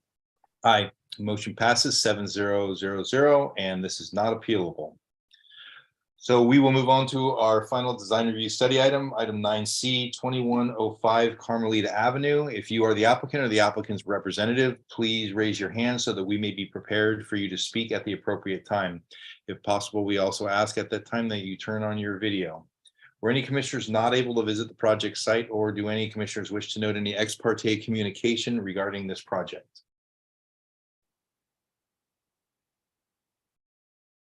I see no hands, so let the record note that all commissioners present have visited the project site. Can we have a staff report, please? Yes, this is an application for design review and special permits for second floor plate height and declining height envelope for a second story addition to an existing two-story dwelling. The subject property is an interior lot which slopes down from the street, an average of 18 feet between the front and the rear property line. Sanchez Creek runs through the rear portion of the lot. The existing single unit dwelling has 2 bedrooms and is 2,183 square feet in floor area, including a detached garage. The applicant is proposing an addition to the existing second floor. The proposed addition would be on the left side of the existing house, and the total floor area with the proposed addition would increase from 2,183 square feet to 2,960 square feet, where 3,349 square feet is the maximum allowed. The number of bedrooms will increase from 2 to 3, and 2 parking spaces are required, one of which must be covered and is provided for in the existing detached garage. The uncovered space is provided for in the driveway. The existing right side of the second floor, currently encroaches into the declining height envelope.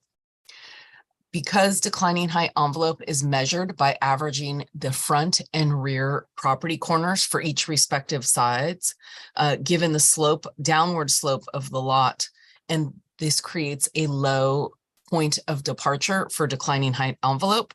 Therefore, the proposed second floor addition would also encroach into the declining height envelope, and the applicant is requesting a special permit for an encroachment of 373 square feet along the left side for the proposed addition.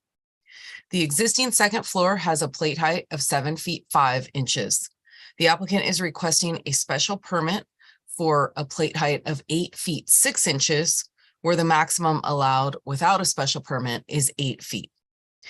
In summary, this application is for design review for a second story addition, a special permit for declining height envelope for encroachment along the left side for the proposed addition, and a special permit for second floor plate height of 8 feet 6 inches, where 8 feet is the maximum allowed. Staff has provided the required findings for design review as well as the required findings for special permit in your staff report for reference. And I would note that there were 3 letters of support that were received after preparation of the staff report that I had forwarded to the Planning Commission this afternoon. And I do have 1 public comment letter that was received. So I can read that into the record when we open public comment. And I'm available to answer any questions. Thank you. Thank you, Catherine. Any questions of staff? Nope. Oh, Vice Chair Pfaff. Just a quick one. It looks as if there was an earlier addition on the right side, which they're not touching, right? So where the Correct. 3 windows are? Yeah, okay. Yeah, I'm assuming it was an addition as well. The applicant can address that, but that is not being touched. Yeah, they're just adding on to the existing second floor. They're not tearing it off and like reconstructing. Right. Okay, thank you very much. You're welcome. Okay, I'm going to open the public hearing. Would the applicant please come forward and state your name and anything else you'd like to add about your project?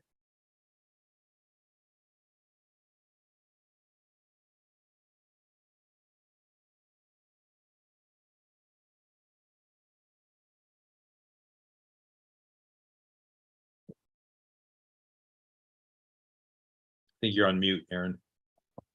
Thank you. Good evening, everybody. I appreciate you staying late, especially the volunteers here that are servicing the community, and then everybody else that normally works from 9 to 5 that's here till midnight. Thank you all for being here. I'm really here to field as many questions as possible. An overview of the project. We purchased the house in 2013. It's a lovely Spanish 1920s design. We actually just fell in love with it. The interior trim is mahogany, the characters of it.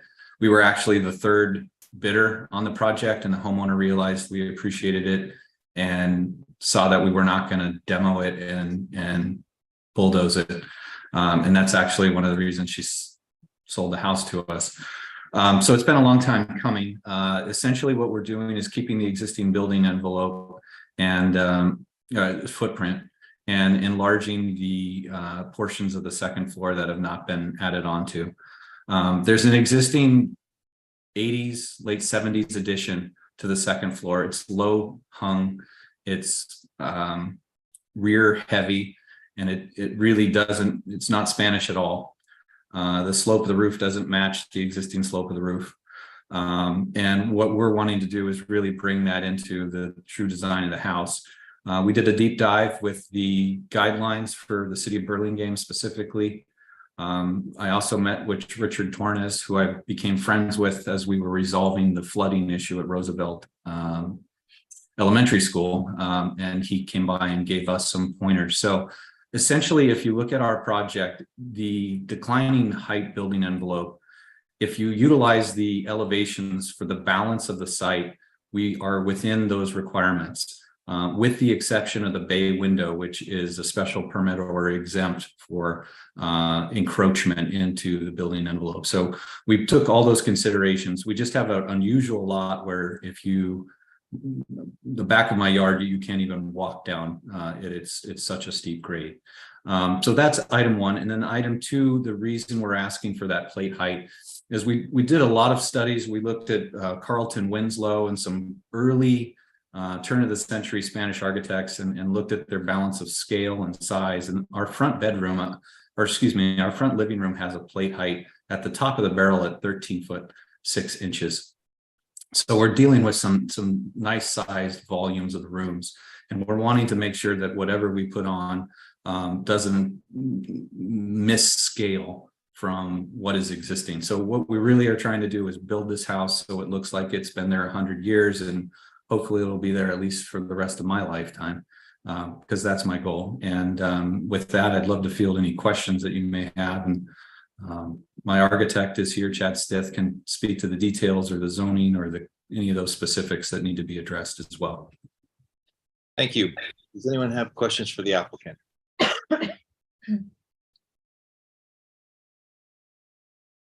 Is it late or do we don't have? Oh, Commissioner Say. Sorry, I do have one question.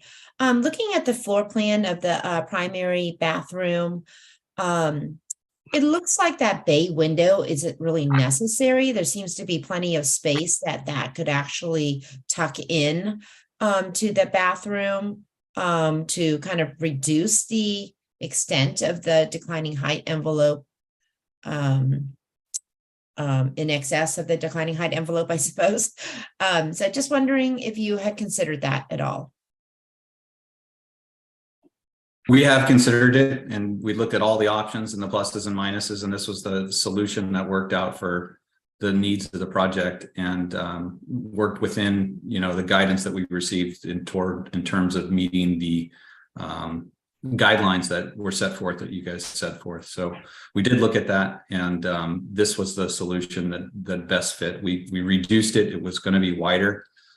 We shrank it, so it's not as wide as it was going to initially be.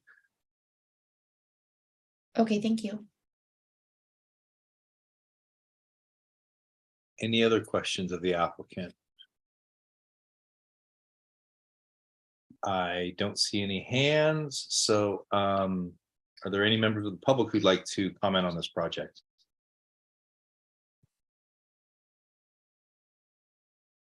I have just one public comment to read if we don't have anyone that's raising their hand right now. Okay, go ahead. Okay, this is says we are neighbors to the proposed development project at 2105 Carmelita Avenue. We object to the proposed addition for the following reasons. The project extends beyond the declining height envelope, not by a small amount, by an enormous amount.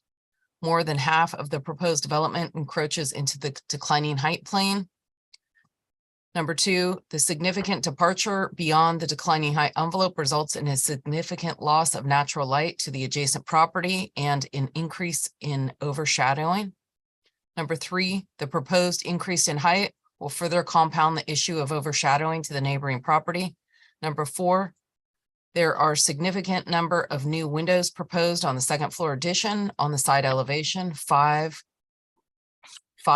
in total. Because the addition extends beyond the declining height plane, this will result in significant increase to overlooking onto the neighboring property.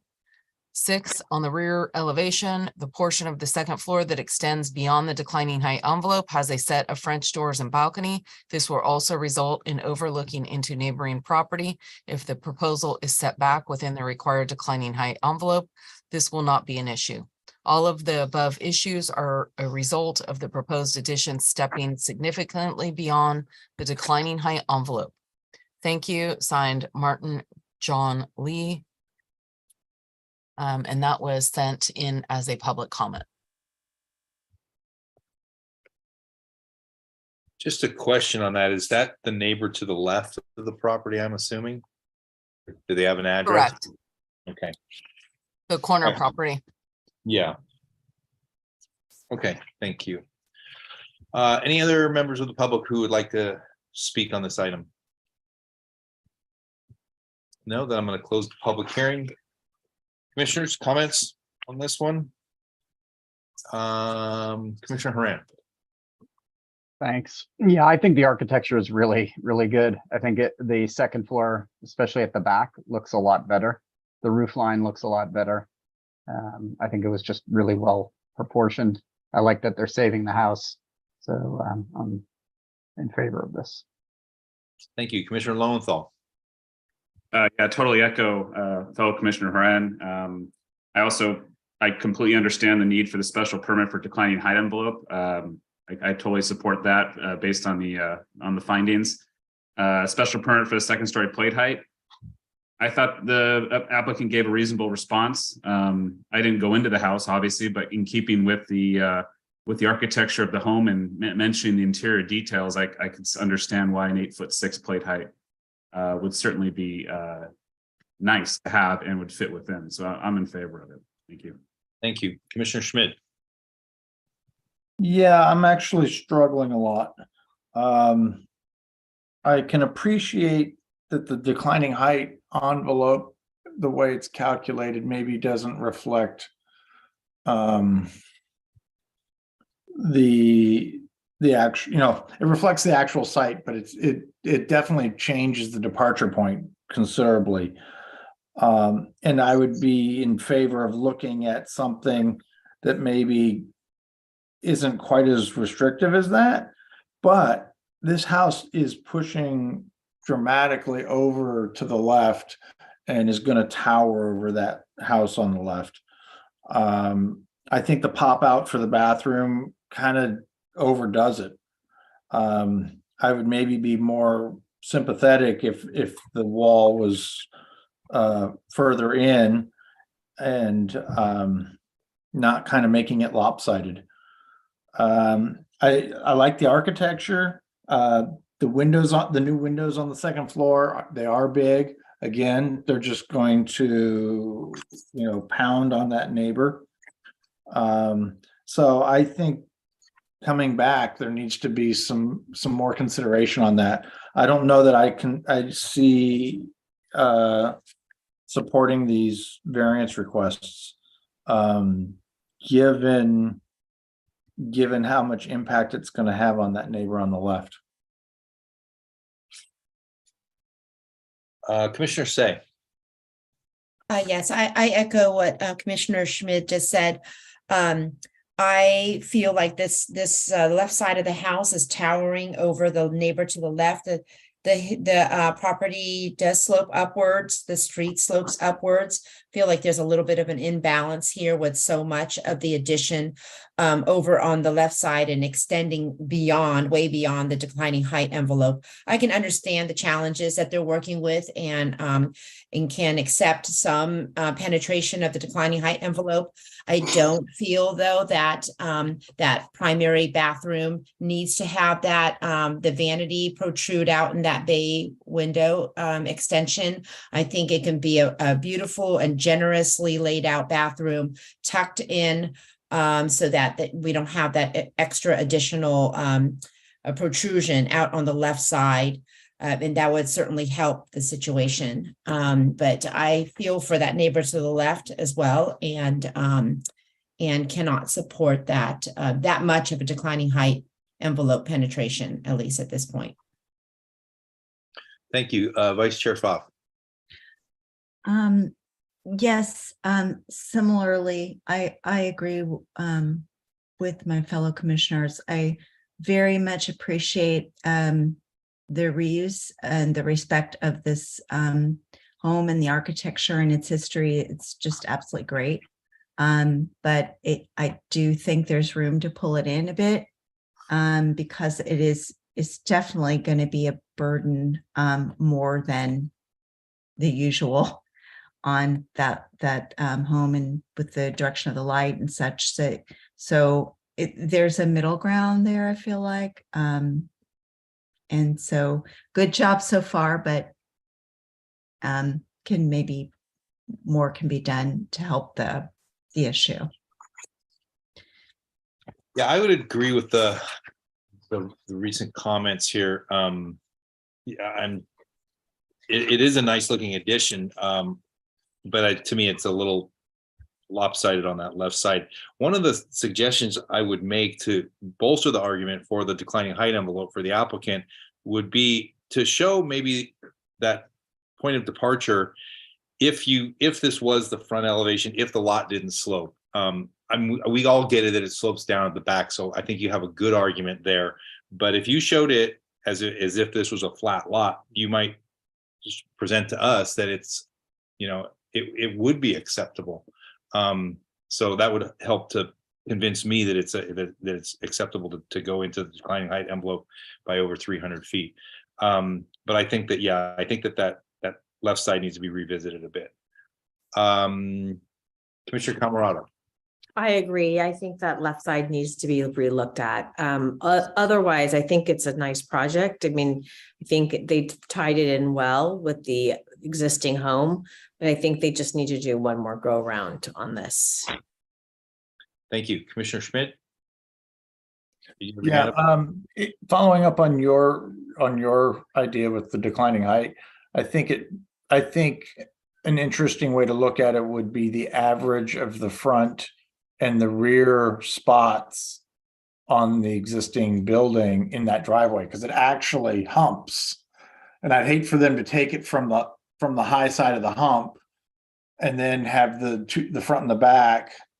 So I think they really, I'm not concerned about the full back of the property, but the two corners of the house might be a better way to be looking at that declining height more objectively for them. Yeah. Okay. All right. Then if we have no further comments on this, would someone like to make a motion? Commissioner Lowenthal? Yeah, I'll move to bring it to regular action. Okay. Is there a second? I'll second that. Okay, so we have a motion by Commissioner Lowenthal, second by Commissioner Camerado. Can we have a roll call vote, please? Commissioner Camerado. Aye. Commissioner Haran. Aye. Commissioner Lowenthal. Aye. Commissioner Schmidt. Aye. Commissioner Say. Aye. Vice Chair Pfaff. Aye. Chair Gall. Aye. So motion passes 7-0-0, and this is not appealable. All right, that brings to an end design review study. Next is item 10, commissioner reports. Keep in mind, we're up against what, 17 minutes until midnight, so. Are there any commissioners reports? No, so do we have any directors reports? Let me make sure we don't have an FYI here. Sorry. No FYIs. Last council meeting, the REACH code was introduced and we'll go forward. There were no amendments proposed, so that should go forward to adoption in the next meeting. That was it.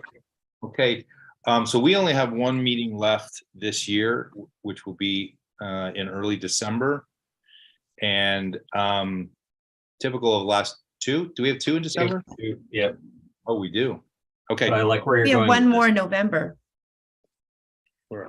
Oh, that's what it is. Okay. You got me. All right, then we'll see you guys in 2 weeks.